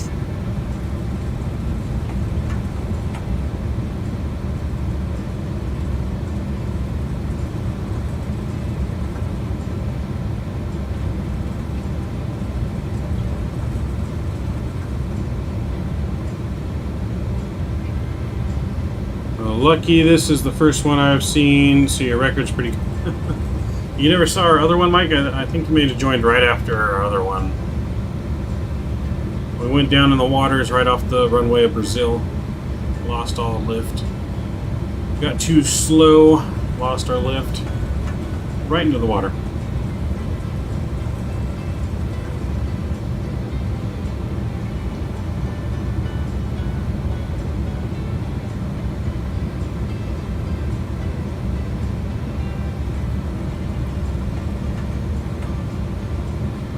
Mr. Nolan. Even though Pyro was sketchy, it was sketchy, we didn't crash. Okay, we did not crash in Pyro. We may have needed new tires, and the passengers were definitely scared. We didn't crash. Okay, we barely held it onto the runway, and we just had to drift, almost take out a fence, but we just missed the fence.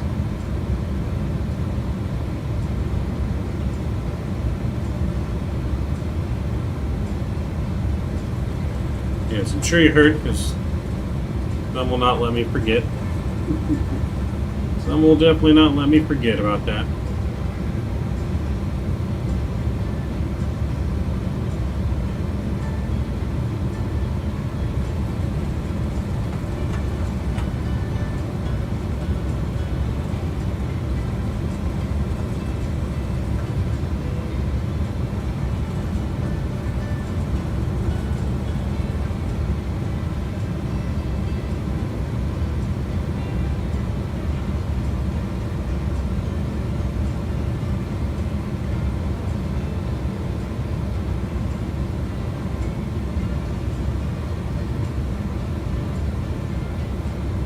One thing about the plane too is you gotta turn nice and slow. If you don't turn slow, it's like it kind of like glides like it's on ice.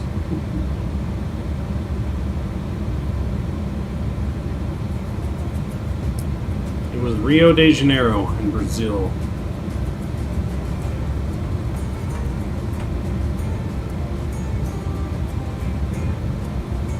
Rio de Janeiro.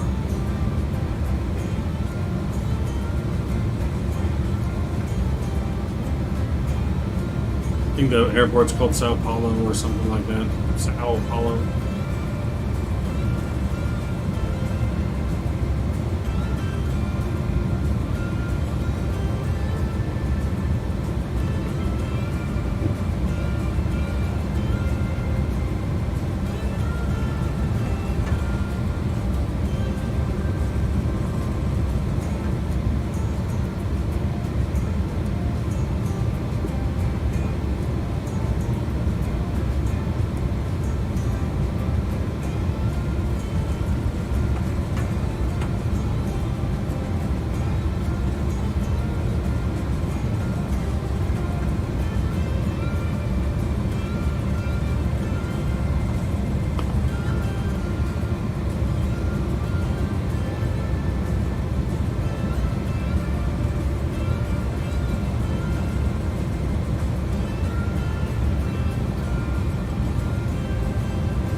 I'll look for it, Mike, and when I find it, I'll send it to you.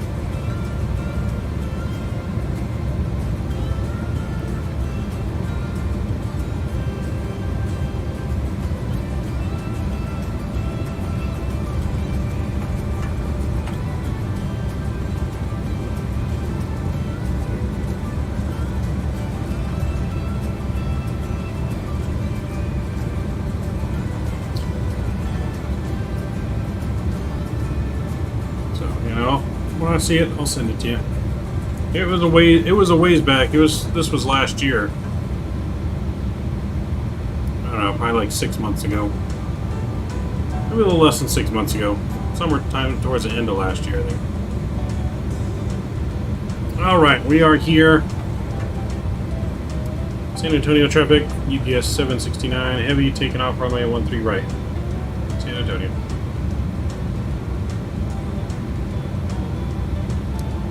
Alright, here we go. Let's get landing lights on. Strobes are on. Music off for departure.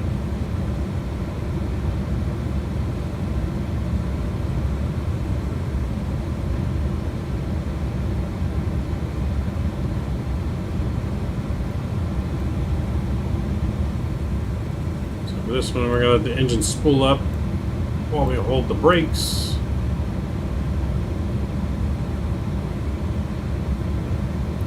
Have that long of a runway. We get lined up here.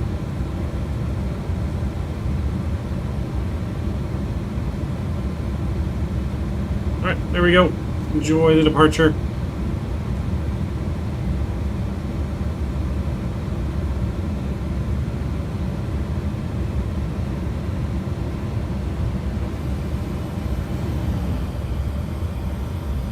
Alright, there we go. Engines are taking over.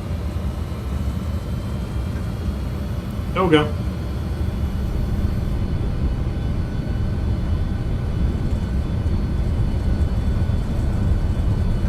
Knots, airspeed's live.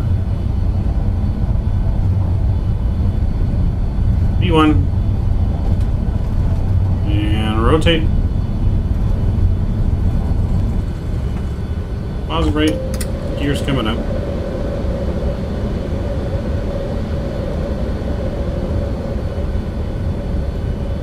Good so far.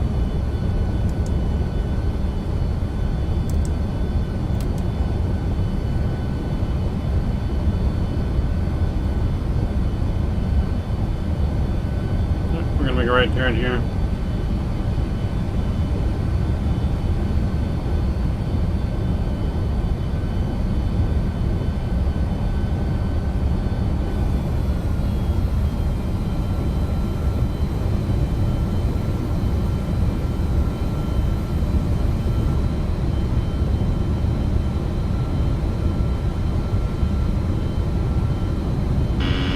Stabilizer motion.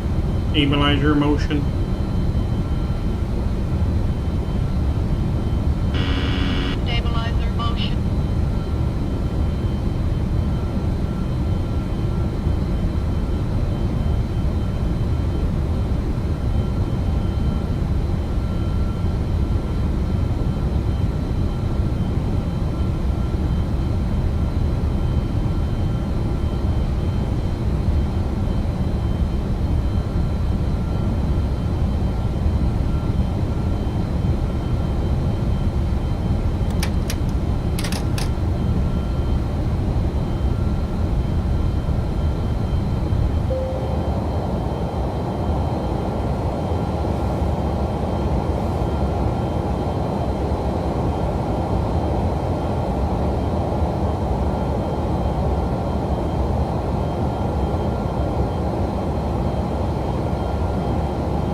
Autopilot's on.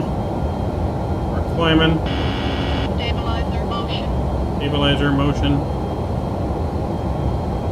Stabilizer motion. Stabilizer motion.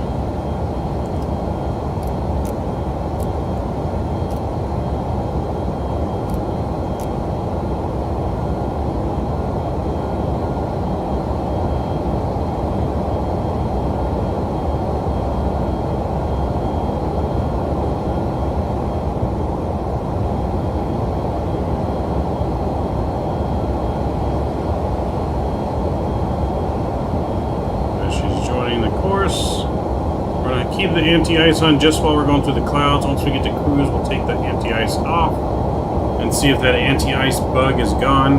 Hopefully it's gone.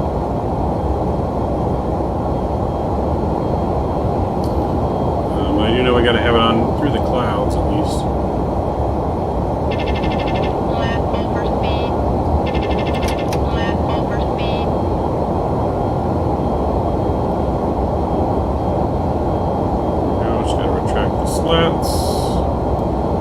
Landing lights can come off.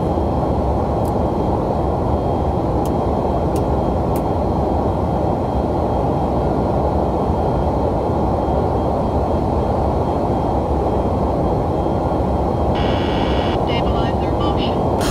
Stabilizer motion.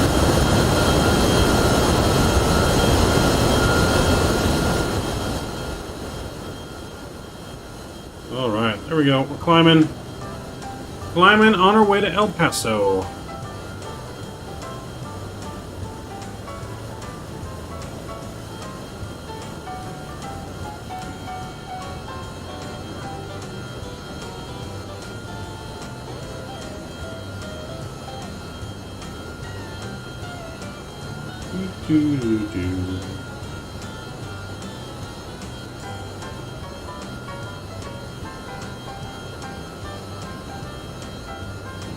Do do do do do do do.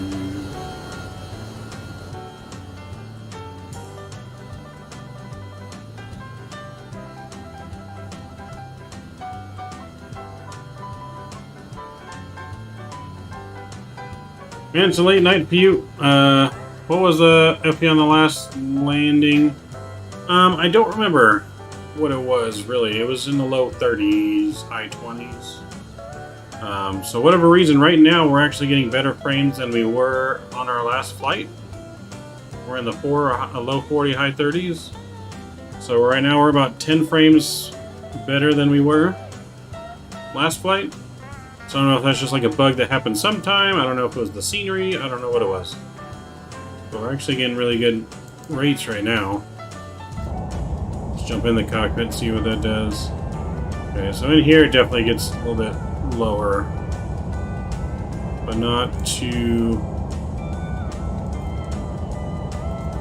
bad.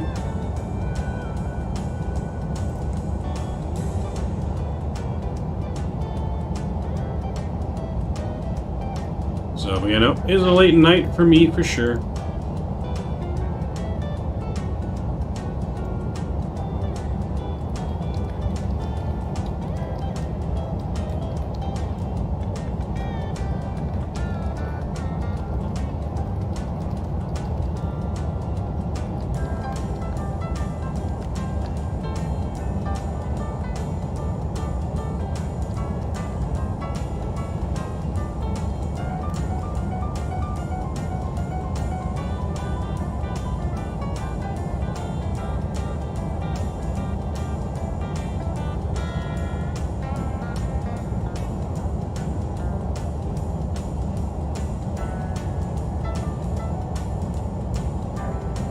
Shoot, definitely late here also. Yep. 12:30 for you, right, Mike? It's 10:40 for us, 12:40 for you.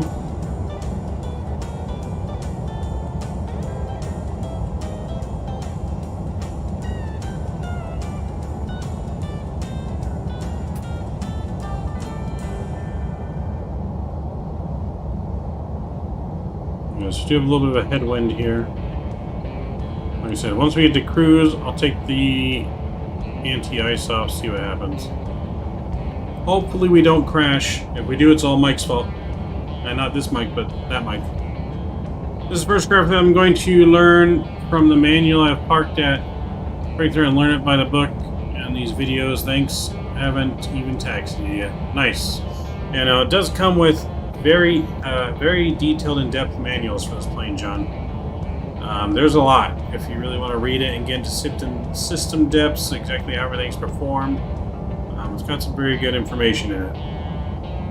It'll teach you about each of the systems and how they work and how they function, different tests to perform, all that stuff. Enzo, hey, what's going on? What's going on, Enzo? Welcome, welcome. Hopefully you missed our crash. Hopefully you didn't see that crash into San Antonio where everyone died. We died.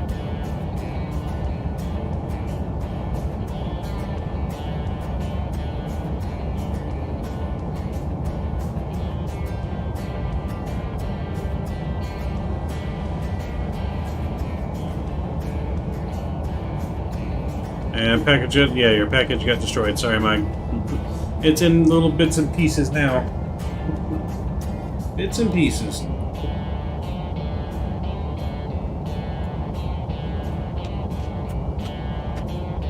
I did a flight when I landed my A320 plane, Delta. I did reverse? What do you mean, Enzo?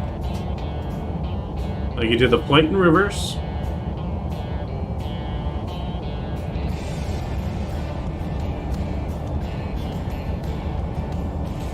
This plane like really climbed like a rocket, man. This guy's climbing at 4,500 feet per minute. What plane you see climbs 4,500 feet per minute? Especially at higher altitudes.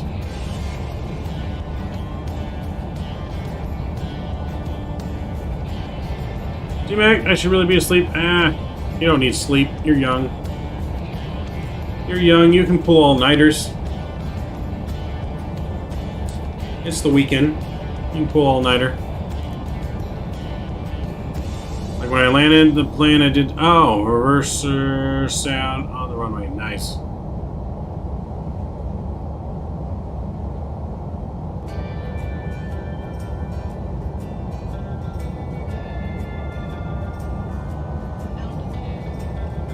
It is weird. It loves to take off, but I feel like I always need more speed on landing. It definitely does need more speed than you would typically use on landing. You definitely are landing at a higher rate of speed. So, but that's because this plane is so big, heavy, and the short wings, it does require that speed for loft, which is why you can't float it on short runways. You have to get it down because of that extra speed it requires to land.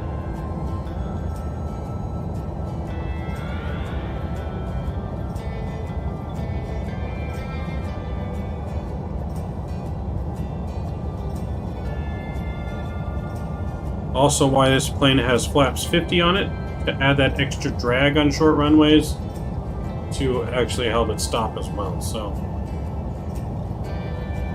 that is part of it.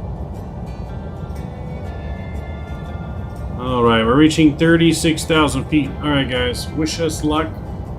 I'm turning the icing off. I have not seen if the icing does or does not work correctly on this patch. So, if you see us start losing speed, then we're in trouble. But I think if there's no clouds, I think we'll be fine. We shall see. If the ice is over, it's on me. Yeah, if the ice is over, it's on Mike. He told us to do it.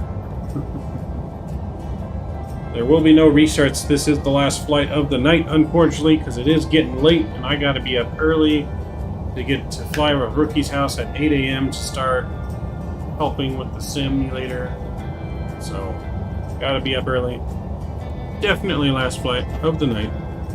Do or die.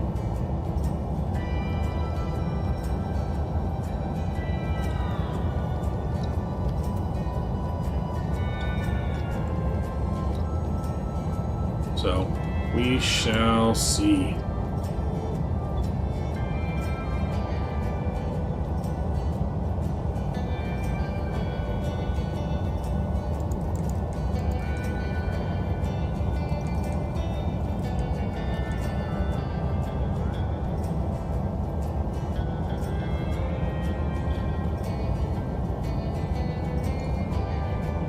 So, not super early, but early. Well, it's early for a Saturday for me to have to get up, because I have to be there at 8, so that means I have to get up here by like 5:30 or so. Did I miss an alert? What was that? Mr. John! Thank you, coming in with that $4.50 bomb. Very much appreciate that, sir. That's going to put you up to number 2 on the month. Let me get you in here. Let me get you in here. Copy. Paste. Mr. John, very much appreciate you, sir. Thank you, thank you. Always appreciate that support.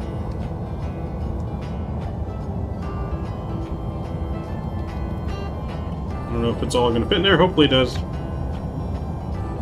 If I spelled it wrong, just let me know.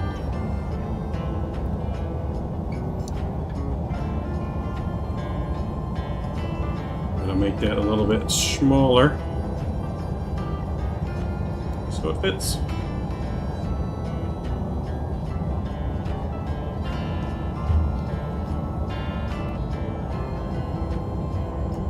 There we go. Again, thank you very much, John, for the donation. Very much appreciated it.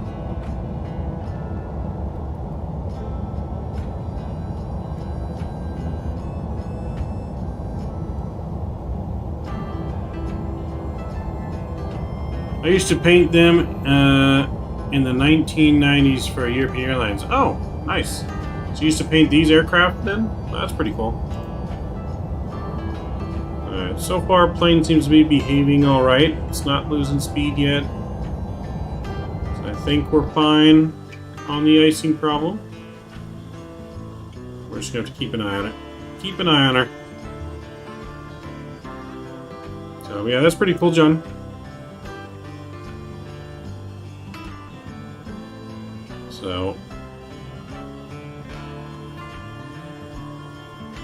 So I don't know if my grandfather ever worked on like these specific airplanes, but he did work back in the day for Pan Am as an airplane mechanic. I'm not sure if Pan Am ever had MD-11s, but maybe way back in the day before they stopped using them as passenger airlines.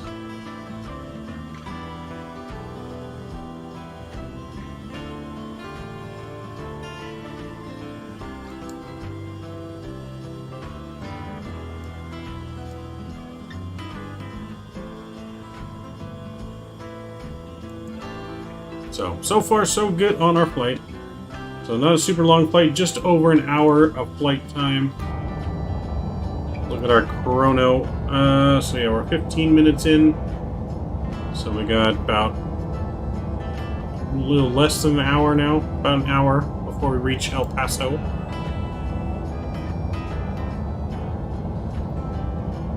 As you can see, that's our top of descent already right there. So not too far away. They had some DC-10s and Tri-Stars. Got it. Yeah, that's what I thought. So he may have worked on the MD-11s. Not 100% sure on DC-10s. But like I said, yeah, he was airplane mechanic for Pan Am way back in the day.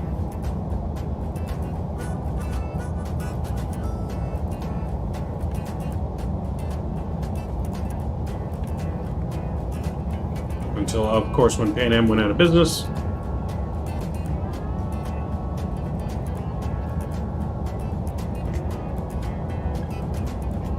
I think Pan Am back in the day was like the largest airline in the world, wasn't it? Wasn't Pan Am like the biggest airline back in the day? I feel like it was. I feel like it was, but I could definitely be wrong.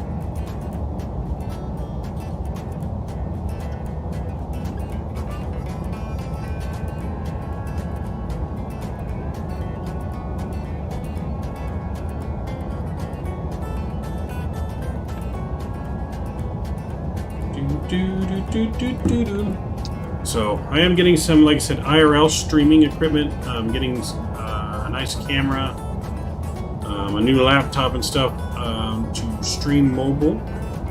So I do want to take one of our stream days and make it like a plane spotting day, or just you know, and just do more real life content as well as the simulator content. We're not going to ever get away from the simulators, but I do want to take like one day, like every Sunday or something, be the plane spotting day for Sundays. And just kind of go out there and plane spot all day and with live ATC and everything. Amazing times, yes, they did the true around the worlds before they had to sell routes to survive. Yeah, this is true. Yeah, internationally in the 70s, yeah, back in the day. Pan Am's the true OG.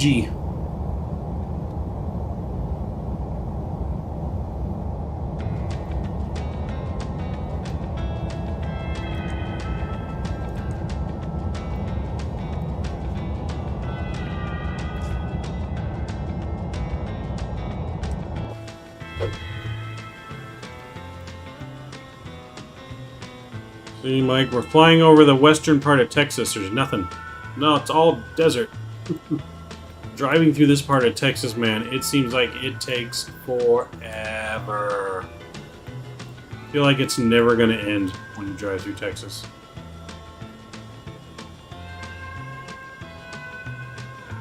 Like it's never going to end. I thought driving through California was long, but whew, Texas, man. Texas takes the cake.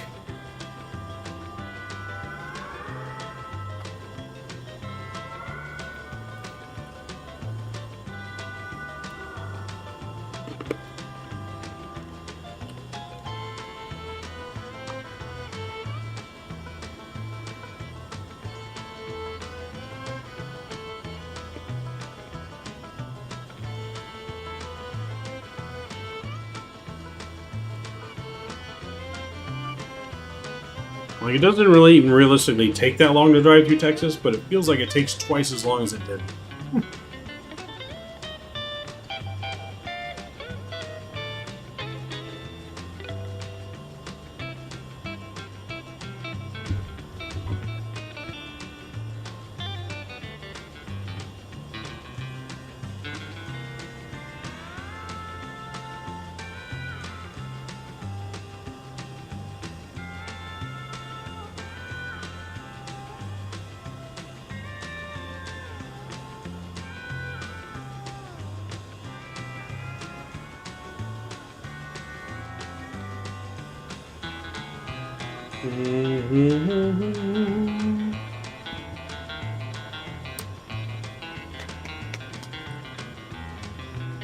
Oh, it's been a long week though. This is a good night. Good night of flying. The cap off. Super long work week. Oh, work has been hell. Work's been good. Business is good, but it's just too good. It's too crazy busy. We broke our sales record for March. So yeah, we finally broke through the $1 million in a month barrier, which is pretty huge for us. Lufthansa cargo pilots loved him, did they? Nice.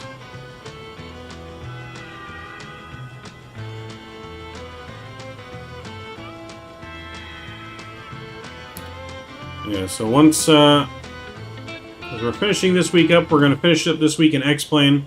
We're going to hop in Microsoft Flight Simulator starting on Monday. So Monday we'll be back in Microsoft, checking out the new features for the fly-by-wire. It's supposed to have the fully functioning VNAV and everything now. Hopefully PMDG is being released soon, hopefully.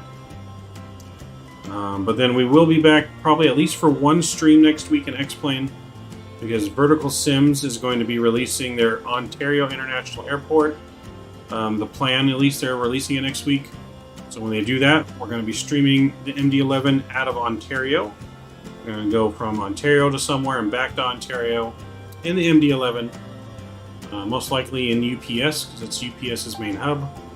And then we will be back. Or we'll be giving away the scenery as well as a copy of the MD-11. I just sent you some fun facts about Pan Am. Let me take a look.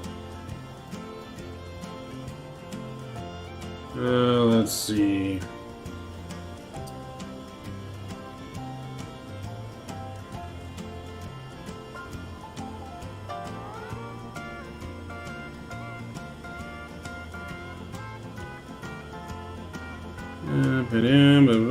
Pan Am, we're the Airbus A300, A310. I do remember those. Both replaced DC-10s. Yep. Looks like Pan Am was transitioning to Airbus. Eventually, I guess they would have purchased the Boeing 747, replaced the 737s. First customer, the A380. Okay, yeah, because I know they had 747s. I know they had plenty of big aircraft because they did. Pan Am did the long, transcontinental flights all the time. They were a big international carrier. But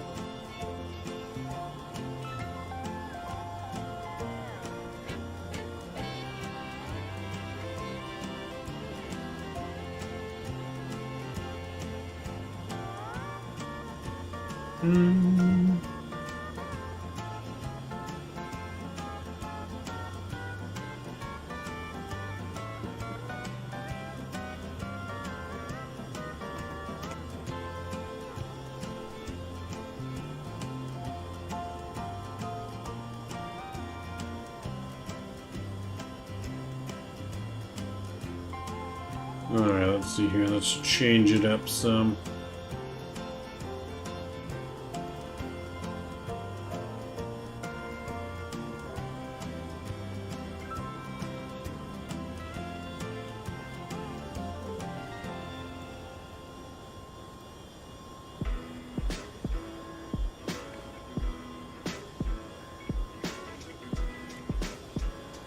They hear the DC-10s from National, yeah. Well, they phased those out. It looks like, yeah, they phased them out. They're a huge company, but forgotten about. Yeah. The TriStar was original tri-motor. Yeah, I believe so. You know, I think, to be honest, I think Pan Am as a company, I think they actually exist, but they're just way different than what they used to be. Like, I think there's a part of Pan Am that still exists.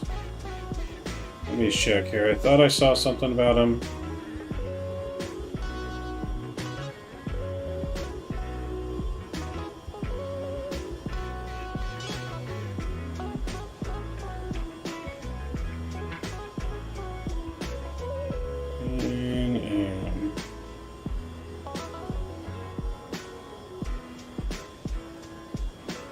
So Pan Am was founded March 14, 1927 in Key West, Florida. Their headquarters was in Miami. They ceased operations December 4th, 1991, the year I was born. 30 years ago. They had 86 countries on 6 continents at its peak in 1968.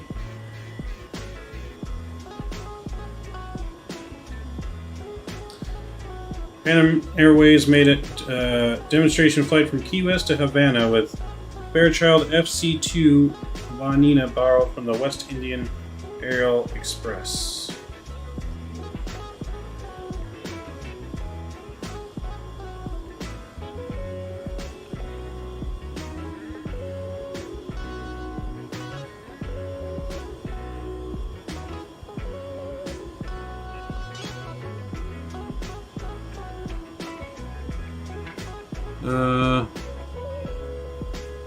I thought they went bankrupt like Eastern. It's in the name only. I might be wrong. No, they did go belly under.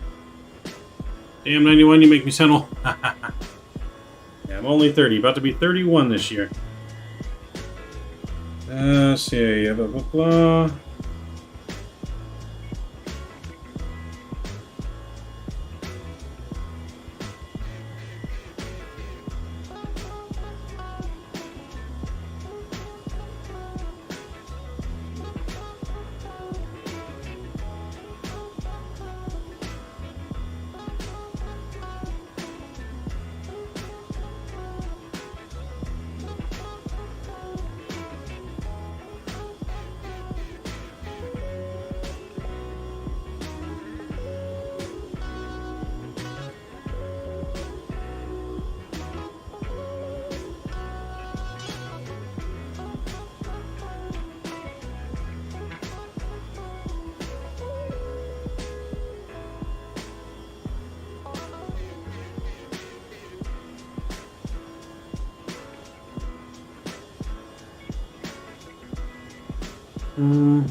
I was born in 1958.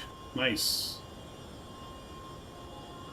I think my father was born in 1967, I think. 67? So, yeah, nope. I was born in 91. Turned 31 this May. 31 this May.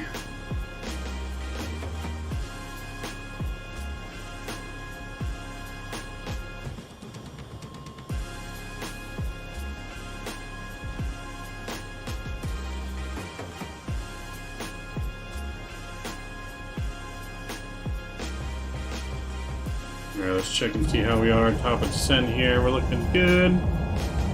No icing problems, so that's good.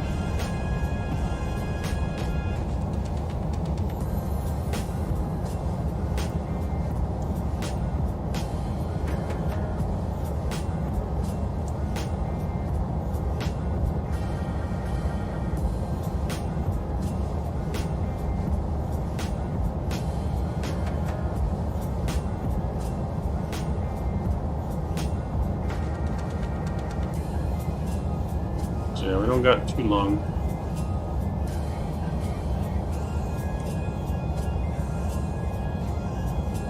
Not too long to go.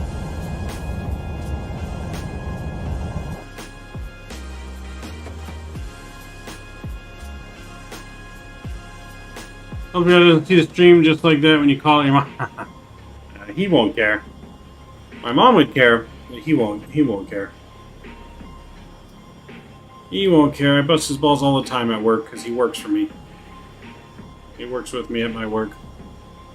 He's the one that got me started in the plumbing business. He hired me as one of his drivers at a different company, and then I switched companies and brought him over to this company, so now I get to be the boss and get payback for all the stuff he did about the other company to me. So the roles have reversed.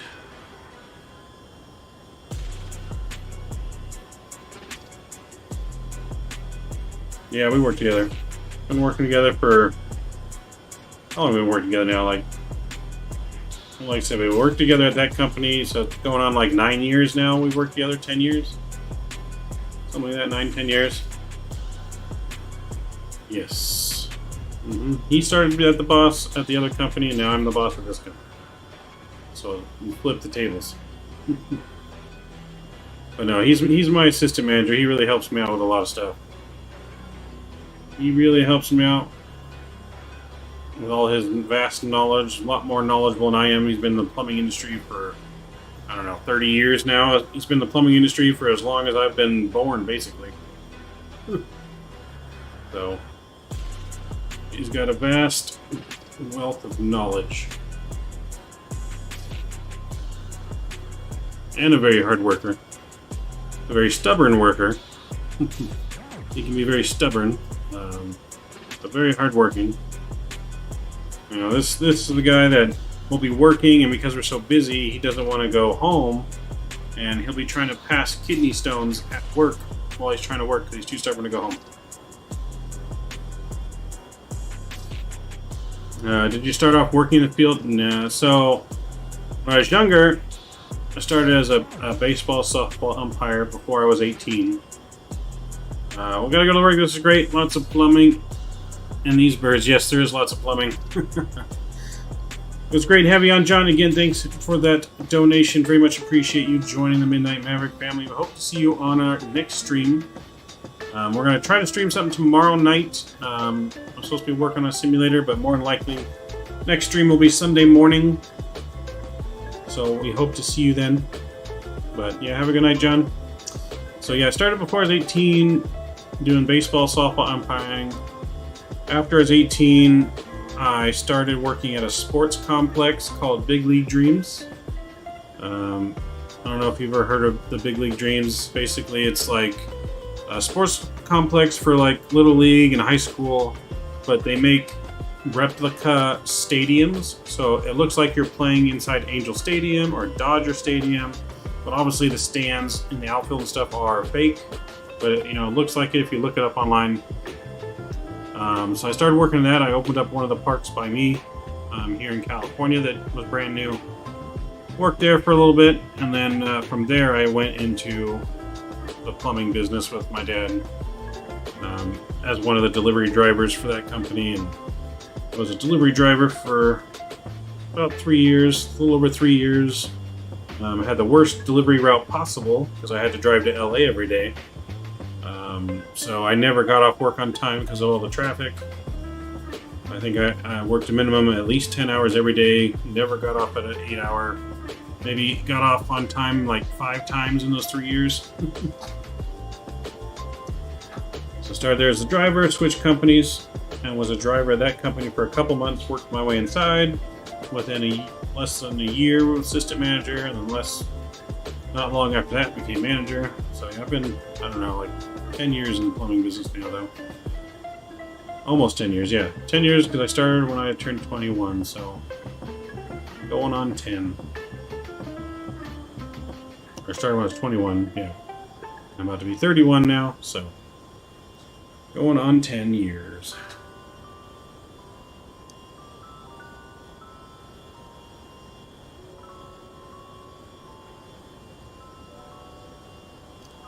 Yeah, I mean, the plumbing business, it's not what I see myself doing forever, to be honest. I like what I do.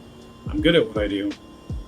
I'm good at the plumbing stuff and the parts and selling and stuff like that. It's just not where I want to be forever. Realistically, I'd like to do this forever. Content creation. I got lots of good ideas, and if I really had enough time to stay home, there's so much that I could do.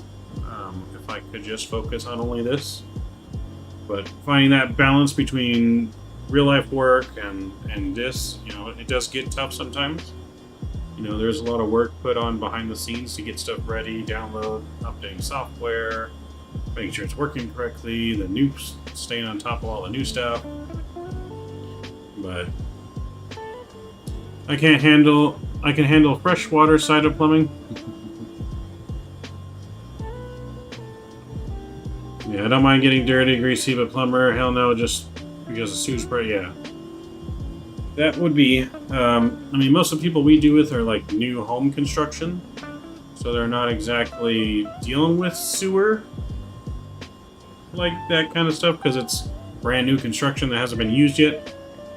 The Flying Moose, hey, good morning from Denmark. Good morning, sir. How are we doing? Good morning. Glad to see you on this late night for us. Usually we're not this late.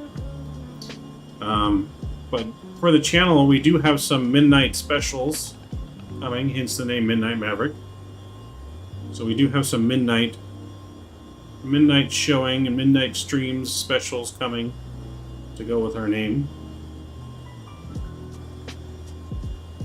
So, but it is, what, 11:15 at night here almost? So, but I hope you're doing well, Flying Moose. Glad to see you. Welcome, welcome.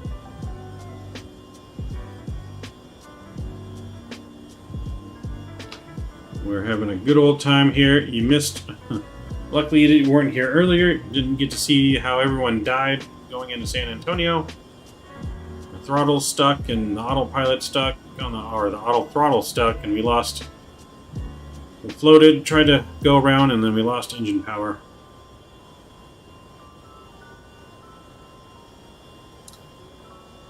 I'm good on my way to Doe from Seattle, about 4 hours until landing. Oh, so you're on the plane. Nice. Nice. Coming to the stream from 37,000 feet. That's pretty cool. We are not very long until we are in El Paso. Not very long at all.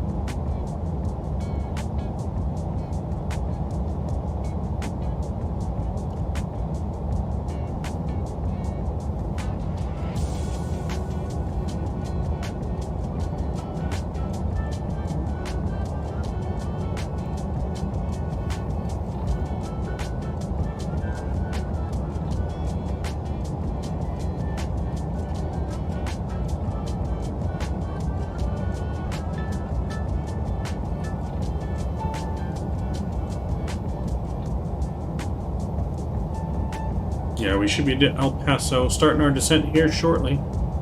We have less than 80 miles to our top of descent. So hopefully we're on the ground, parked, ready to go before midnight. Should be there, ready to go by 11:45, hopefully, next 30 minutes. Next 30 minutes we'll hopefully be on the ground and doing our replay and wrapping it up. It has been a long week, long night. Gotta get up early to go work on a simulator tomorrow.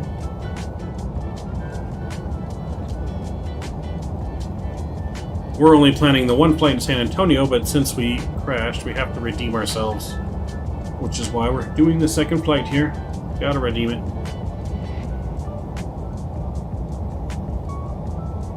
Well, I believe the icing issue is fixed. Yeah, it seems like it is, which is good.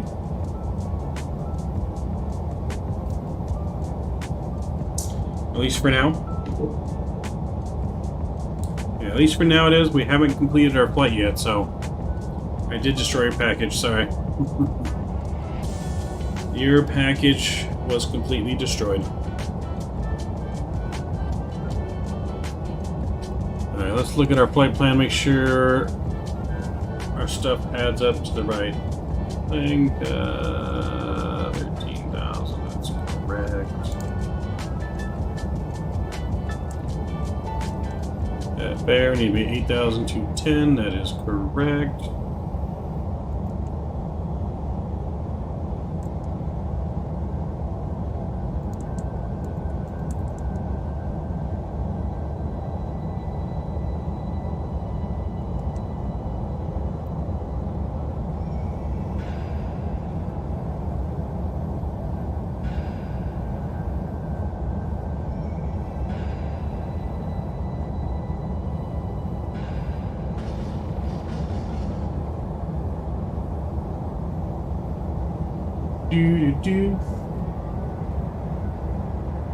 So we just got to remember to click the auto throttle disconnect button this time. We'll have to click it with the mouse. The button I mapped didn't work. Part of the reason why we crashed.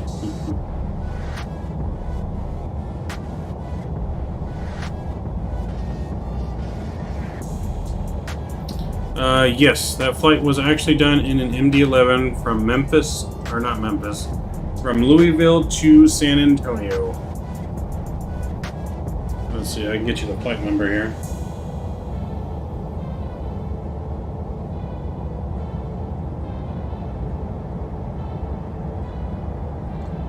Yeah, that was flight number UPS 9553. 9553 was the flight number for the actual MD-11 flight from Louisville down to San Antonio, Texas.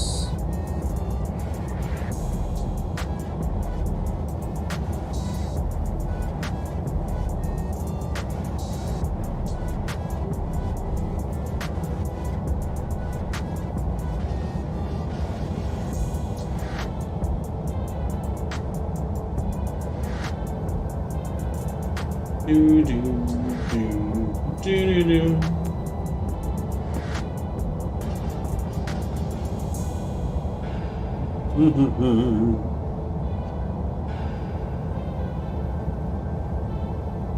After the stream, we're going straight to bed. I'll be up at like 6.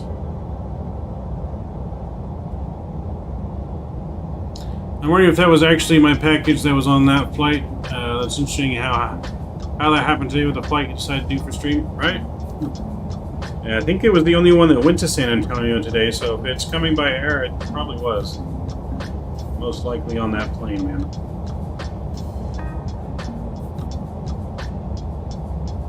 But I believe that's the only one I saw going into San Antonio. Could be wrong, but pretty sure.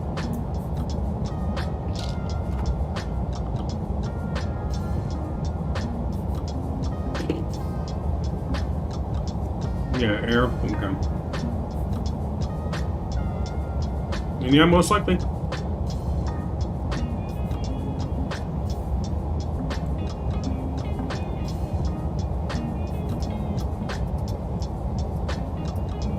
Alright, we're going to reset that down to 8,000 feet.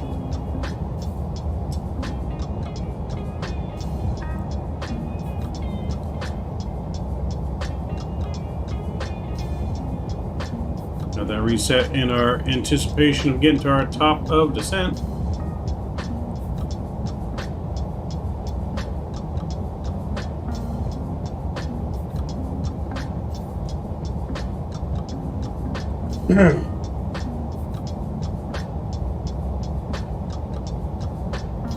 One of the endurance is I'm going to receive. Hey, so you hope. You never know. Maybe that plane had issues. All right.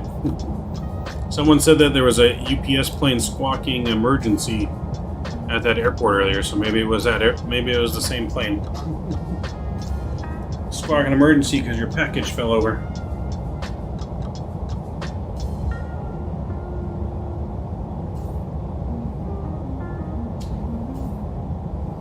Never know. Never know.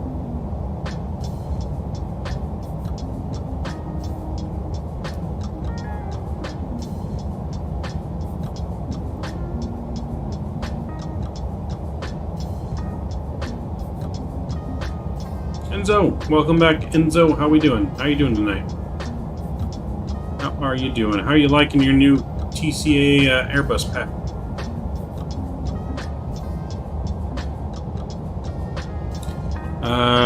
Do you how I get A330 in Microsoft Flight Simulator? I'm not sure. I'm not sure how you get it in Microsoft. Maybe on the like the flightsim.to store. Flightsim.to maybe is a freeware. I think it's a freeware. Yeah, I'm not sure. I haven't used that one in Microsoft. The only plane I really fly in Microsoft right now is the fly-by-wire. until the PMDG comes out, then we're going to be flying that bad boy. All these great planes, it's going to be so hard to decide what to fly now. Oh, they said they're squawking 7600. Yeah, isn't that the emergency squawk code? I forget. Forget which one that is.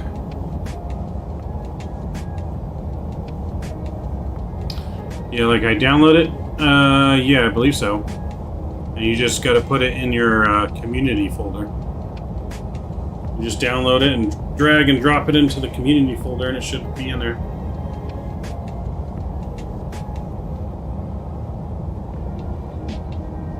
Oh, loss of radio. Got it. Well, that is an emergency, I guess.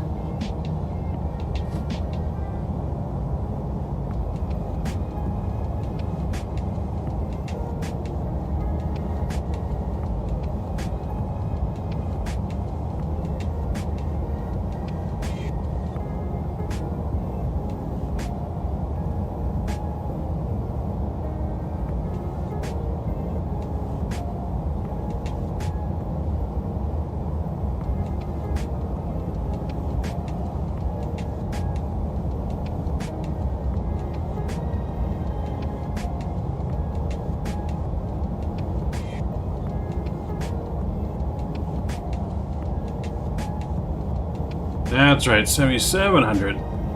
Okay, that makes sense. Where's the community folder? Gotta get downstairs for some better breakfast.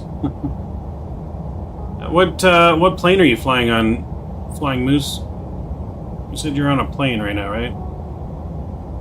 Yeah, what kind of plane are you flying on? 747? Alright, we've started our descent, ladies and gentlemen. Airplane is descending. The community folder. How do you have Microsoft, Enzo? Do you have it?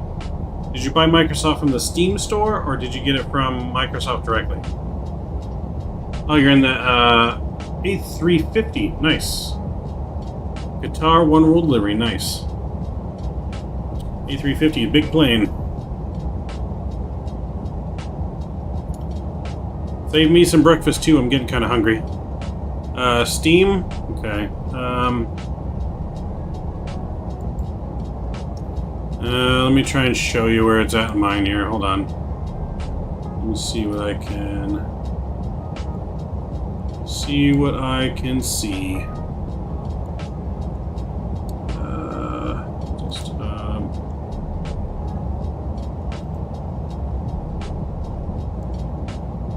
Okay, so from here, I'll kind of back this up a little bit.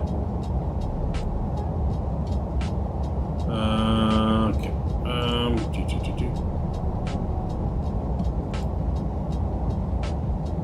All right. So from your desktop, basically.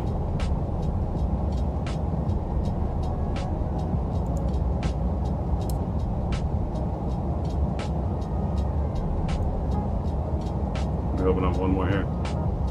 Alright, so from your desktop, you're going to come here and you're going to go to Users.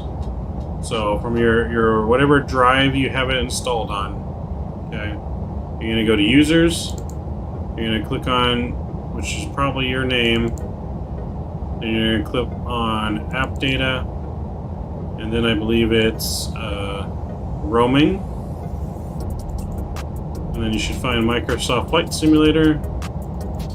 And then in Microsoft Flight Simulator, you should have, what is it, Packages? Yeah, Packages and Community Folder. So that's how you would find your community folder. You drag and drop it in there. I would suggest saving a shortcut to this folder on your desktop like I have. So see on mine, I go to desktop. I have a, where's it? Right there. I have a shortcut on my desktop, so I can go straight to my community folder. Easy access. Where you drag and drop everything you install in there.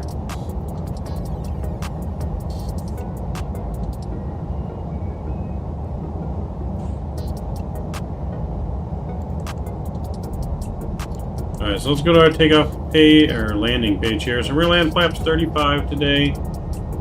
All that looks good. We're looking for a ref speed of 158. That looks good. Let's go to our nav page here. So we don't have an ILS frequency. We're doing a RMP, RNAV approach.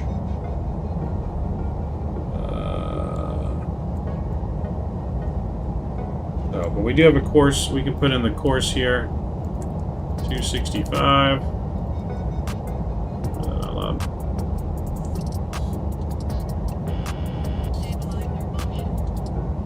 So yeah, 265 can go in.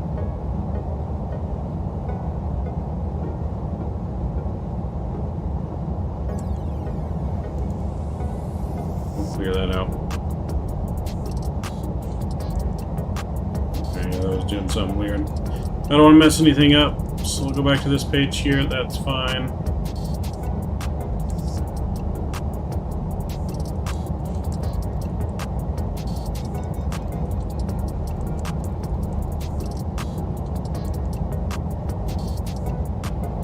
Alright, so we are descending very nice into El Paso. We're going to make sure we hit the autopilot disconnect button. Do not let me forget. And we should get a nice smooth butter landing on this one. Maybe I can't guarantee a butter. We're going to get a nice smooth landing though. I want to count my chickens before they hatch. Need to go on Unicom 2122.8.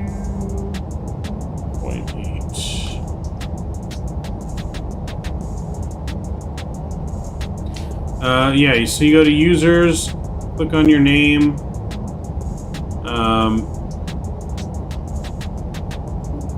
What was it?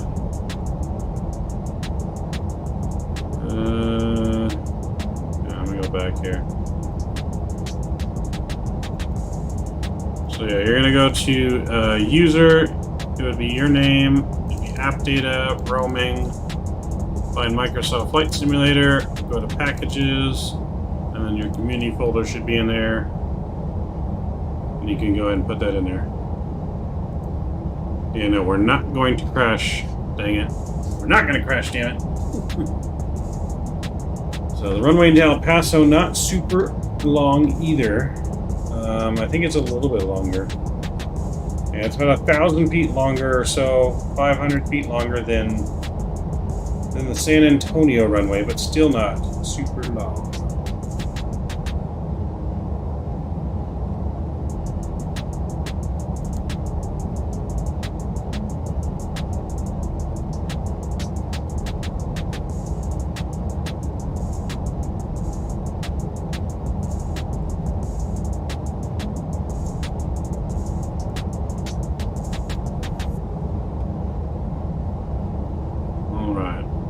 Descending nicely.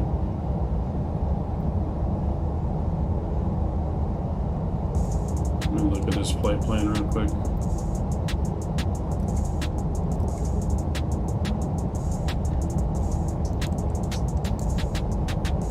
Okay, we're going straight in. If we miss approach, that's the whole thing. Okay. Need to get drag out.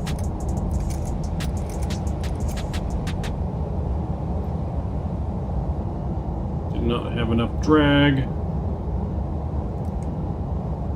Oops, map.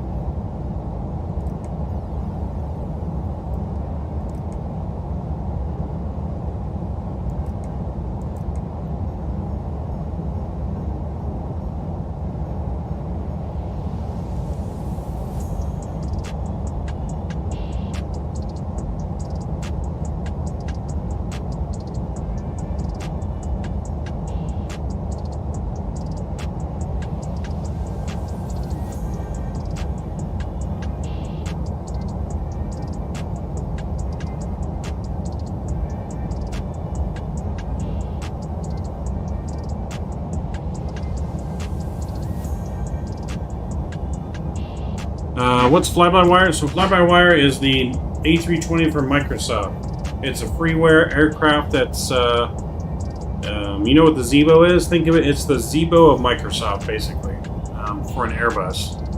It's free. It's pretty good. It's pretty close to fully functioning. You know, it's better than any other aircraft you're going to get currently for fully functioning in Microsoft that works right and everything's simulated. So I'd really check that out if you haven't gotten the fly-by-wire one.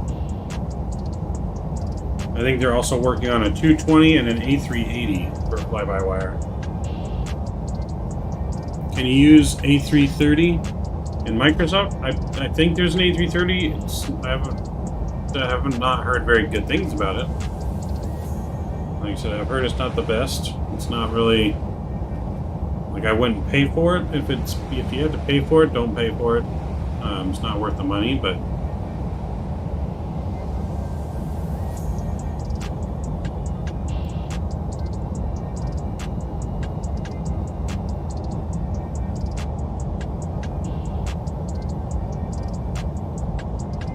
let's bring the speed brakes back in.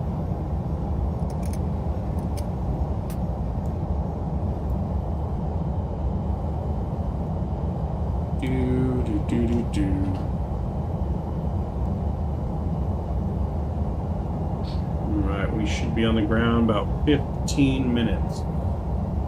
15 minutes.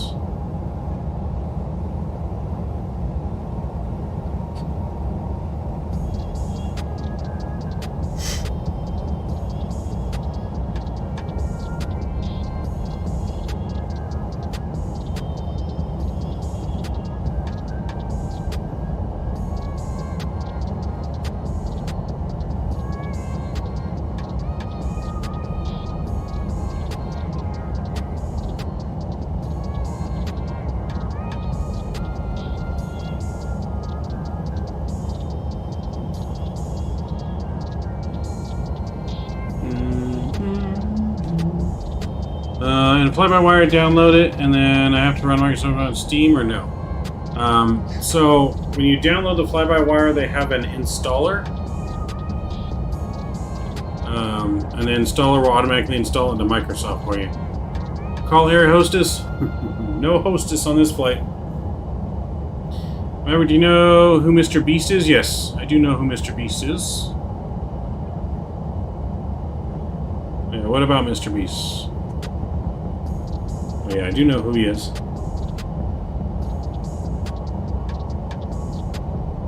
I mean, who doesn't know who Mr. Beast is? He's fairly popular. One of, like, the main people out there.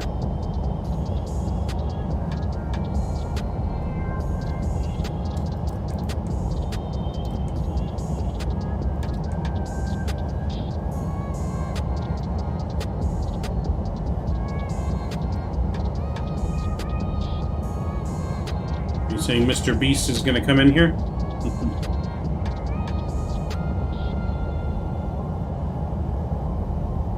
So I do need to call the air hostess, so I could use me like a sandwich or something right now. I'm getting kind of hungry.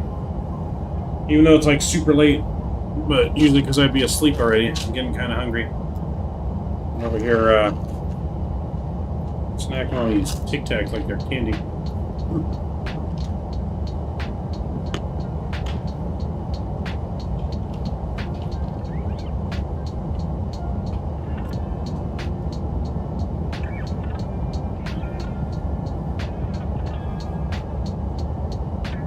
Yes, it's 11:35. We should be parked and on the ground right before midnight.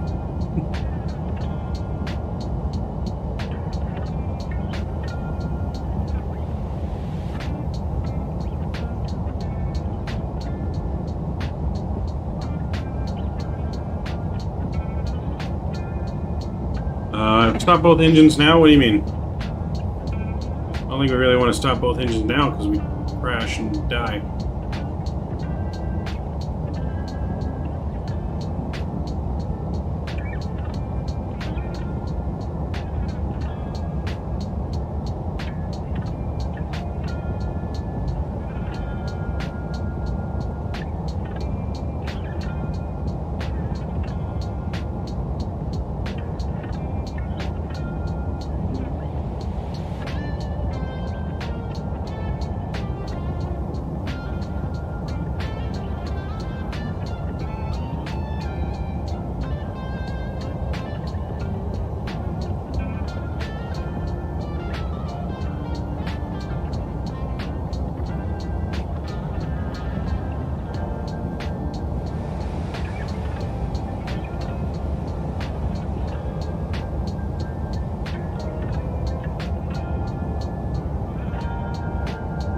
Same Rose thinking about making a Hunger Man TV dinner. That sounds good too.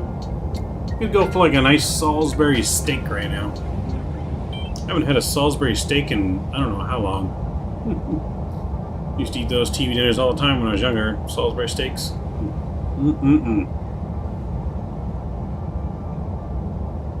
I think fly-by-wire is good. Now, yeah, fly-by-wire has been good. So fly-by-wire, I mean, they just implemented VNAV. That's the only thing they really didn't have. They didn't have VNAV, but other than that,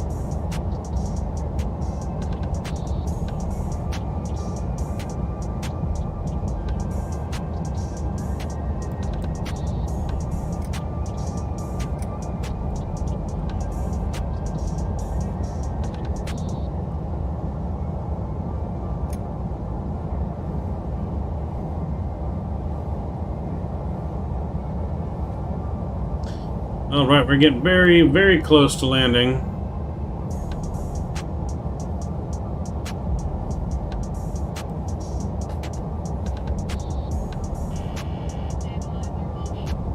Stabilizer motion.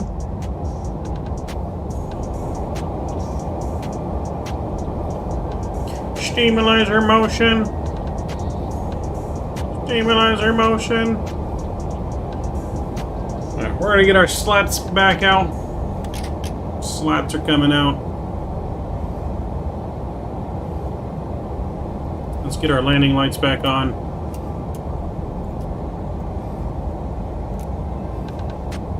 Just like so. That looks good.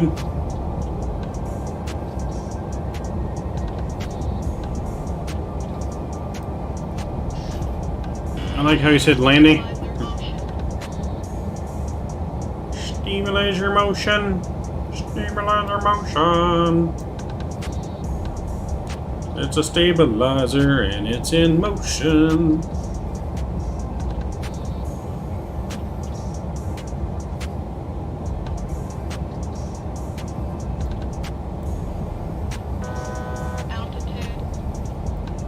Altitude. Alright, so intercept this. We need to go down to 5,200. 5,200. There we go. Stabilizer motion. Stabilizer motion.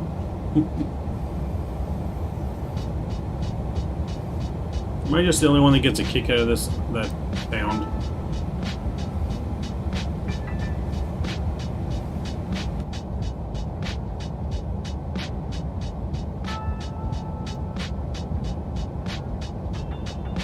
There's just dirt and not our plane icing over.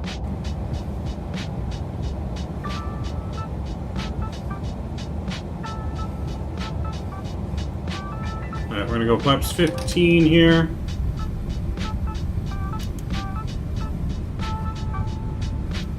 Let's retract the speed brake. And we'll arm it.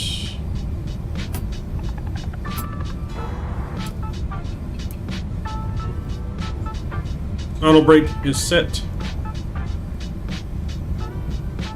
Got it set to medium.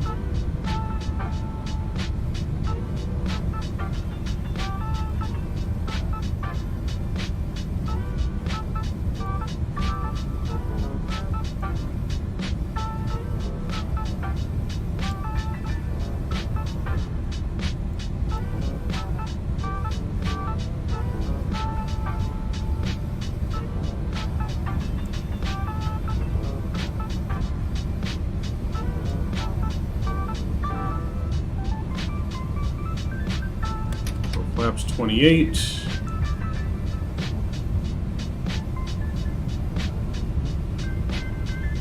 not the airport, is it? Is that the airport? No, not the airport, is it?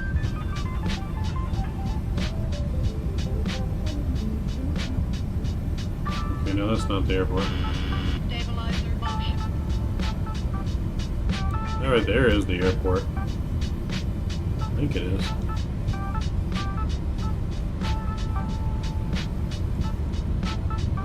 Yeah, I think that is the airport.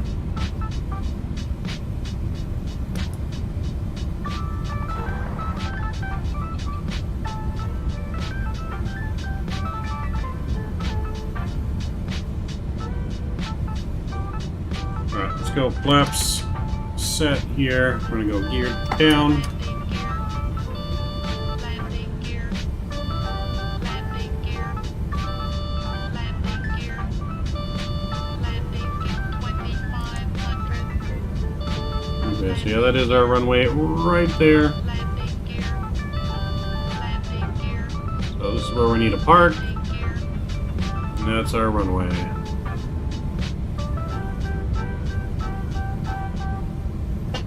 Alright, I get the music off for our landing.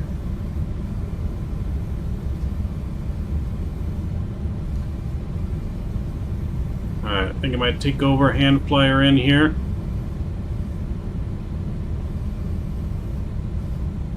Let's do the actual auto throttle disconnect.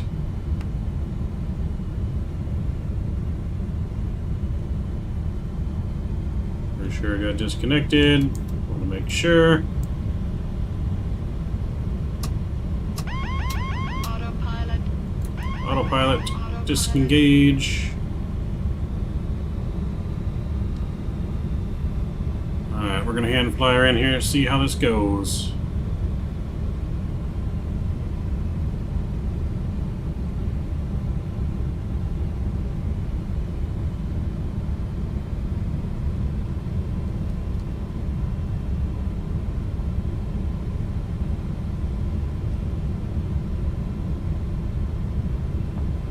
So yeah, we got full control of the throttles.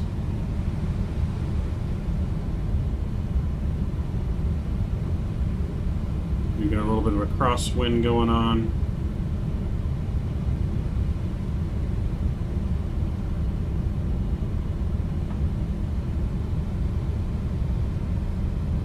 This plane does require a lot of thrust to maintain its speed. Got the throttles at like 80%. Just to maintain our speed.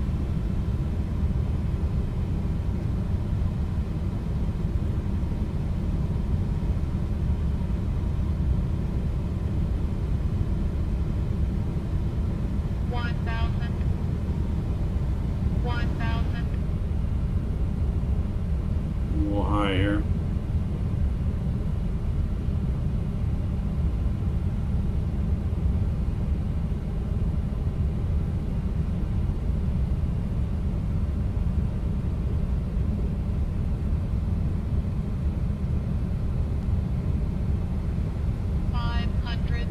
Terrain. 500. Terrain. Sink rate. Sink rate. Sink rate. Sink rate. Sink rate. Sink rate. Terrain. Yeah, we got you. 200. Sink rate. Sink rate. Sink rate. Sink rate. Sink rate. Sink rate. Sink. Sink. 2010. Oh, come on, get down. Get down. Alright, Pursers are out, full brakes.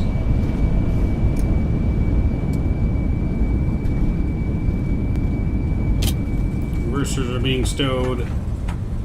Welcome to El Paso. Firm landing, we'll take it. Not bad. Could have been worse. Could have definitely been worse. Yeah, no go around here. That ground effect, though, man, it does have that pretty good ground effect. For sure on here.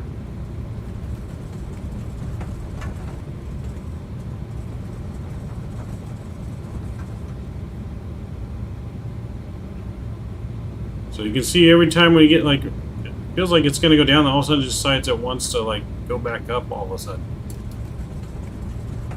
So I'm pretty sure it's something I'm doing, and not necessarily the plane itself. But,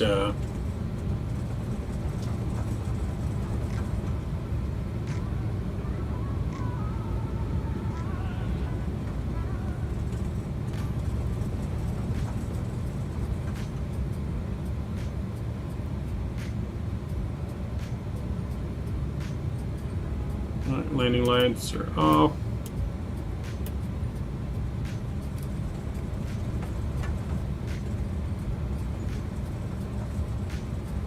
Yeah, it does seem like she'd rather climb than land, that's for sure. Let's get our APU started as well.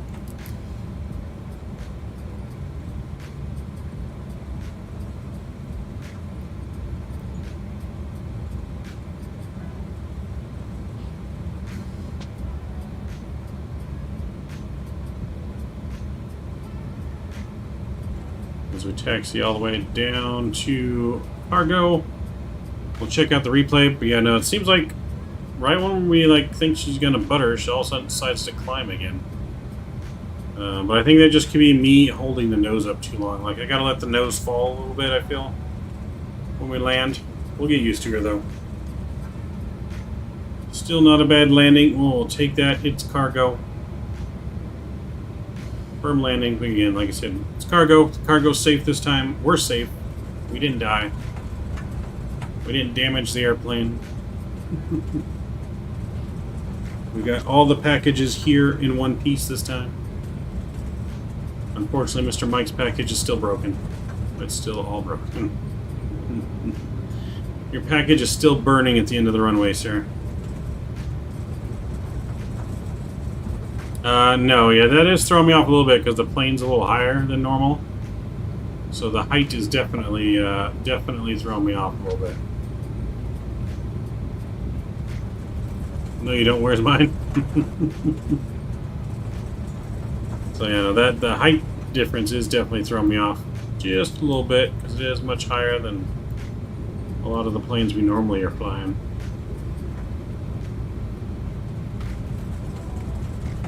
But again, this was only our second day flying this aircraft, so only day 2. I didn't have any really real practice before our first stream or before this stream or anything, so we are learning it together.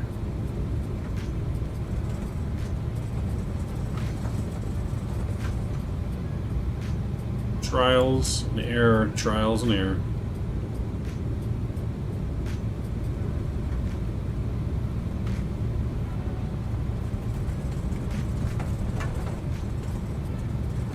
I'm pulling a Southwest taxi right now, taxiing quick. So, but we did land just before midnight at 11:50. Total flight time is 1 hour and 9 minutes. So we are slightly ahead of schedule of the 1 hour and 18 minutes of planned flight time.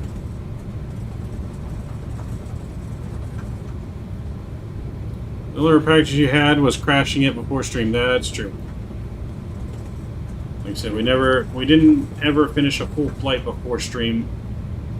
Our stream on Wednesday was the first full flight. So I'd say not bad. So we're going to turn right into here. This will be the north cargo ramp.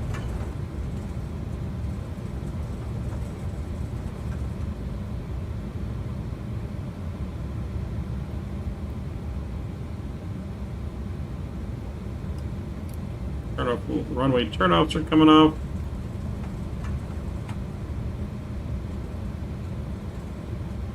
Let's go straight in here into the ramp. And we'll check out our replay, call it a night. Blue, hey, welcome back. Just in time for our arrival here. Get to check out the replay. One thing you do know about the MD-11, she doesn't make a very good glider. No. This plane does not glide. The wings are not big enough to glide.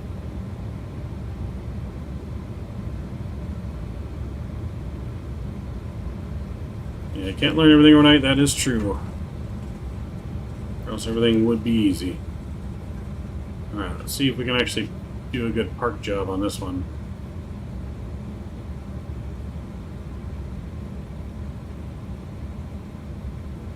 Get our taxi light off.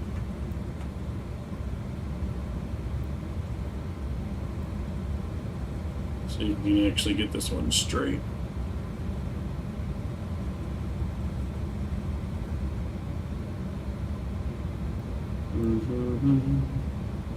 Since we don't have an air marshal.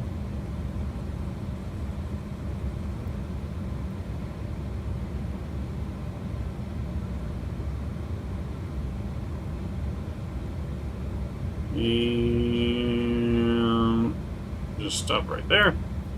Alright, parking brake is set.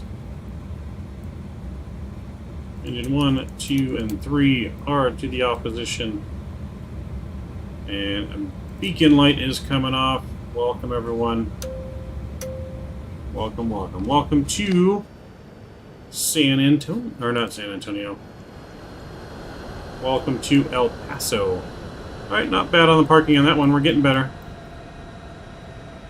We're getting better. We overshot a little bit. If we would have just stayed straight, would have been perfect. Went a little bit too much to the right at the end. Alright, we made it though. Into El Paso. Let's disconnect Vatsim.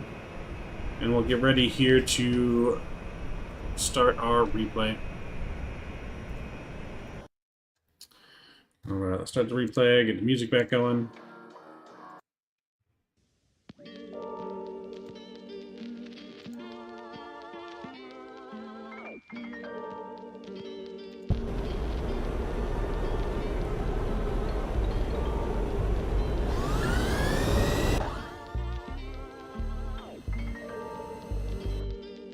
I guess we'll do tower view first. Let's check out tower view. Yep, still thinking about your package burning at the end of the runway. See, right there was almost perfect.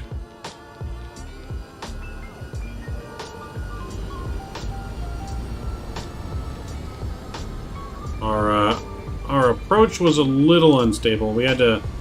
It came in a little high. We started descending pretty quickly. As you can kind of see how we pulled up kind of real tight at the end.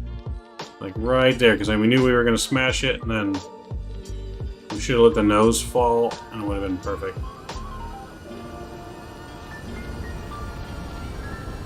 Still not bad, though. Like I said, transporting cargo. Even any issues LNAV? No. No issues LNAV all night. No issues really with the VNAV all night. You really have to make sure you ride the spoilers on the way down, though, for it to hit the VNAVs correctly. Even hey, thanks for subscribing. Very much appreciate you. Very, very much appreciate it. Well, I won't go to the right runway here. Maybe we'll switch. So yeah, no LNAV or VNAV real issues at all night. There it is.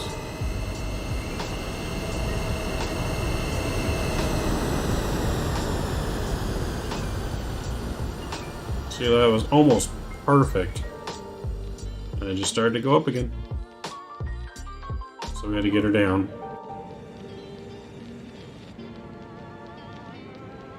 Flying Moose, hey, welcome back.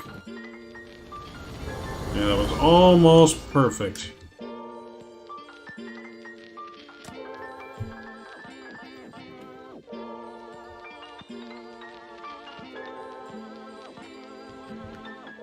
This is the latest patch? Yes, this is the latest patch. I got it this morning from them. So yeah, I got it from Rotate this morning. So unless they've updated since, this is the most recent patch. You know, like I said, I can't tell because it looked like we're higher off the ground than we were. It looked like we were closer. So as soon as we rotated right there, if I would have just let go a little bit, let the nose fall, it would have been perfect. Like right there would have been, oh. I just kept going, kept going. Even then, that's not bad.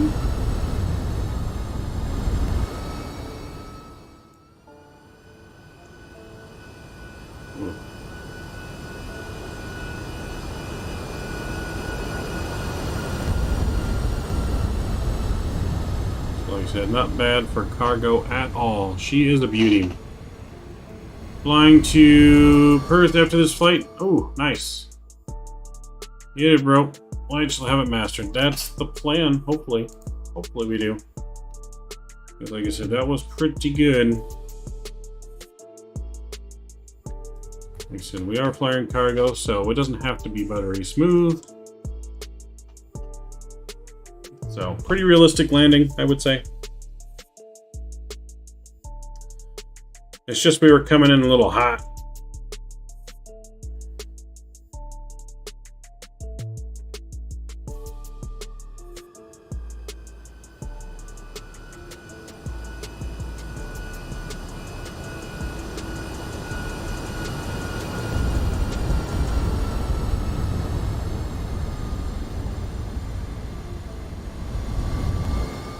All right. Well, I know the icing issues fixed. Yeah, we didn't have any icing issues. Had icing off the whole way down. Had icing on until cruise turned it off. So yeah, no icing issues. Active Sky is working. Everything seems to be working really well.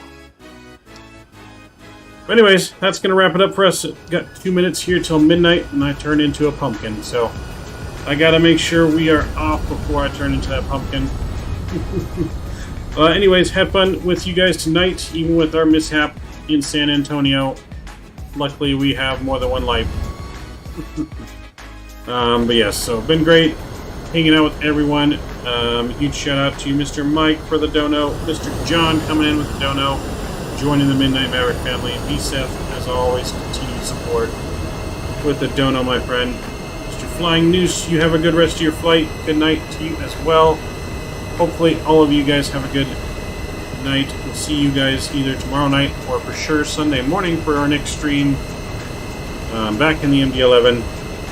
So again, big shout out to all of you guys, Mr. Mike, Mr. Nolan, T-Mac, James, Enzo, everyone that came along tonight, Kiani.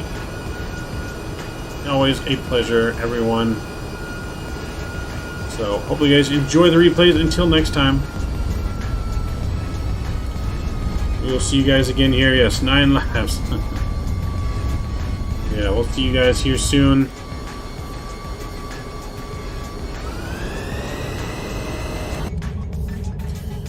See you guys here in the next live on for sure Sunday. So join the Discord too. Keep you up to date with anything if you guys have a Discord. Link is on my channel. You can also put !! Discord in chat. So we'll see you guys on the next one. Don't forget to hit that thumbs up button and subscribe button. Till then, over Mike out.